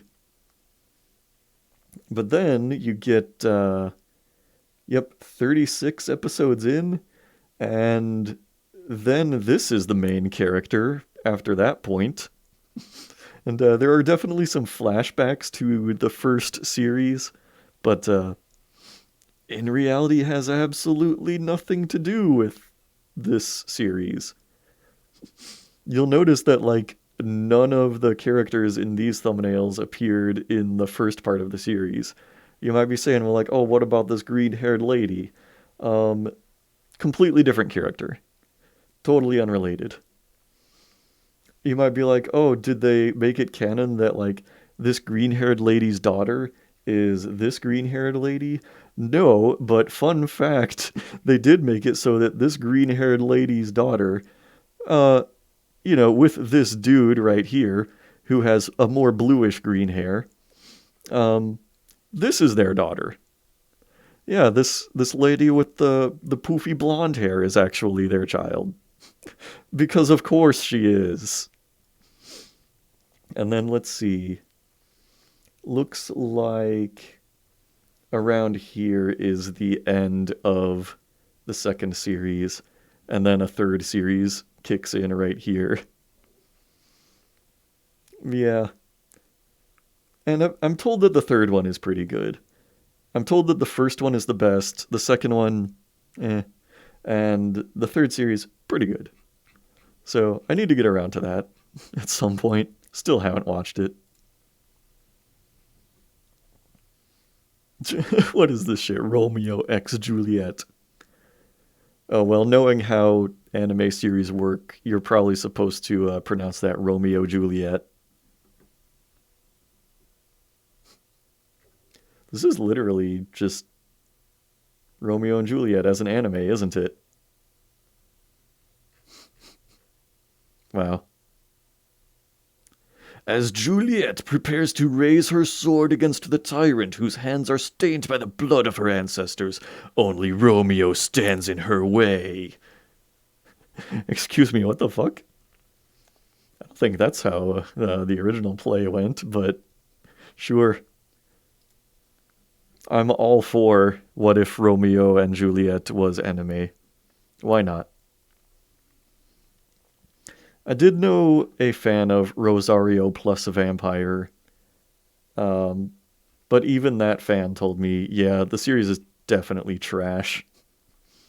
So I'm not gonna watch that one. Rowdy sumo wrestler Matsutaro. I love that. I love that he's described as rowdy. I mean, you'd kind of expect a sumo wrestler to be pretty rowdy, wouldn't you? I mean, any kind of wrestling is pretty inherently rowdy.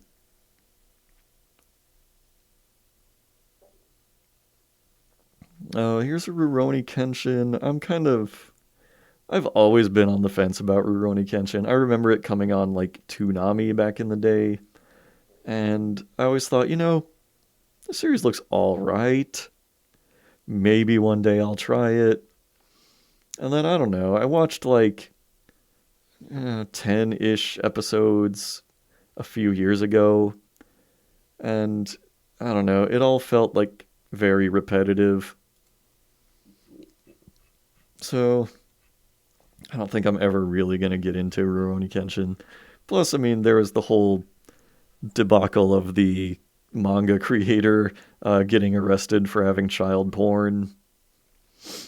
There's that whole angle of it now where, like, I would not be able to keep that out of my mind if I tried to watch this series. Like, anytime a child character appears on screen, I'd be like, I wonder what the original creator thinks about this. uh,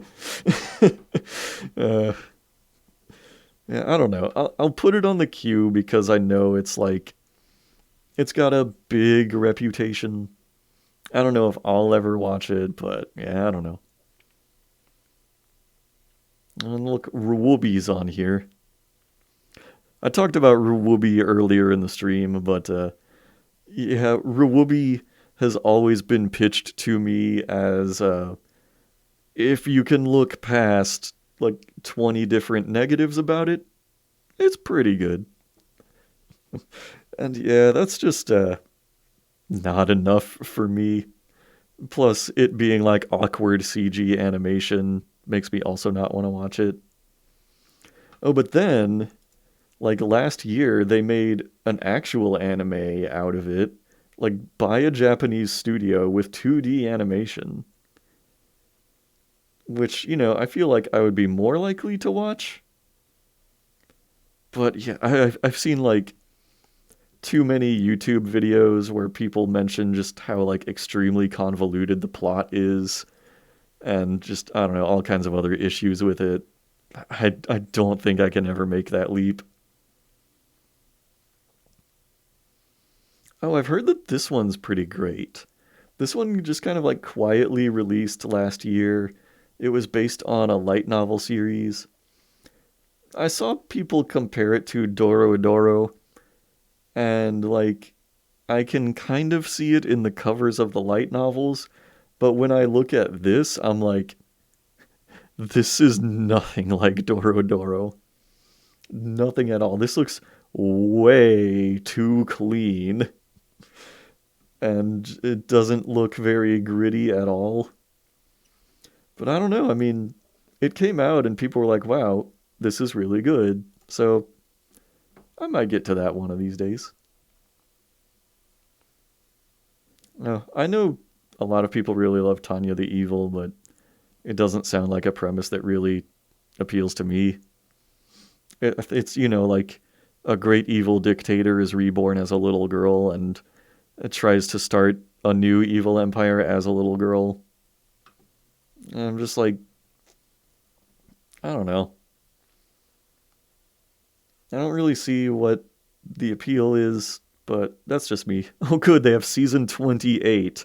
I'm sure there are literally 28, no, 32 seasons of this. Of course, yeah. That's definitely got to be accurate information.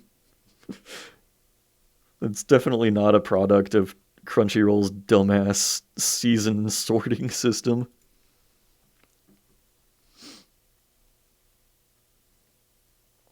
Sailor Moon Crystal.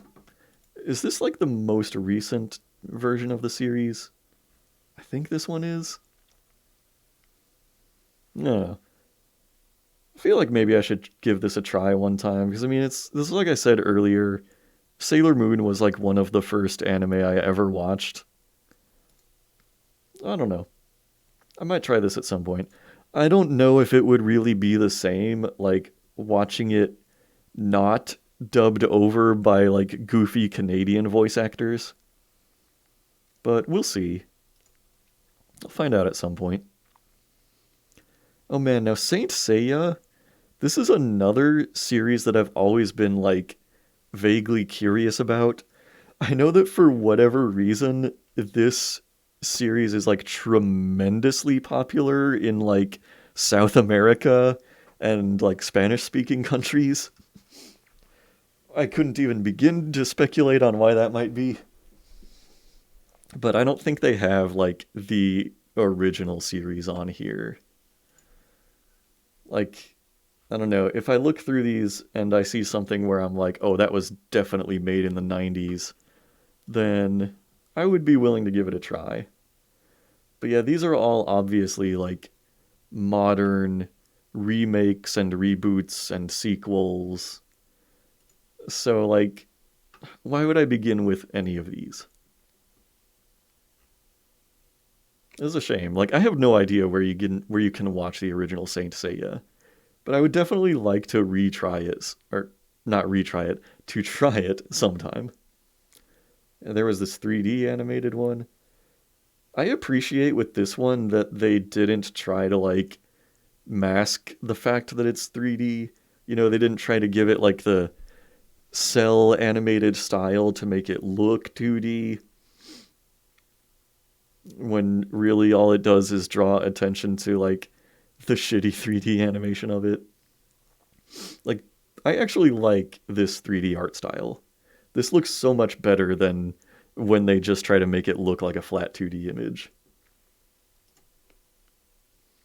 So yeah, here's a bunch of random Saint Seiya series that I'm never gonna watch because they don't have the first one.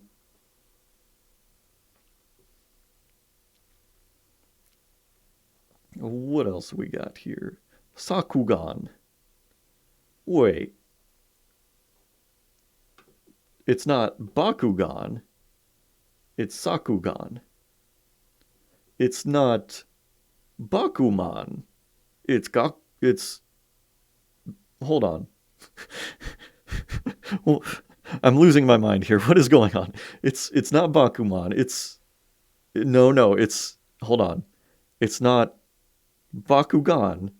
It's Sakugan. Not not Bakugan. Not Bakuman. Not Barakamon. Not Barack Obama. But Sakugan. Am I reading this correctly? Okay. Moving on.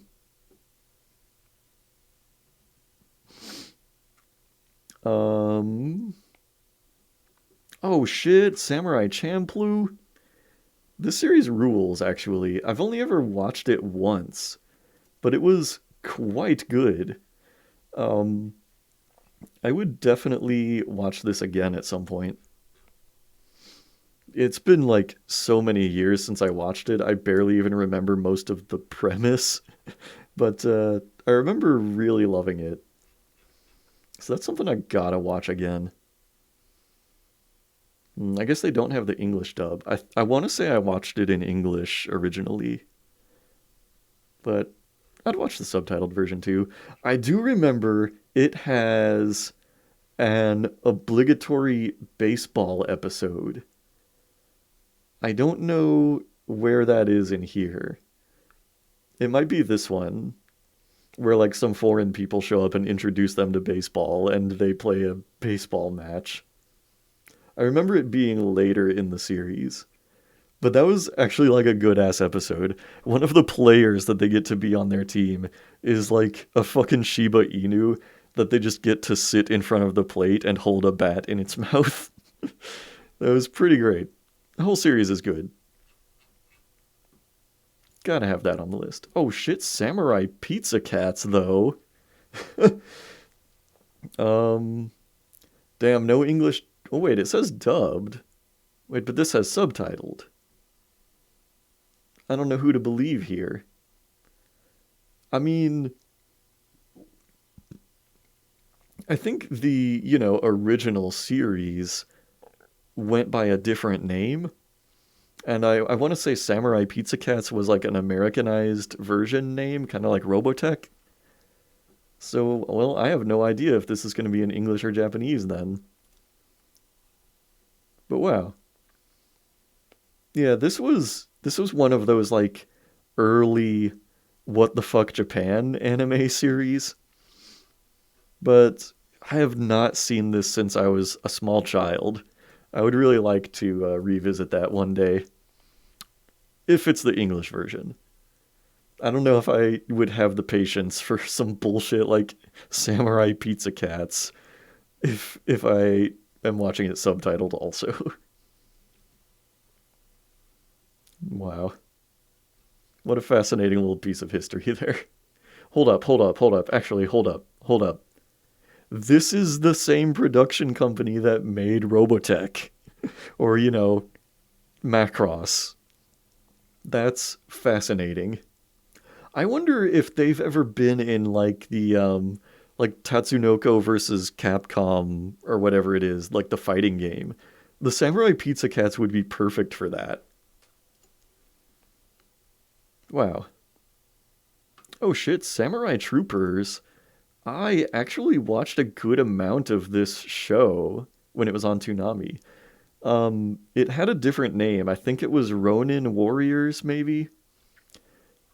But yeah, I know that like for a long time I didn't really think anything of this series and like didn't bother to watch it most of the time, but when I actually did sit down to watch it, I was like, "Damn, this is actually pretty good ass show."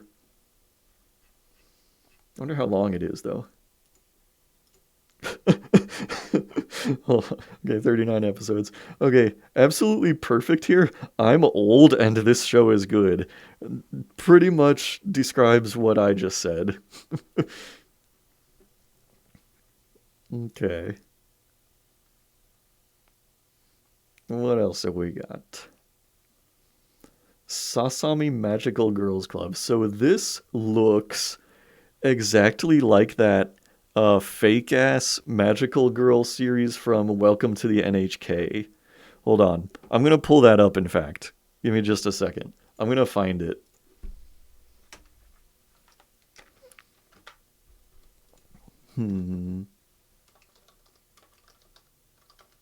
Hold on.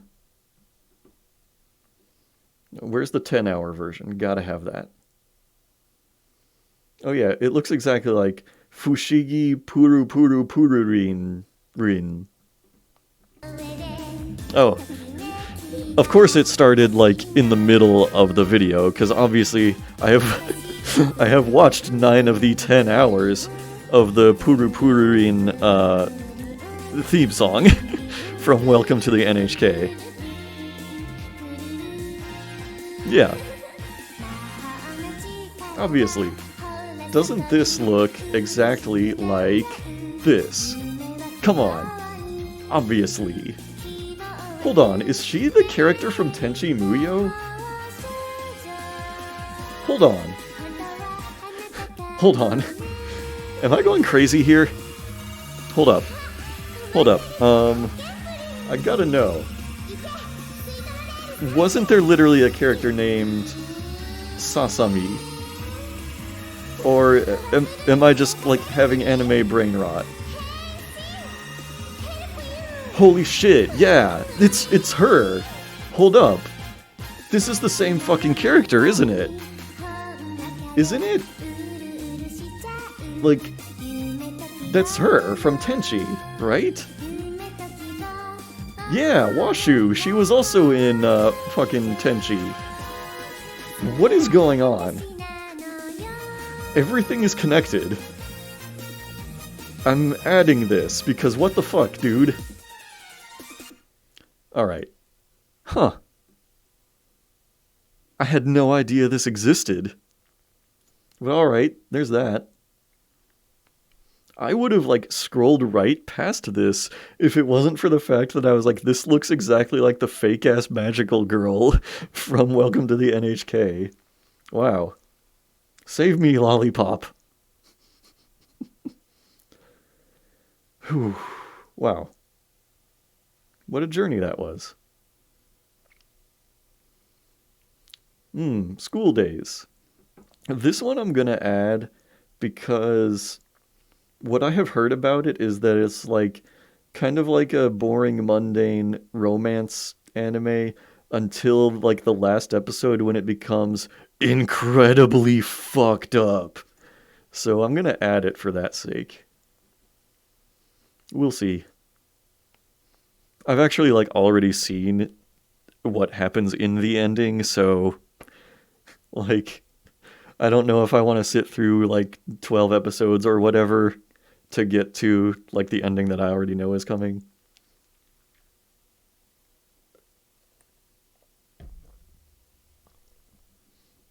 But let's see. I will say though, like if you want to watch a series like that, where like it gets incredibly fucked up in the ending after like not being that interesting through most of the series, then maybe give that a try. Maybe set that little surprise for yourself. Or like try to surprise somebody else with it.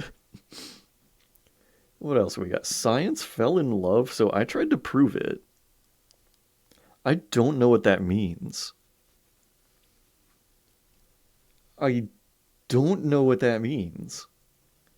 You tried to prove that the concept of science fell in love.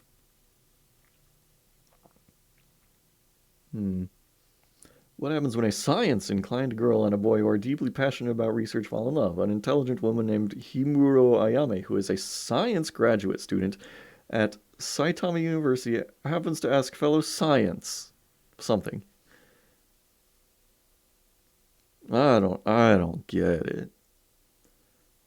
Now, Scorching Ping Pong Girls, that I can understand. I'm probably not going to watch it, but I understand what's going on there. What the hell is Sea Prince and the Fire Child?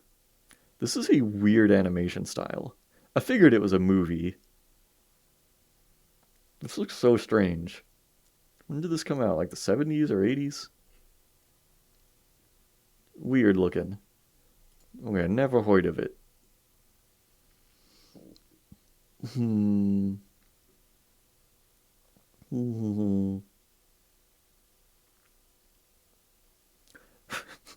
I have heard of Senran Kagura. I thought this was just a video game series that's like full of boobs.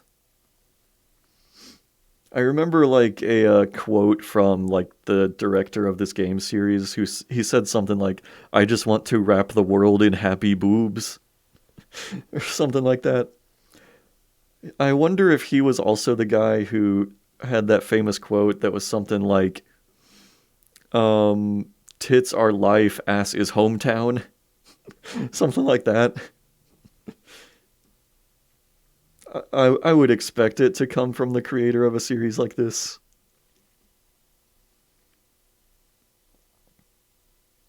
I get the feeling like the letters S and T are probably going to be really long. I think Crunchyroll is one of those sites where any title that starts with the is in the letter T. I haven't really been paying attention to see if that is the case, but I bet it is. I think I've heard that Shadow's House is good, but I don't really know anything about it. Hmm. Hmm. I'm gonna add it just because, high rating, and I've heard good things. Why not? She and her cat, everything flows. Oh yeah, of course it's fucking Makoto Shinkai. Of course it fucking is. He would write a fucking title like that. Of course. I didn't know there was a Shenmue the animation. Shin Godzilla is on here? What in the world? Huh. I've seen it already. I mean, it's a pretty good movie. I'll put it on the watch list. Why not? Weird. I didn't think that was going to be here. Also, you can like barely see on there his like tiny beady little eye. It definitely like makes the silhouette look less threatening when you see that like tiny goofy eye on there. Oh, it's Ikitosen. It's that Coomer anime that I saw way back up the list. Only got 3 episodes, huh? Weird. Oh shit. Oh man, I forgot about this series for the longest time. This one is actually really fucking good. Um, I'm definitely adding that to my watch list.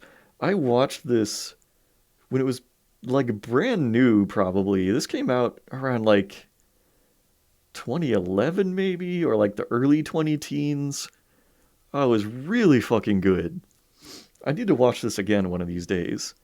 This was like, um, I remember how I like found out about this. This was like, oh yeah, it probably was like, around like 2012 or 2013. I asked like a friend that I knew in college if, he had any good new anime to recommend. And he threw this out. I had never heard of it in my life, and like it blew me away. I mean, I really don't want to give away anything about it. The fourth episode is a massive info dump, but I actually really loved it because it tells you a lot about like this world and how it works. Um, my advice would be like if you're even remotely interested in this, then just like mute me until I get off of this screen because I would give like mild spoilers about it just to kind of like tell you what the world is like and what it's about. So like you kind of see in episode 1 that like around present day humans start to develop telekinesis, and then it goes like 500 years later and it shows you like a 30-second clip, and then it's like 500 years later, and then another like 30 seconds go by and it's like 500 years later. It keeps like skipping ahead to different points in the future like that, and eventually you end up in like the present day of the series where it all takes place, and it's like a super distant future, like unrecognizable to like present day. It's kind of to the point where like a lot of technology has become lost and people now see that as kind of like magic, but it does take place in a society where people do have telekinesis, and like as you kind of find out about the way their world works and the road that led to this world, it's such a like fascinating piece of sci-fi world building. But also in addition to that, like a lot of really like super compelling plot developments go on as like this group of kids kind of starts to see the cracks in the world that they live in and like corruption going on behind the scenes and just really dark things about their own history. It's so good. Like it's honestly got some world class world building. And man, absolutely worth a watch. I don't hear it get talked about that much anymore these days, but it was so good. The only thing I would worry about is I know that like some of the subtitles are weird. Like I forget what it was. Like there are some sites like I think on Crunchyroll they refer to the like telekinesis as like power, I think, but the subtitles that I watched called it like Cantus, which I thought was a way more interesting term for it. But I don't know. Still just like a really good story overall. You gotta watch that one.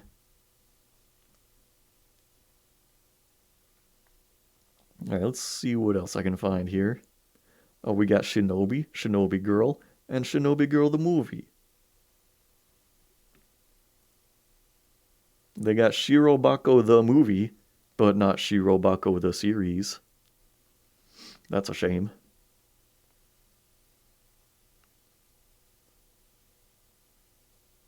Hmm. Sin the movie. I think this was a tie-in with like a pretty bad early 2000s PC game or something like that. I don't know. At one point on like a past Crunchyroll account, I had this in my queue because I was like, Crunchyroll almost never has movies on here. Usually, if they do, it must be something like really interesting and notable. But I get the feeling Sin the movie is probably not that. After I heard about like the video game that it was a tie-in to and all that. I don't know. Let's see what the rating is on it. Let's see. I'm curious. I'm just curious. 3.4. Yeah, that's not great. Not great. Hmm. I've heard that Skeleton Knight in Another World is pretty good. It's once again an isekai that I do not think I can force myself to be interested in. Oh shit! Skullface bookseller Honda-san is on here. I did a Truth's Manga Cafe review of this series. It's so good. I love it. I think I've watched the whole series twice, and I might watch it again.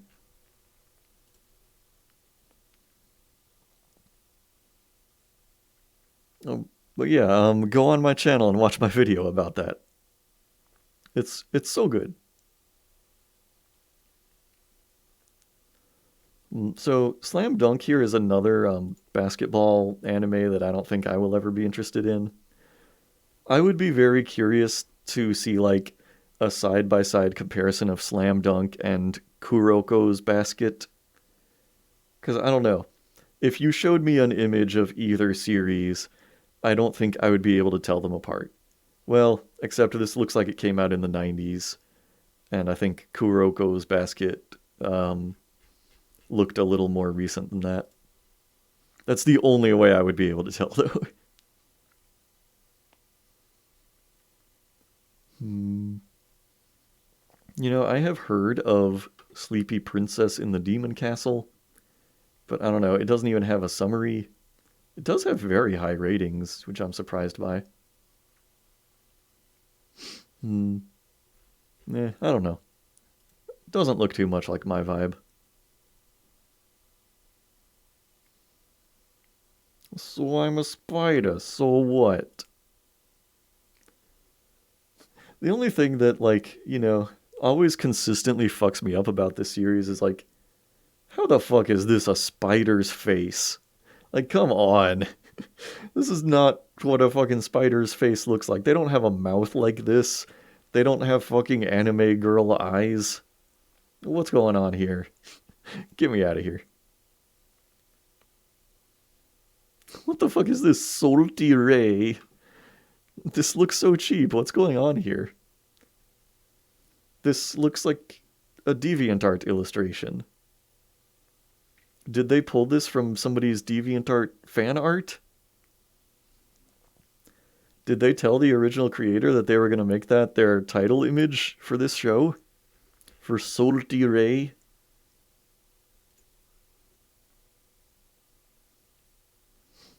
Oh, Sunny Boy. Um, Interesting that they don't put any kind of summary on here or anything, but I remember hearing when this came out that it was like fantastic. Like, gotta watch it, but everybody was sleeping on it. So it's definitely going onto my list. What else do we got here? It's been a long time since I spotted one of those Crunchyroll produced live action shows. I wonder why so many of those are not in the back half of the alphabet. Sorceress Stabber Orphan. That's incredible. Hmm. Soul Buster, Soul Eater. Yeah, this is something I gotta get into one of these days. I really do like the art style of these characters. Um, I don't know. I've heard mixed things about the anime though, like that it completely fucks up the ending and that the manga ending is way better. So I might just read it rather than watch it. But on the other hand, the studio that animated it was Bones, and Bones is an amazing studio. They made such hits as Full Metal Alchemist and Full Metal Alchemist Brotherhood and My Hero Academia and Mob Psycho 100. They are some of the best animators. So I don't know. I am very torn. Soul Buster, Soul Eater, Soul Hunter, Soul Link.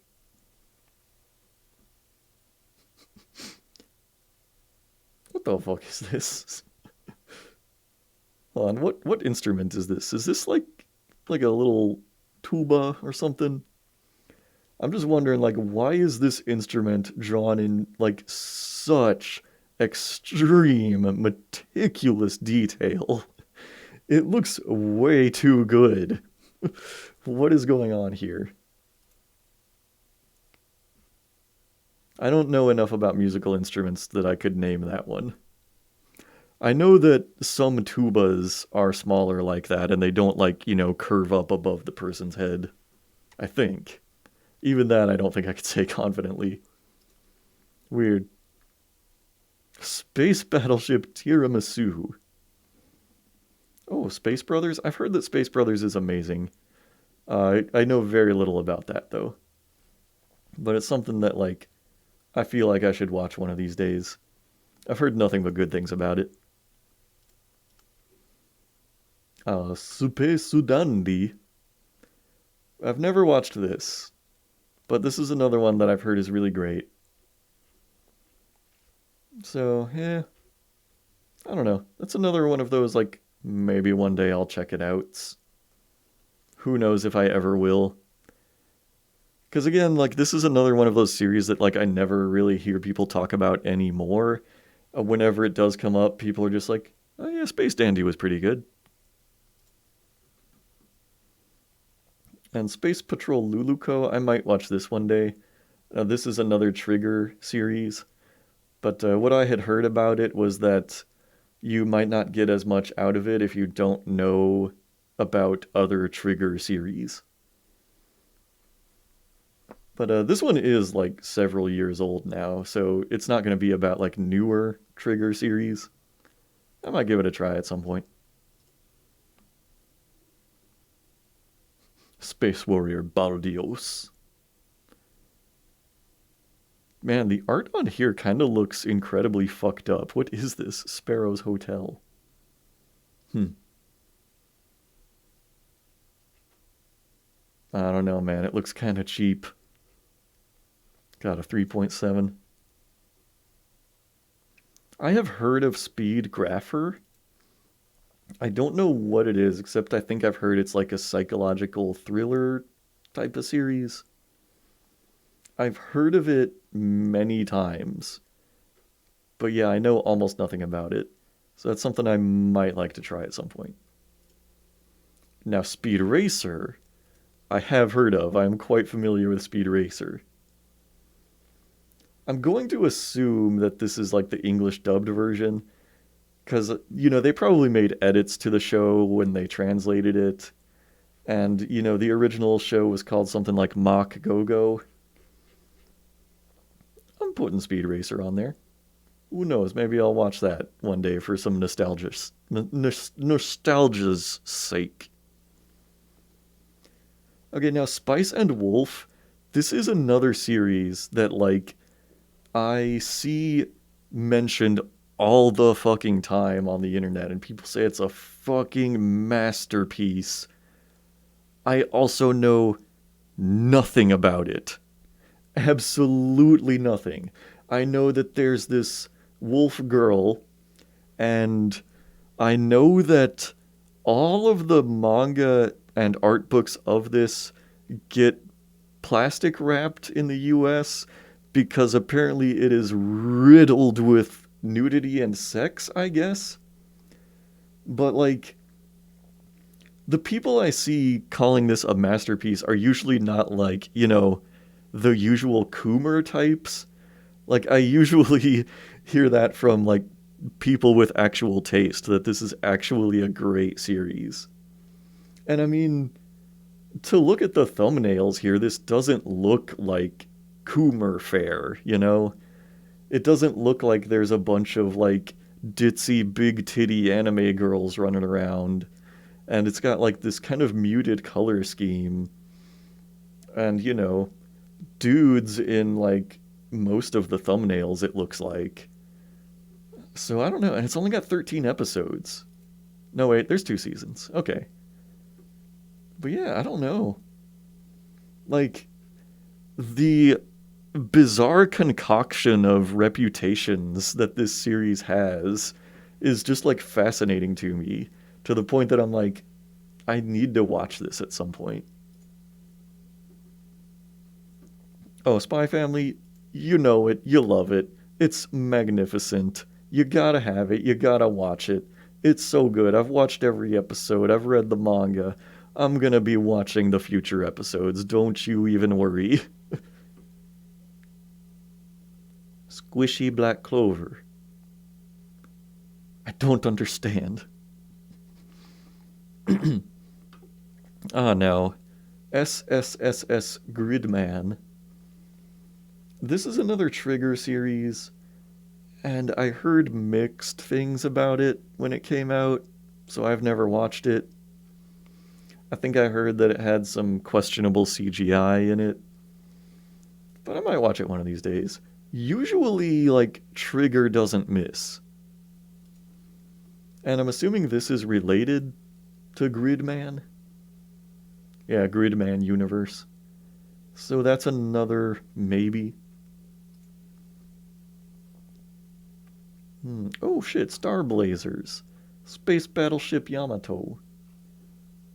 Oh, I think this is like a modern day, like, remake of an older series.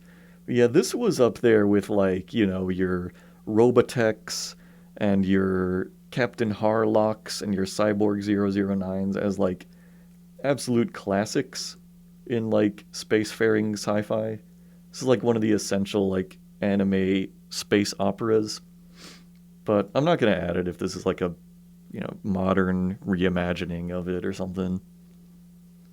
I'm usually, like, very hesitant to get into any kind of, like, remake, That goes for, like, anime and for, like, video games and, like, a lot of things, really.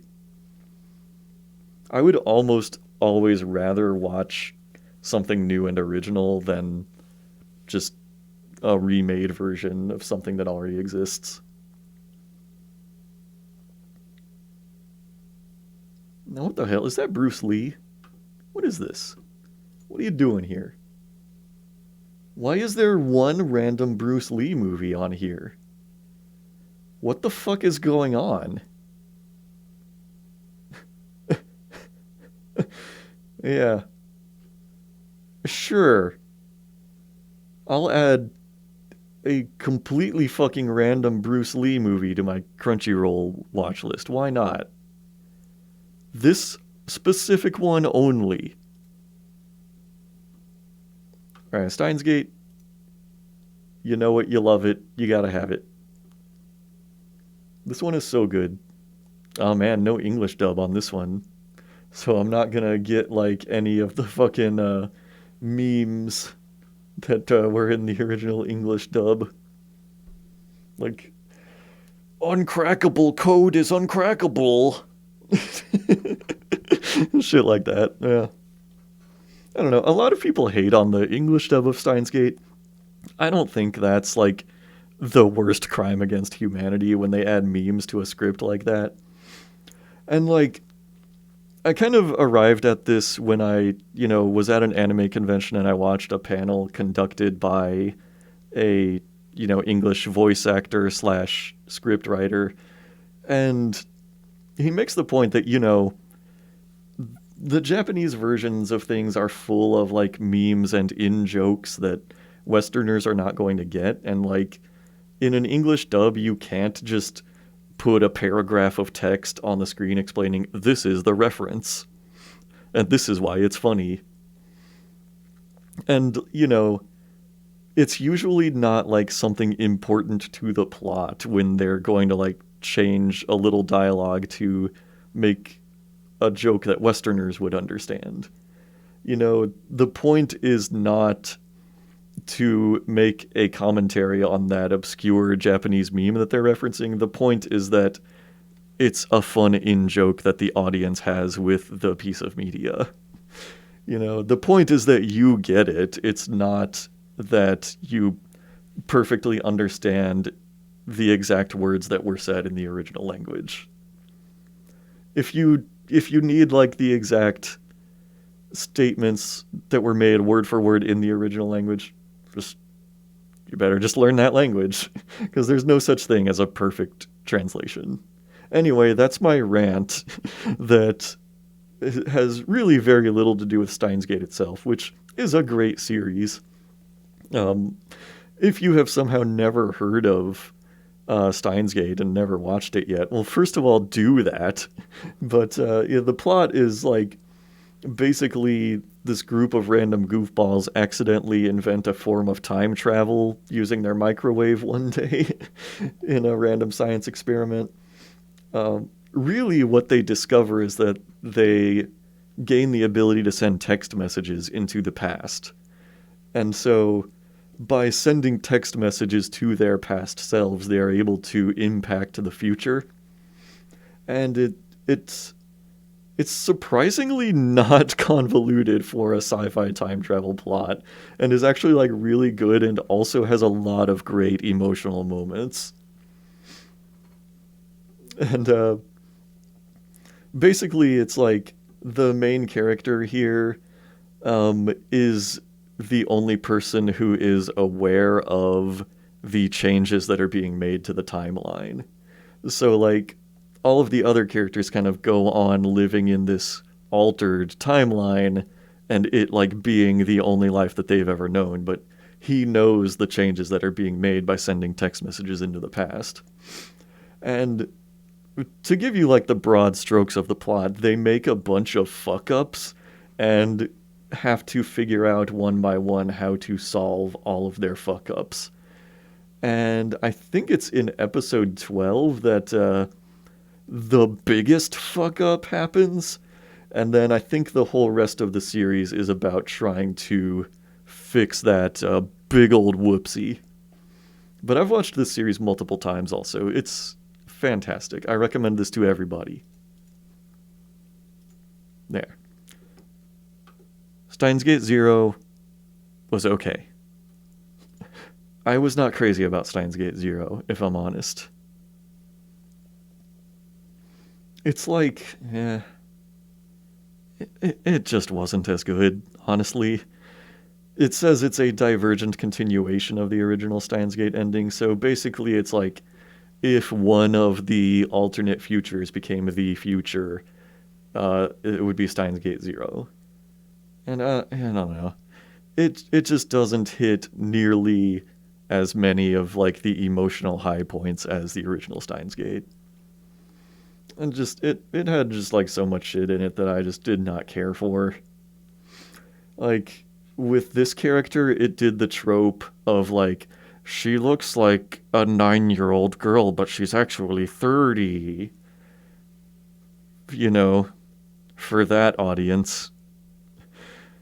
And like I think this character came back but only as like a VTuber AI on this guy's phone.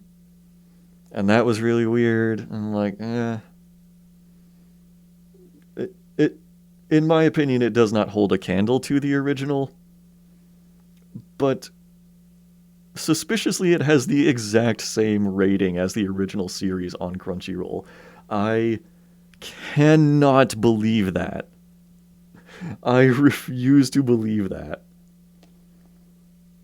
I don't know how people see this and think that it's every bit as good as the original. But I don't know.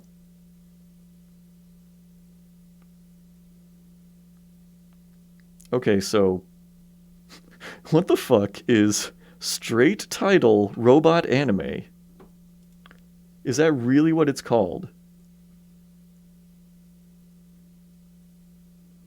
Um, okay, it definitely says straight title there. Yeah, yeah, I do think that says robot anime. Oh no. What the fuck is this? Oh no. Was this made by one person? What the fuck is going on? What is this? Hmm. Honestly, maybe it's because I've been sitting here doing this for almost 6 hours, but this looks like it could be a so bad it's good watch. I might try it one day. The very low rating actually compels me to one day give it a try. It actually looks quite bad.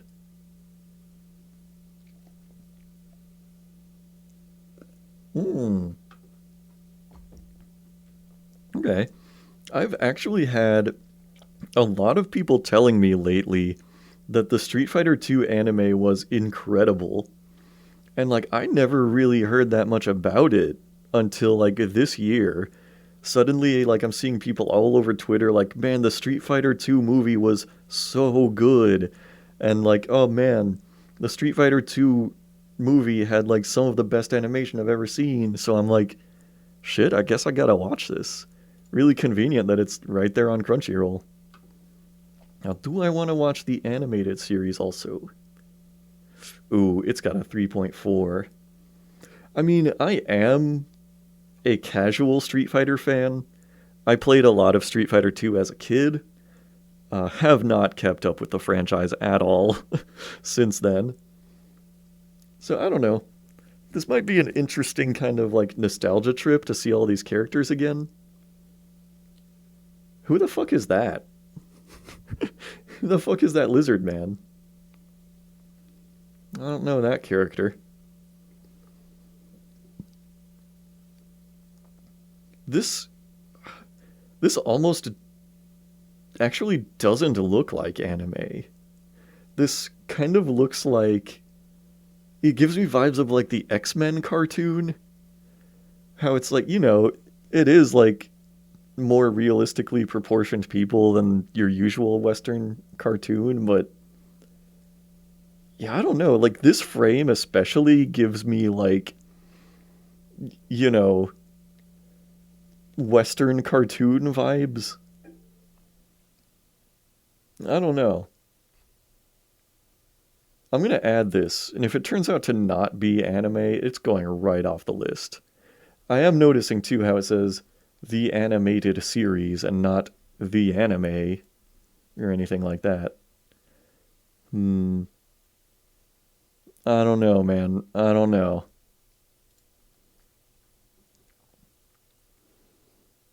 Let's see.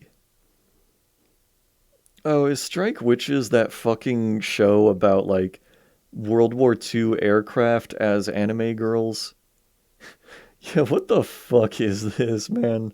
Literally, what the fuck? So they all have like airplane wing legs, and looks like most, if not all of them, have animal ears, and they also hold guns in their arms. Why do people love this shit so much? I don't get it.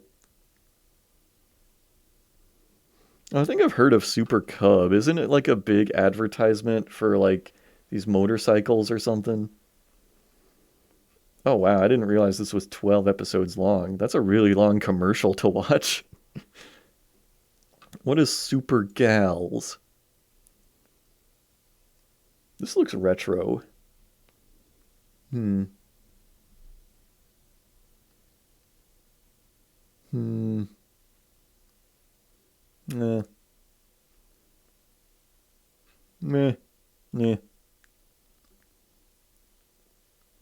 Art style looked okay on that, but I'm just like, doesn't look that interesting. Suzuka. Hmm. Is Sweetness and Lightning like another one of those anime that's about a guy raising a little girl and then when she grows up they get married? Is it another one of those fucked up things? Now here we've come to Sword Art Online. Part of me wants to add Sword Art Online on to my list just for how like pop culturally important it is, even though like half the people I've known who ever watched it just absolutely hated it. The other half have said it's like their favorite thing ever. I don't know, man. Again, like I'm just not into the isekai slash trapped in a video game plot lines. Okay, Sword of the Stranger though? Sword of the Stranger, bro? This is a good ass movie that I need to watch again. It's been so long since I saw that. I've really got to give that another watch. I just remember it having like awesome fight scenes and some like really cool just like scenery and ideas in it. Just really great action series. Oh shit, it's also Bones. I mean, I guess it is kind of a hidden gem of its time.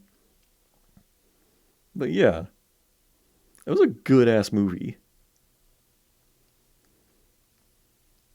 Man, I'm tempted to watch that again tonight, but I don't know if I have the time tonight.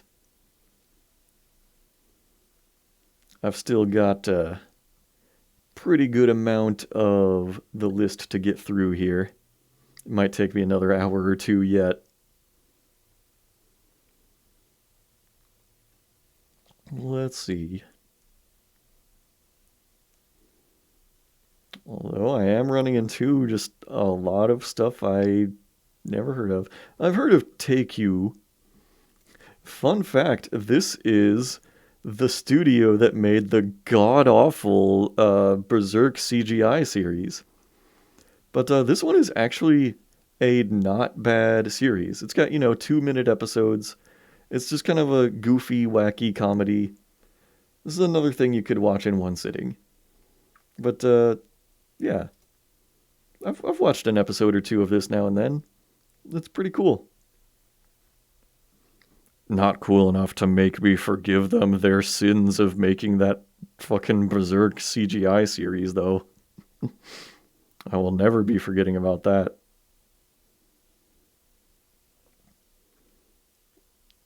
All right, so I know I was keeping an eye out for like the longest title. I think this might be the title with the most exclamation marks. This is so unnecessary. One, two, three, 4, 5, 6, 7, 8, 9, 10, 11, 12, 13, 14, 15 exclamation marks. You need every single one of them. Yeah, I actually watched one episode of this. I didn't like it. Somebody pitched it to me telling me it was like actually really funny. And I watched one episode and I don't think I laughed one time. So yeah, I'm skipping that one. What's the rating on that? 3.8. Yeah. Yeah. Now Tenchi I do want to add, but only if it's like the original Tenchi series. I don't know what all of these are. These like, I don't know, side stories or OVAs or something. If like Tenchi Universe is on here, I will add that because I think that's the original one, right? Probably.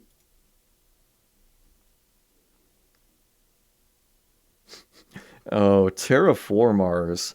I had somebody try to recommend me this one time, and I think I got like 2 or 3 episodes into it, and it was complete trash. It's fucking horrible. It's so just edgy, just needlessly so. And I'm a person who usually likes like edgelordian shows. This one was it was so fucking dumb. All I know is like it was about people going on a mission to an alien planet where there are these like humanoid cockroach aliens. And also the aliens look fucking stupid. Like this is one of them. It just looks like a dude with like a really long upper lip and then I don't know like short curly hair or something. But they're supposed to be cockroach people and they look nothing like cockroaches except they're brown.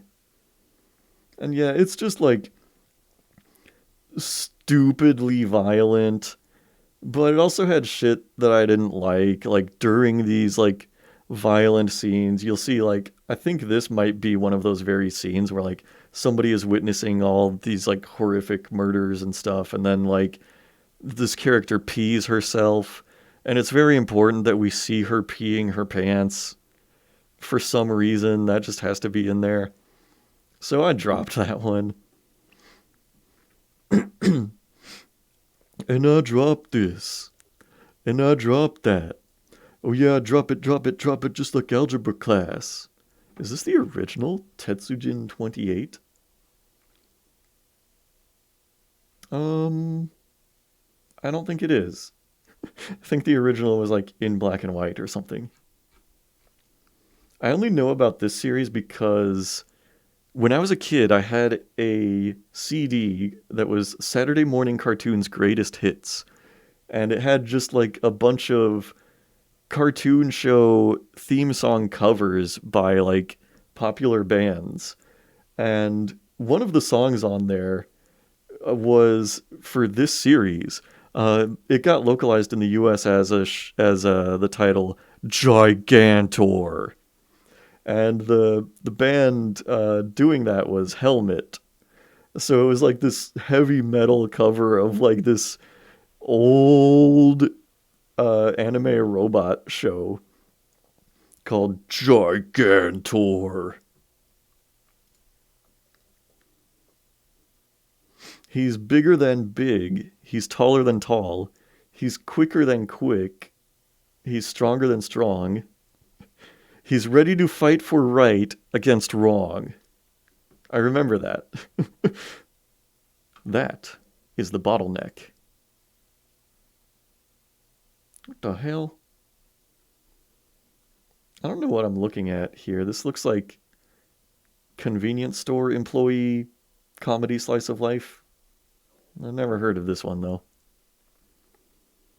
And that time I got reincarnated as a slime. Yet another isekai. So this one kind of contributed to why I don't really care for isekai. I read the first volume of the manga for that one and just immediately stopped caring.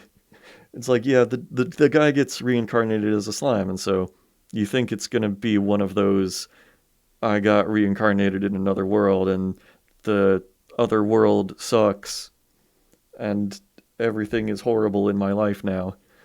But it's like um in the very beginning of the series, the slime guy living in a cave encounters this like imprisoned dragon god, and so he absorbs the imprisoned dragon god and gets all of its powers, and so he just spends the entire rest of the series being extremely overpowered and never having to worry about any conflict ever. At least that was everything that happened in Volume 1. He would encounter all of these situations and he'd be like, oh yeah, let me just instantly solve that problem. And like, that's it. He just would do that. And it even had this thing where it was like, the more time he spent in an area, like the more like powerful all the beings around him would grow. So, yeah, I don't know. It just seems like, another fantasy fulfillment isekai. Hmm. Man. So I really liked this children's book when I was a kid, but I can't imagine how you get a 39 episode anime out of that book. It's a very short book. Even when they made a movie out of it, I feel like they missed a lot of the vibe of the book and just made it kind of like a generic optimistic family movie. I don't know. I'm morbidly curious about this, but I also can't imagine it's very good.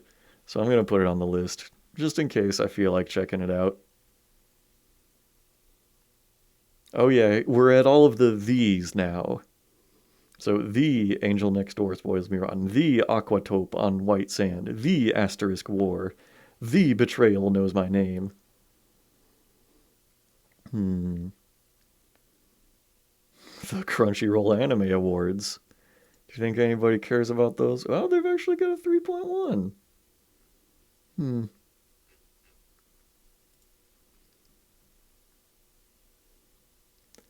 The defective. The detective is already dead. The devil is a part timer. Oh shit. What do we got here? Is this a Haruhi Suzumiya spin off? Wait, this is a whole series. Wait, I thought this was just a movie.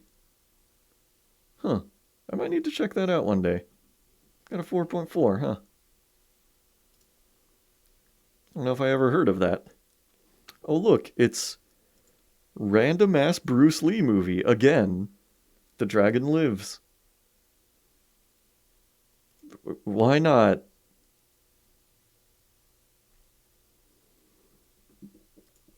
Hmm. Hmm. The eccentric family. The fruit of evolution. I feel like I heard of this once and it was something like really trashy, but I don't know.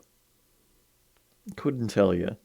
Oh, The Future Diary. I've heard of this, and I've heard that it's fantastic, and I've never watched it, and I feel like I have missed out for so long. So I've got to add that. The Galaxy Railways. This looks like a Harlock, space pirate, captain guy. Oh, hey, this is that movie series I was talking about, The Garden of Sinners, which I think is tangentially related to Fate in some way.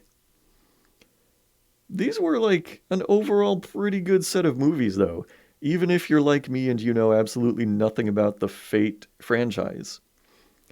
Also, like, it's weird how extremely inconsistent the lengths of these movies are. Like 51 minutes, 59 minutes, hour and 55 minutes, 2 hours and 2 minutes, and then 33 minutes, an hour and 28 minutes, and then 33 minutes again. It's really weird. But I don't know. These are like hard to describe, but they did just like have, generally great action scenes and definitely like supernatural elements, a little bit of a horror vibe to them. I don't know. It's really hard to even begin to describe how this works. Yeah, the main character has mystic eyes of death perception. Um which kind of, if you've seen Demon Slayer, it's exactly like how Tanjiro says he can see the thread of like where he needs to attack his enemy. Um, I think that concept was listed wholesale from this. But yeah, it was really good. I think I remember the third movie being my favorite, possibly. The fifth one is also really great. But yeah, I don't know. Like, the only thing that these really have in common is like the three main characters. Um, I'm pretty sure. But yeah, I don't know. It's just really weird. It's like if you want to just watch some anime ass anime and have some characters who you will probably never fully understand, even after watching the whole series, but you do want to see like bizarre supernatural shit and a little bit of light horror and some really well animated like action scenes, surprisingly, then I would say 100% look into this. Like, I think it being loosely connected to the Fate universe makes it make a little more sense to me. Because, I mean, they do work as standalone movies, but I think if it weren't for that larger franchise connection, I would always just like look back on these movies and be like, what the hell is up with those? Were they like some light novel series that I never heard of or something like that? But yeah, I definitely want to rewatch every single one of these. Like it was a really, really interesting experience.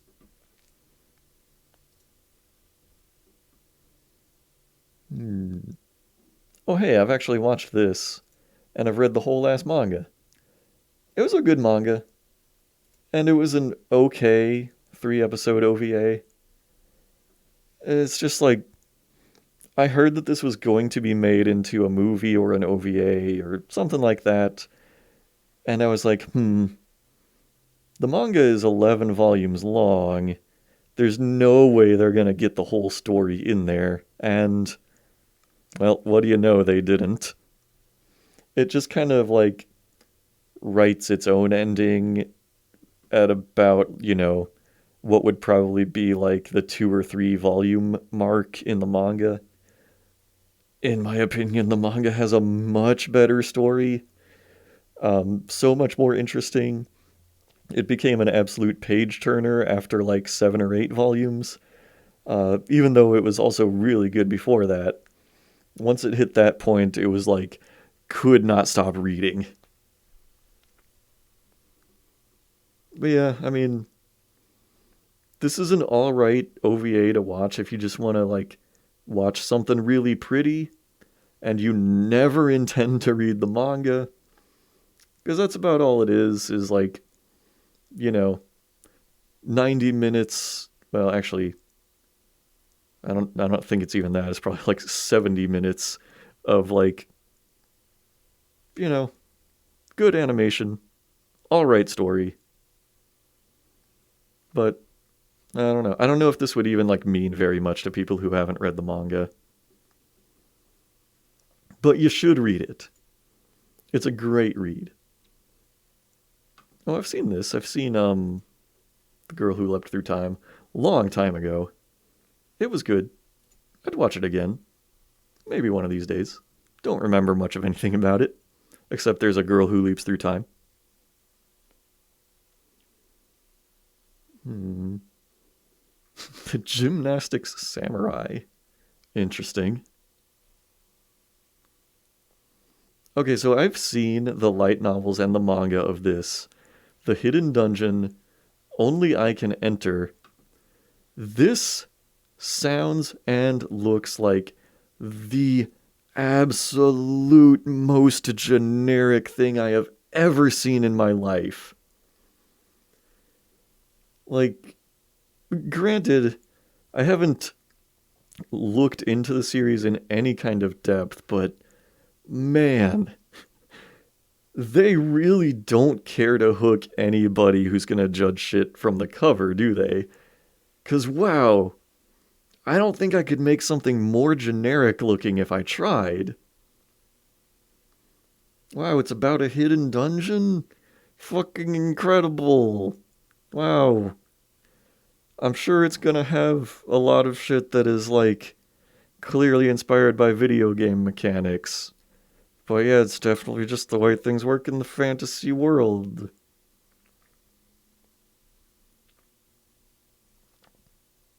The Human Crazy University. The Ice Guy and his cool female colleague. What the fuck? When it said Ice Guy, I didn't think it was literally a dude encased in ice. Shut the fuck up. Oh my god. What is going on? Irregular at Magic High School. The irresponsible Captain Tylor. The irresponsible Galaxy Tylor. Oh, I just realized, I guess Tenchi Universe is not here. That's a shame. The Journey. Wow. The Journey Home. This also doesn't look like anime. This looks like a bootleg movie. Like, this looks like bootleg B movie or something. Wow, yeah, this literally looks like this. It looks like this is one of those movies that exists to trick grandma into buying it at Walmart because it looks like that movie their grandkid wants called B Movie. But this one's only $2, so they might like this one just as well. What the fuck is this doing on here? Hmm. Oh man, The Legend of Black Heaven is on here. Man, let me tell you, The Legend of Black Heaven had one of the absolute coolest premises I had ever heard of for anything. And the anime was so fucking disappointing. Man. So, let me see if this gets the point across. Life can crush your dreams. Oji is a middle management drone whose only grip on sanity in the drudgery of his corporate lifestyle are the few shreds of hope surrounding his past life as the amazing guitarist of Black Heaven, a heavy metal band that almost made it. In his bleakest moment, the magic of performing is restored to him when a beautiful, mysterious woman informs him that only his special sound can save the universe from an alien invasion. Hard rock saves space? So, some detail that this omits is that his special sound would save the universe from an evil alien invasion because they created like an outer space like giant weapon that is powered by the sound of his heavy metal guitar playing. That's fucking incredible. Like, and look at this cover image. I love this so much. I love the premise so much. And like the opening theme song was done by John Sykes, who was in the Sex Pistols. Like someone with like serious chops in the industry. And the opening sequence also looked like fucking mind blowing and incredible. And then like the whole thing turns out to be like a stupid, goofy comedy. with like barely any music in it. Every time the guy plays music, it's the exact same track, and it's just the opening theme song. And I'm like, it. I cannot overstate the disparity between expectations and then what actually came out. Oh man, like I'm so sad about this series. I want it to be like remade, but then like actually made good. Also, if you don't know this, this uh series was like the origin of a viral clip on YouTube. It'll usually go under the title of something like, worst black guy in an anime dub ever. So, try to look up that scene if you've never seen it, because that part at least is pretty funny, unintentionally. But yeah, I'm so sad about this. Like, this image right here, this is the kind of vibe I wanted from the whole series. I wanted, like, bizarre, psychedelic, crazy shit happening. And, like, half of the plot lines are about, like, his wife is nagging him and, like, doesn't want him to, like, play music and have fun. And, like, he also has to, like, take care of his kid. And it's like, it does not make for, like, the badass heavy metal plot line that was pitched to me. So I'm not going to be adding this one to my watch list. I'm so sorry to say that. Man.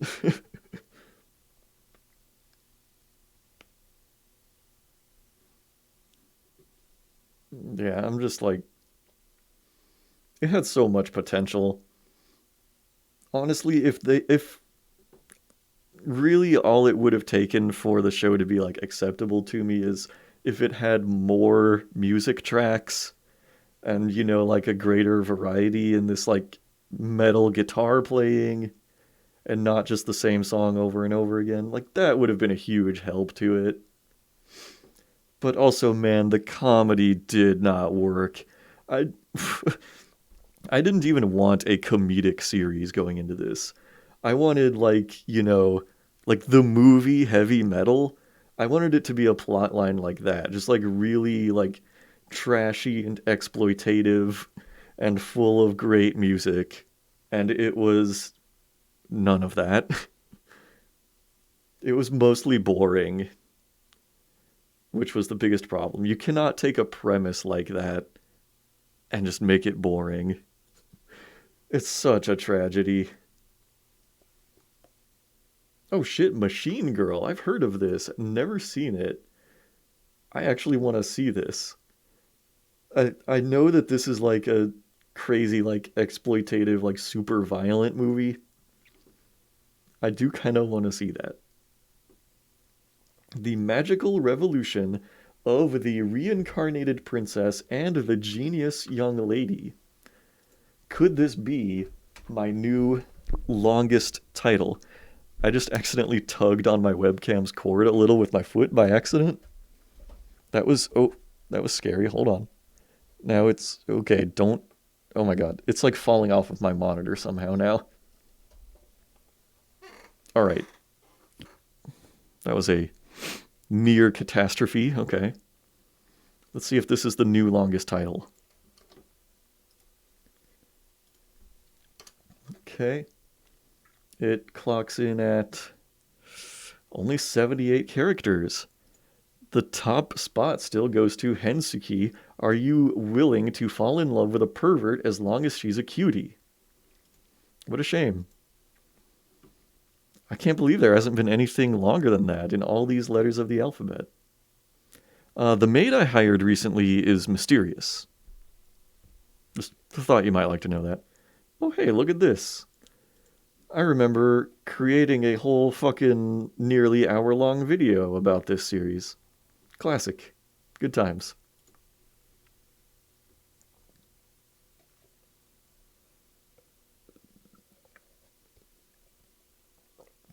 Hmm. A lot that I have not heard of here. I have heard of Prince of Tennis.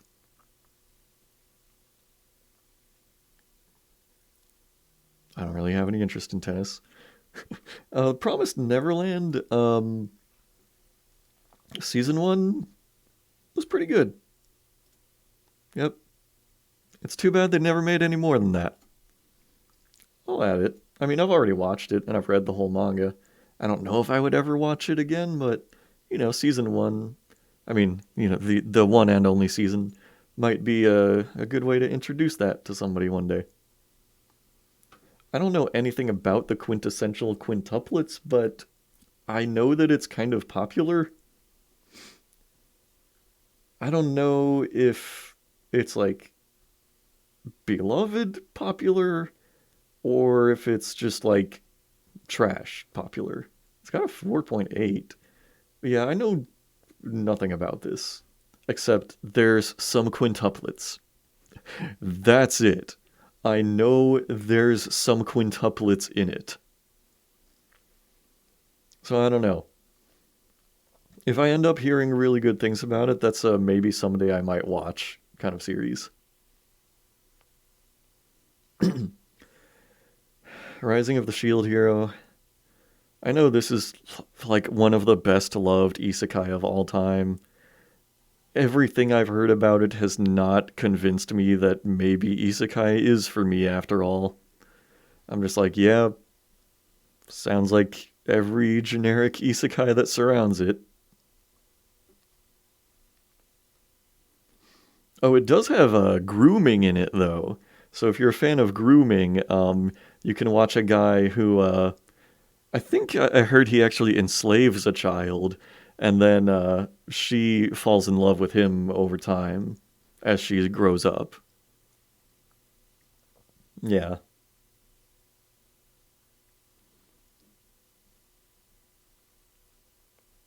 Actually, it's not creepy because she's like an animal girl, and it's a thing in her species that they just imprint on the first person that they see in childhood, and that way it's not creepy when they grow up in love with a much older guy who is he's gonna wait until she grows up, so it's not like weird like that. Let's see what else we got.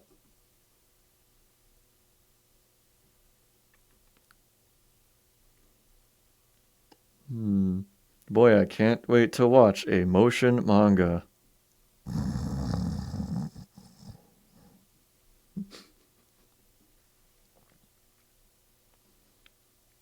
The 12 Kingdoms, The Ultimatum, The Unlimited. The vampire dies in no time.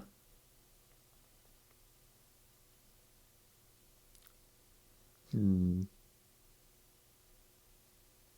This title, The World God Only Knows, sounds familiar, but I have no idea why. I wonder if I've like scrolled past it on Netflix or something like that. The world's finest assassin gets reincarnated in another world as an aristocrat. We're gonna see that. Oh shit, this one is 3 lines on Crunchyroll. Could this be the new winner? It is 80 characters long. Man, Hensuki is still on top. It's 84 characters. Still winning. Hmm. This art club has a problem. This boy is a professional wizard. This boy suffers from crystallization.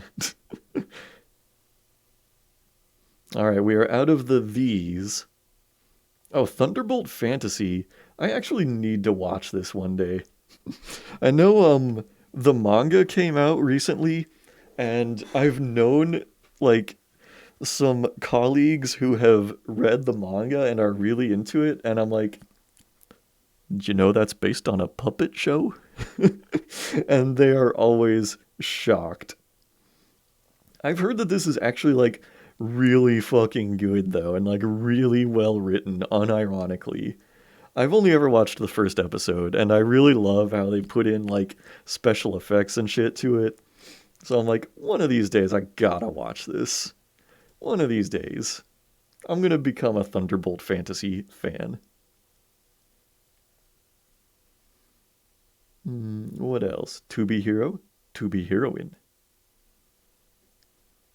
Oh shit, yo, it's To Your Eternity. I'm in the midst of watching that right now. Yeah, that should have a 4.9. That's good. Although it shouldn't be higher rated than JoJo. TBH. I'm a little behind on this though. I've still got like 3 episodes to catch up on. I don't know. It's kind of been falling to my back burner. It's not that it isn't an amazing anime. It's that I've already read the manga and the anime doesn't like provide a lot that I didn't already get out of the manga, you know? Like there aren't a lot of like spectacular action scenes in it or anything like that. So it's very much just like going through this story that I already know. So that's why I don't have like the highest drive to keep up with the latest episodes. Like I already know everything that's going to happen in this season. I'm pretty sure I know exactly what is going to happen in the very last episode of this season, and it's going to be a huge reveal for seasons to come.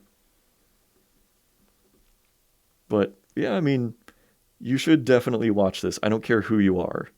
Either watch it or read it, because it is fantastic.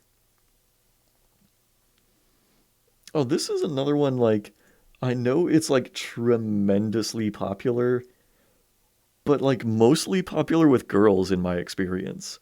I've seen like almost no dudes check this out. But I don't know, I really do like the art style of it. I've never watched the anime of it. I don't think I only read like either the first chapter or the first volume of the manga, and it seemed good. I liked the premise of it. I've never even like seen a screen cap of the anime, so I didn't realize it has this like, thick lined art style in a lot of it. I really love that. So I'm putting this on my watch list. I might like it. I don't know. It's gonna be worth a try for me. Oh, there's Tokyo Ghoul. I did not know they made a live action Tokyo Ghoul. So this is another one of those series where I'm like, I should love this. Like this should be right up my alley. It's very edge lordian. It's one of the edgiest anime I've ever watched. It's also really popular. I've heard that like season 2 of the anime was fucked up or something like that, or just like completely off from the manga. So I don't know. Maybe one day I will once again have a look at Tokyo Ghoul. And, maybe I will realize, like, yeah, this is exactly the kind of edgy bullshit that I should embrace. Because I don't know. I only watched the first season and I was never that big on it. So I might try it again. I bet you this is hot garbage. It's gotta be. I mean, the promo image looks okay, but 2.0. Oh, it's a movie. Dude, I don't know. I'm adding it again because it sometimes I just want to watch a trash movie. That's easier to swallow than like a trash full length anime series of like 12 episodes. Oh shit. Tokyo fucking Gore Police is on here? I love this movie. I absolutely fucking adore this movie. Like, it's only got a 3.5. That's probably because this movie was made exactly specifically for me. And most other people are not going to care about it. I love this so much. I've actually rewatched it recently, but I'm sure I would watch it again in the future. It is so good. Like, No words from me will ever do justice to what this movie is. So I beg you to just watch the trailer. And if it's not the kind of movie that you would be into, which I would totally understand, I would just be happy knowing that you watched the trailer because that alone is an experience. And if you see the trailer and it looks fucking incredible, well, the movie doesn't disappoint. It's actually phenomenal. I love it so much. This is exactly the kind of like exploitative bullshit kind of movie that I am all about. Lots of great like makeup and gore effects in it too. Like not a lot of CGI. I love it so much. I need to own this on Blu-ray, honestly. Tokyo Revengers. I don't know much of anything about this, but I know that again this is a tremendously popular series.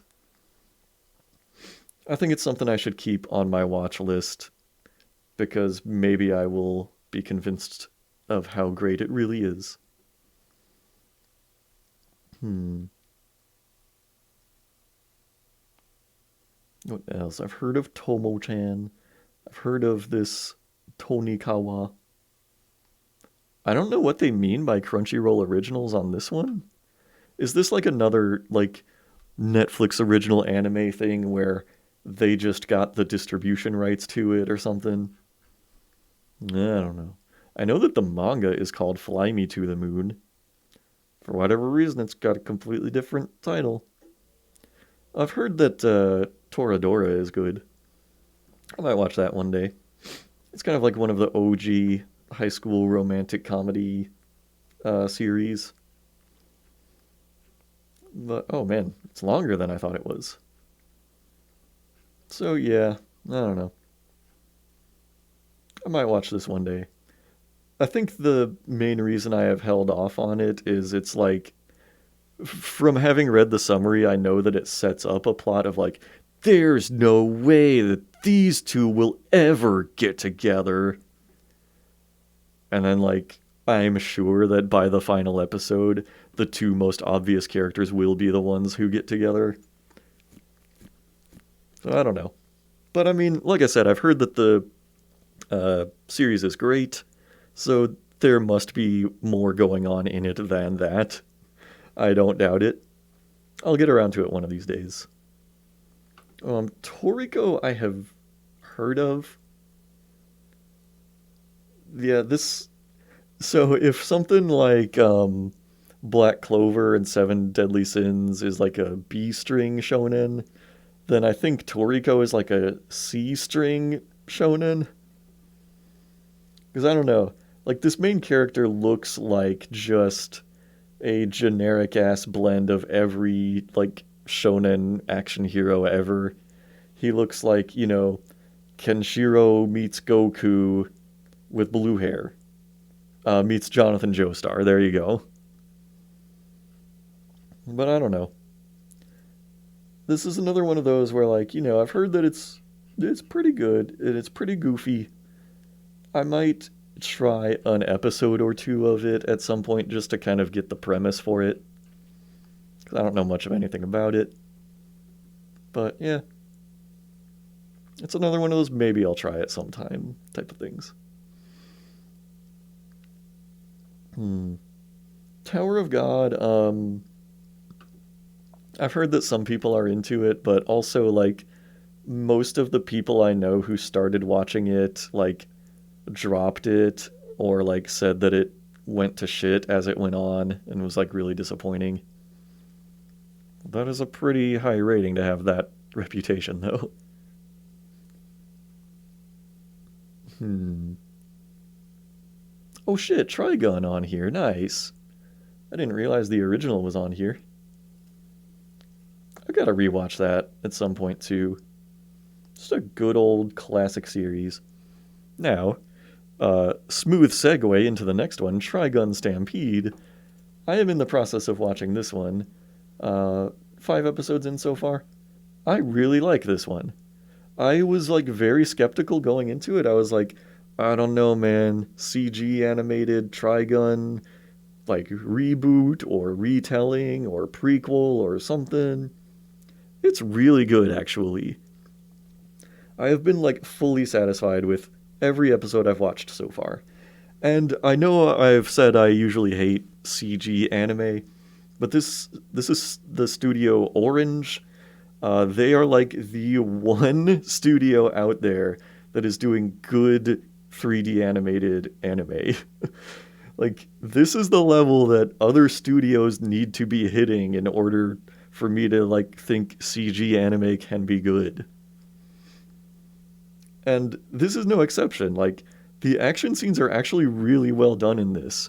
Like, they actually do a lot of things that you can't easily do in 2D, like a lot of like crazy camera movements and just like, you know, I can't describe it. It's cool how like the camera can like follow characters around and like swoop around them and like spin around and do stuff like that that is much harder to do in a 2D series.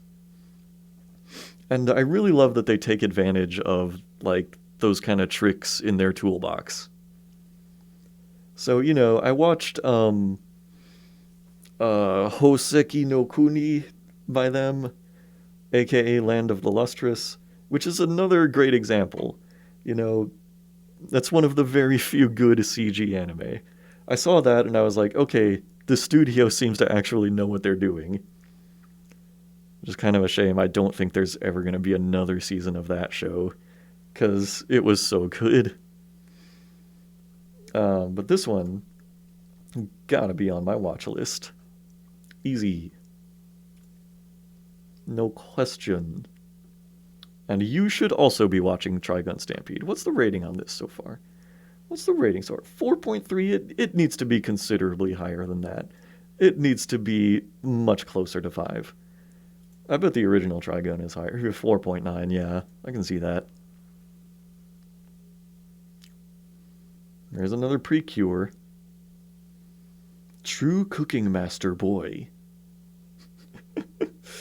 Mom, I want Food Wars. No, we have Food Wars at home. The Food Wars at home. I shouldn't say that. I don't know anything about this series. It has a 4.1, which is not bad. Maybe it's actually like not a bad show. I gotta say, for my part, I really don't like these white outlines on fucking everything. But yeah. True Tears. Oh, there's another Monogatari. Gotta add that one. I don't know if they have all of them here on Crunchyroll. I feel like I should have encountered a lot more than however many I have so far. Hmm. What else? All right, we've made it to the letter U. We're in like the home stretch now. I don't imagine most of the remaining letters will be very long. So let's see what I end up with here. Unico in the Island of Magic. I feel like I have seen this character around somewhere. This fucking anime ass My Little Pony looking ass.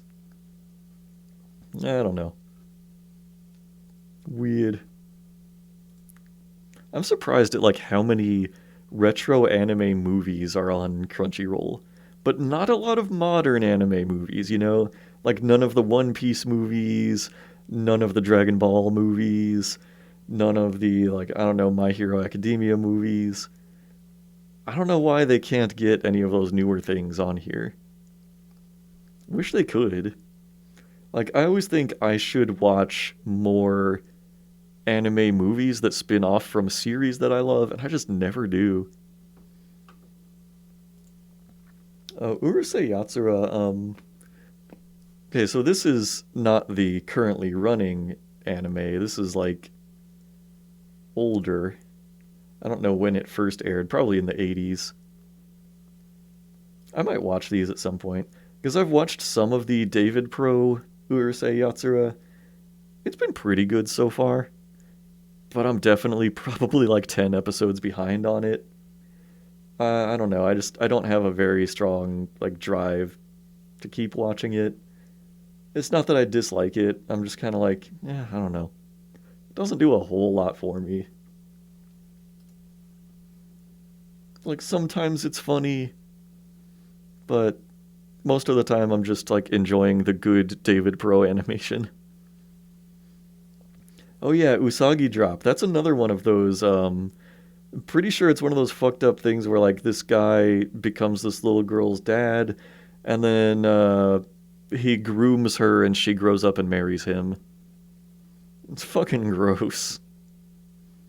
Spoilers, that was the ending. She grows up and marries this dude who is 20 years older than her. Oh, sorry, 24 years older than her. That's much better.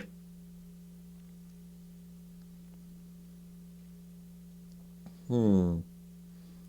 I got this new anime plot. Basically, there's this high school girl, except she's got huge boobs. I'm talking some real honkas. Packing some Doban honkeros. That's this anime. I'm not gonna watch it. Hmm. And we're already on to letter V. Hmm. Oh shit, Vinland Saga! I am also in the midst of watching season 2 of Vinland Saga. It's so good. Well, season 2, we really should be calling Farmland Saga. I'm okay, so like season 1 obviously was amazing, obviously. Season 2, I read the manga already, so like I know it's going to be great, but I'm really curious to like see some reactions from the anime onlys who are watching season 2 because man, the first 5 episodes so far are really slow. I have got to say, it's so different from season 1. Like I wonder how many people are just going to like drop it and like have no idea what they're in for. I mean, look, season 2 episode 6, it's called We Need a Horse. That's it. Like, and they need a horse to make the farm work that they're doing easier because they're working on a farm. That's it. That's it. But I promise season 2 is also going to get amazing. I might even like it more than season 1 once it gets into, like, a few chapters later. But yeah, absolute masterpiece. You gotta watch Vinland Saga.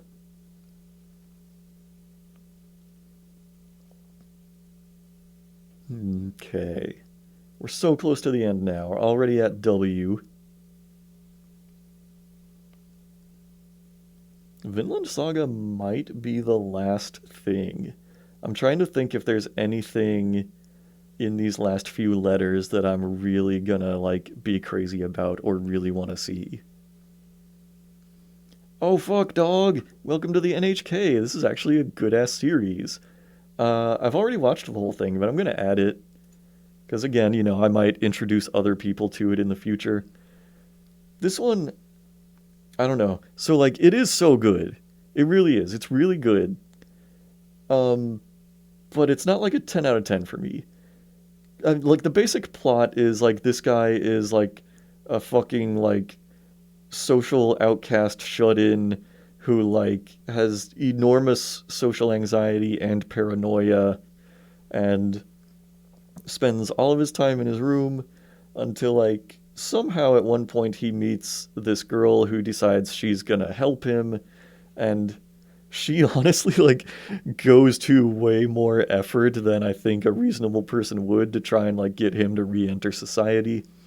But it is like a really great series that touches on a lot of like important mental health issues and has a lot of really great dramatic beats to it. Then it also has like weird like comic relief episodes that I think really don't fit the tone. Like just like there's a part where he gets addicted to an MMO game and then like in order to try and connect with the dude, this girl decides to come in cosplaying as like a Catgirl character from the game. And like, I'm just like, what the fuck, dude? There's another one where he gets roped into a pyramid scheme by somebody. And like, then his friends like go to help him get out of this pyramid scheme, and then wouldn't you know it, they also accidentally get roped into the pyramid scheme themselves. And it's like, I don't know, episodes like that didn't leave a great taste in my mouth. I thought the humor of them was, like dissonant with the rest of the series tone, and like were not funny enough to justify their existence in it. Honestly, like, it probably could have been, 20 episodes, maybe 12 episodes, and still been really fantastic. I brought up the fake ass magical girl theme song earlier. Like, hold on, let me start playing that again here. Where was that? We need some of that here. Yeah. So, it's kind of funny though. Like, this song recurs in the anime because, like, the guy's next door neighbor, in the next apartment over, is always fucking watching this magical girl anime. And, like, the guy hears the song constantly through his wall. It's even this guy's ringtone as well. And, like, I kind of love that. Like, he meets this other guy and they decide to, like, try to make a visual novel together. And he kind of has his own, like, emotional story arc also. So, it has a lot going for it. I might rewatch it one day, but I'm not sure. Also, like, once you kind of learn more about this girl's past, like, she had a lot of, like, really compelling stuff going on in her story also. Oh, I just realized my mouse was not on screen for, like, a lot of my rambling there. I was just moving it around like crazy. But yeah, hold on, I'm gonna look real quick. I think there is a version of this song that is, like, edited to sound like it's playing through your neighbor's wall. And I want to see if I can find that. Like, if that doesn't exist, it needs to exist. Yeah, here it is. Puru Puru Pururin through a wall, 1 hour anime ASMR. Oh my god. This is perfect. Wow. This is incredible, actually. This is exactly as it should exist. God. Yeah. It be like that. This is incredible. Okay. But yeah, that's Welcome to the NHK. Definitely a good watch. You gotta watch that at least once, I think. You got to. Okay, maybe that'll be the last one in the list. Let's see. Why did you come to Japan? Why the hell are you here, teacher? Let's see. Man, I've heard somebody, I don't know who, tell me that this was their favorite isekai ever. Well, it's got a 4.7, but I've never heard a single other person in my life ever talk about it. So I don't know. It's not enough to make me, like, break my isekai embargo and think maybe this one. With a dog and a cat, every day is fun. Oh, Wolf Children is a good movie. It's not a series. I don't know why it says series. I have not seen the English dub. But yeah, that's a good movie. Wolf Children is kind of like Totoro for adults. Like Totoro for parents. Because it has a lot of that, like, whimsical countryside self-discovery type of stuff going on. But it's also about raising 2 kids. And seeing your kids grow up. So, something that children themselves are not going to relate to as much as they might relate to Totoro. That's a good ass movie. Wolf's Rain I have heard of. I remember hearing, I think it was on Adult Swim or something back in the day. I remember hearing it was really good. I should maybe try this one time. I don't know. Man, that is the only way I can describe Wonder Egg Priority is man. I don't want to go into it too much if I can help myself, but Wonder Egg Priority was primed to be the best fucking thing ever. I adored this so much. I made all of my friends watch this. Um, it's I don't know if I would exactly call it a magical girl show, but it's magical girl adjacent. Also, like brings up a lot of like serious social issues that occur particularly in Japan that are like really heavy. A major theme of the series is suicide. And this was another one, kind of like Ranking of Kings, where it snowballed to an extreme degree as it went on. But this one's only 12 episodes long. Um, don't let this fool you. One of these is a recap episode with nothing new in it. I think it's number 7. And this 46-minute finale is 50% recap and 50% the most disappointing finale I have ever seen in anything. This is my Game of Thrones right here. I was all fucking in on this series. Like, when it gets into the back half, every single episode is like 10 times more shocking than the last one you saw. And I was just like, I was fucking glued to my chair watching this shit. And again, just like Ranking of Kings, I got into it when there were like 6 or 7 episodes out. So once I got caught up, I was like, when is more coming out? And then we went through the absolute hell where, due to scheduling conflicts, they had to put out this recap episode and then delay the final episode by 3 months. We had to wait 3 fucking months until I could get a TV slot to air their final episode. And then we found out, oh man, the finale is going to be 46 minutes long. I can't fucking wait. Oh man, they're going to need that in order to like wrap up these plot threads and conclude it in like the same level of spectacular animation that we've had in all the rest of the series so far. And then the final episode was just a big fucking wet fart. It sucked so much. Like, again, half of this was recap, which was acceptable because we were told to expect 12 episodes and not, to expect a double length episode.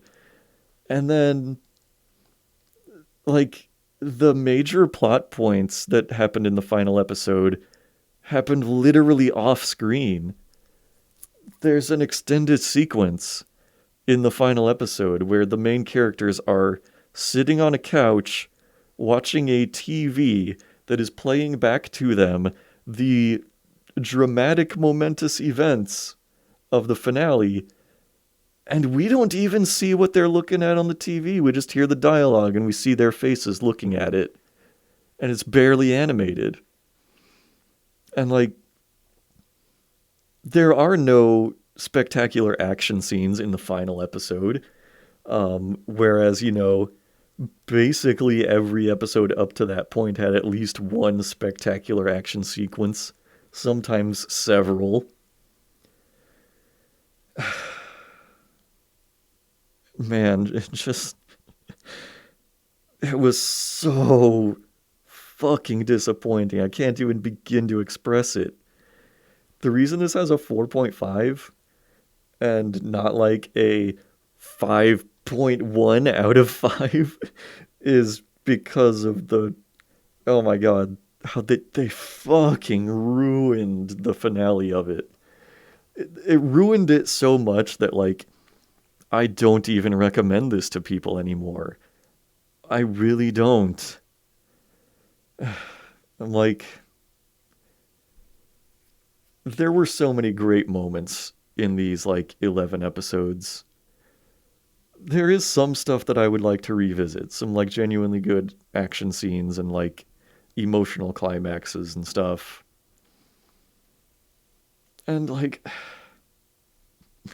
it's like I said, this series should have been everything. Like, the first 11 episodes were like nothing I had ever seen before. And then it ended with abject garbage. It was such a nothing finale. They did vaguely hint maybe season 2 will happen. I don't think it's going to. Don't get me wrong, if a season 2 ever happened for this, I would get right the fuck back up on the hype train. I would be so excited. And I would just be like, you fucking better not hurt me again. This fucking series. Like, I would love to see like a redemption for this series more than anything. Like, if I could have another season of any anime, this would be it. Hands down, no hesitation, easy. Well, I mean, it it, it would be JoJo actually. Like, that goes without saying, but another season of an anime where I did not think another season was already in the works going to happen. It would be this one. Just, I noticed like in the top review here it says don't watch the final episode. I can't even give people that advice. Like, yes, it was like criminally disappointing, but like if you don't watch it, then you're just gonna like be left on like a cliffhanger, open-ended ending, and you're just gonna get nothing. You're gonna be like, damn, if only they ever made a final episode of that. Because I mean, the final episode does wrap things up. It just does it in like the boringest ways possible. Okay, I knew getting started on this one, there was no way I could avoid ranting about it. It's going on my watch list just in case I ever need to like show this to people and like tell them just what a fucking tragedy it was. I cannot tell you just how much I loved the first 11 episodes and how much the final episode fucking killed me. Like like I said, I made all my friends watch the whole series with me after I had already watched them on my own. And we gathered around to watch the finale, and I was just like, I am so sorry, everyone. I am never going to hype up another series for you ever again. Like, oh my god. And then it is kind of a shame that Ranking of Kings came out a short time after this, and I was like, I don't know. This might be another Wonder Egg priority. This one's shaping up to be really good. I might have to hype it up. And I think I underhyped Ranking of Kings for people because I was like, please don't do this to me again. I can't have another anime do this to me again. I can't be hurt this way again. Oh man. But enough about that. I need to move on. And I mean that in more ways than one. I hope there is something else on the list that I want to add here. Oh yeah, World's End Harem. I mean, obviously, you gotta add that one. No, but I've heard that World Trigger is a good series. This is another thing I know basically nothing about, but you know, the art in it looks kind of cool. I've heard that it's a pretty good like sci-fi maybe action series, possibly. 73 episodes is kind of a lot, but this is another one of those where I'm like, maybe one day I will want to watch like the first 2 or 3 episodes and just see what it's like. Well, I might do that. And anything else in the last 3 letters here? Yamibo. Oh, there's Yasahime, the like sequel to Inuyasha. Yes, no, or maybe? I heard a lot of people really love Yona of the Dawn. Yeah, this one's like super high rated. I know nothing about it. You know what? I'm gonna add it purely because I know how hyped it is for the people who are into it. I would rather have too many shows in my watch list than not enough. Because if I have a watch list that is small enough where I'm like, maybe I need to go through the entire alphabet again, then I have not done my job here. Oh, I've heard that Your Lie in April is good. I think wasn't this a movie? Oh no, it's actually a series. Huh. I've heard that this is good. I've heard that it's one of those MOE type of things. I might try it at some point. Yeah, it's like the same genre as Your Name, which also, honestly, I cannot hate this movie. Like, I like to clown on Makoto Shinkai and how, like, every single movie he makes is the same thing.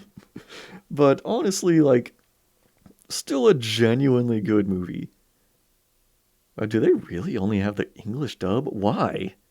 Why would that be the case? I don't know, I'll put it on there. But yeah, it really was a great movie.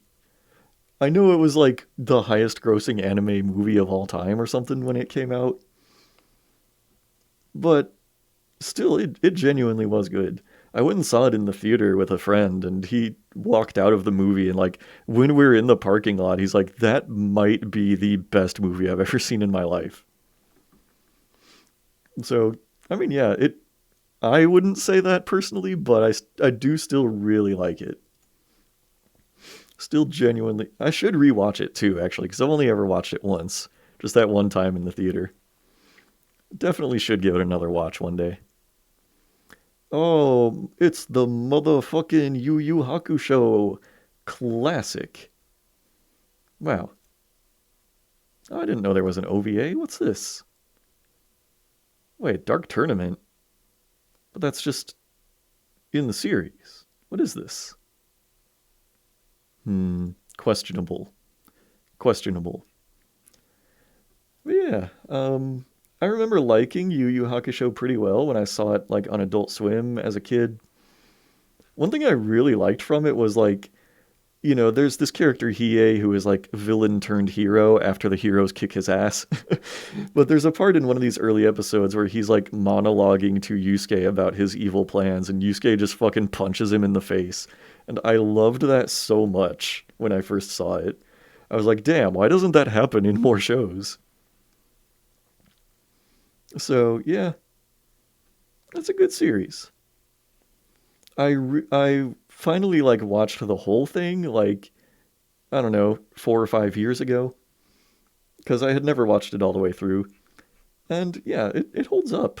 It's a good ass series. For my part, I kind of thought the Dark Tournament was a little over long. um, and not that like the action in the Dark Tournament was bad or anything like that, but it just had like, you know, at any given point, there were literally like 15 different characters that it would cut away to during each fight so that we could see all of these 15 different characters' commentary on what's happening. Like, there would be one punch thrown in the tournament fight, and then cut to 15 different people reacting to their particular thoughts on how that punch went. Uh, it could have been much shorter if there weren't 15 different commentators on every minuscule thing that happens in every fight of the Dark Tournament. They even brought in a second fucking commentator character whose job it is to commentate on the fights. Because, they started out with this one, this like cat girl character, then they had to bring in the fish girl also. And they both do the exact same job and say the exact same shit.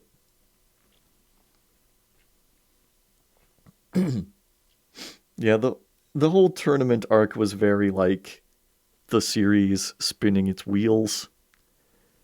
That kind of goes for a lot of like shonen series though. It's like when you don't know what to write next, do a tournament arc. Just write a bunch of fight scenes. And yeah, the Dark Tournament took up so much of this series. And then like when it gets to the end, it starts another tournament arc. And I was just like, "Oh god, we're doing this again, huh?" But then the series, like not just the anime but also the manga, is known for like a pretty abrupt ending. So it does kind of have that. But the journey was fun. So let's see. Did I add this yet? It's got to have like a permanent home there. That's a good one. Good old Yu Yu Hakusho. Oh, million Yu-Gi-Ohs here. I'm not really interested in any of those. There are so many. I think Zexel might have the stupidest main character hairstyle. What the fuck is this? It's like flat against his scalp in most of it, and then like two hot pink spikes coming off of the front, and like a bunch of other way thicker spikes in random places around the sides. Like, come on. Like, you don't have to like one up every past character's stupid hairstyle.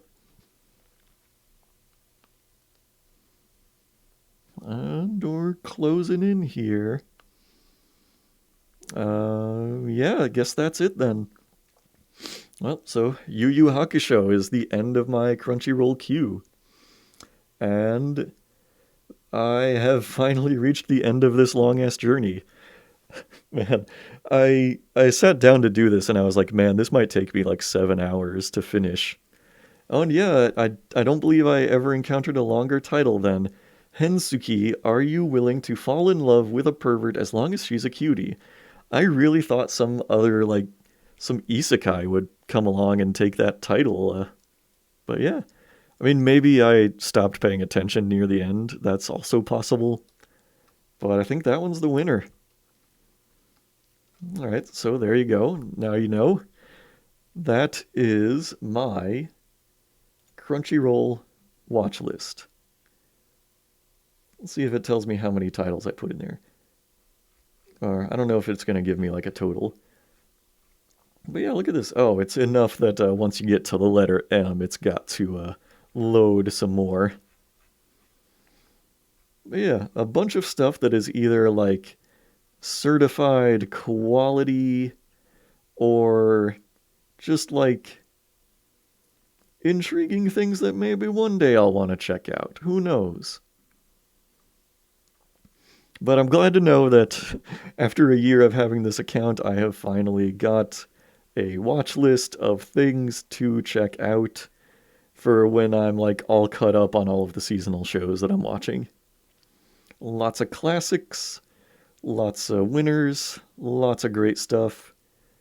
And there is some random bullshit thrown in also that might be really bad, but that I want to check out. And these are all things that, I think you should check out also. If your tastes vibe with my tastes. So, if you think you're the same kind of anime viewer as I am, you gotta check this stuff out. You gotta watch them. I'm just gonna do one last quick sweep here over the last of them. Just a nice review. Wow. So many things that I can't wait to watch. You know, I might need to use that Crunchy lists feature to kind of like sort things into like certified classics. Um, I've heard these are good, and like this is probably trash, but I want to check it out. Stuff like that. So, all right, there you have it. It doesn't give me a total, which is kind of sad. Yeah. All right. That's going to do it for me. I am going to finally get offline now after literally 7 hours of recommending anime to people. I might edit this down into a YouTube video or do some shit like YouTube shorts with it.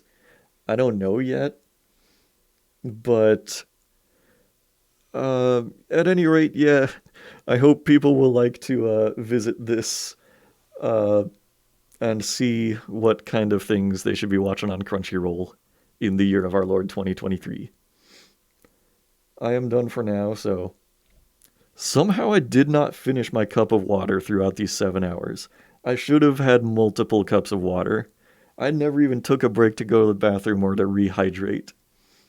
I'm gonna do those things right now, and then I'm gonna go straight to bed because now it's after midnight. But alright. If anybody's here, thank you for watching, and I hope you got something of value out of this. And you too, remember to stay hydrated. Thanks for being here.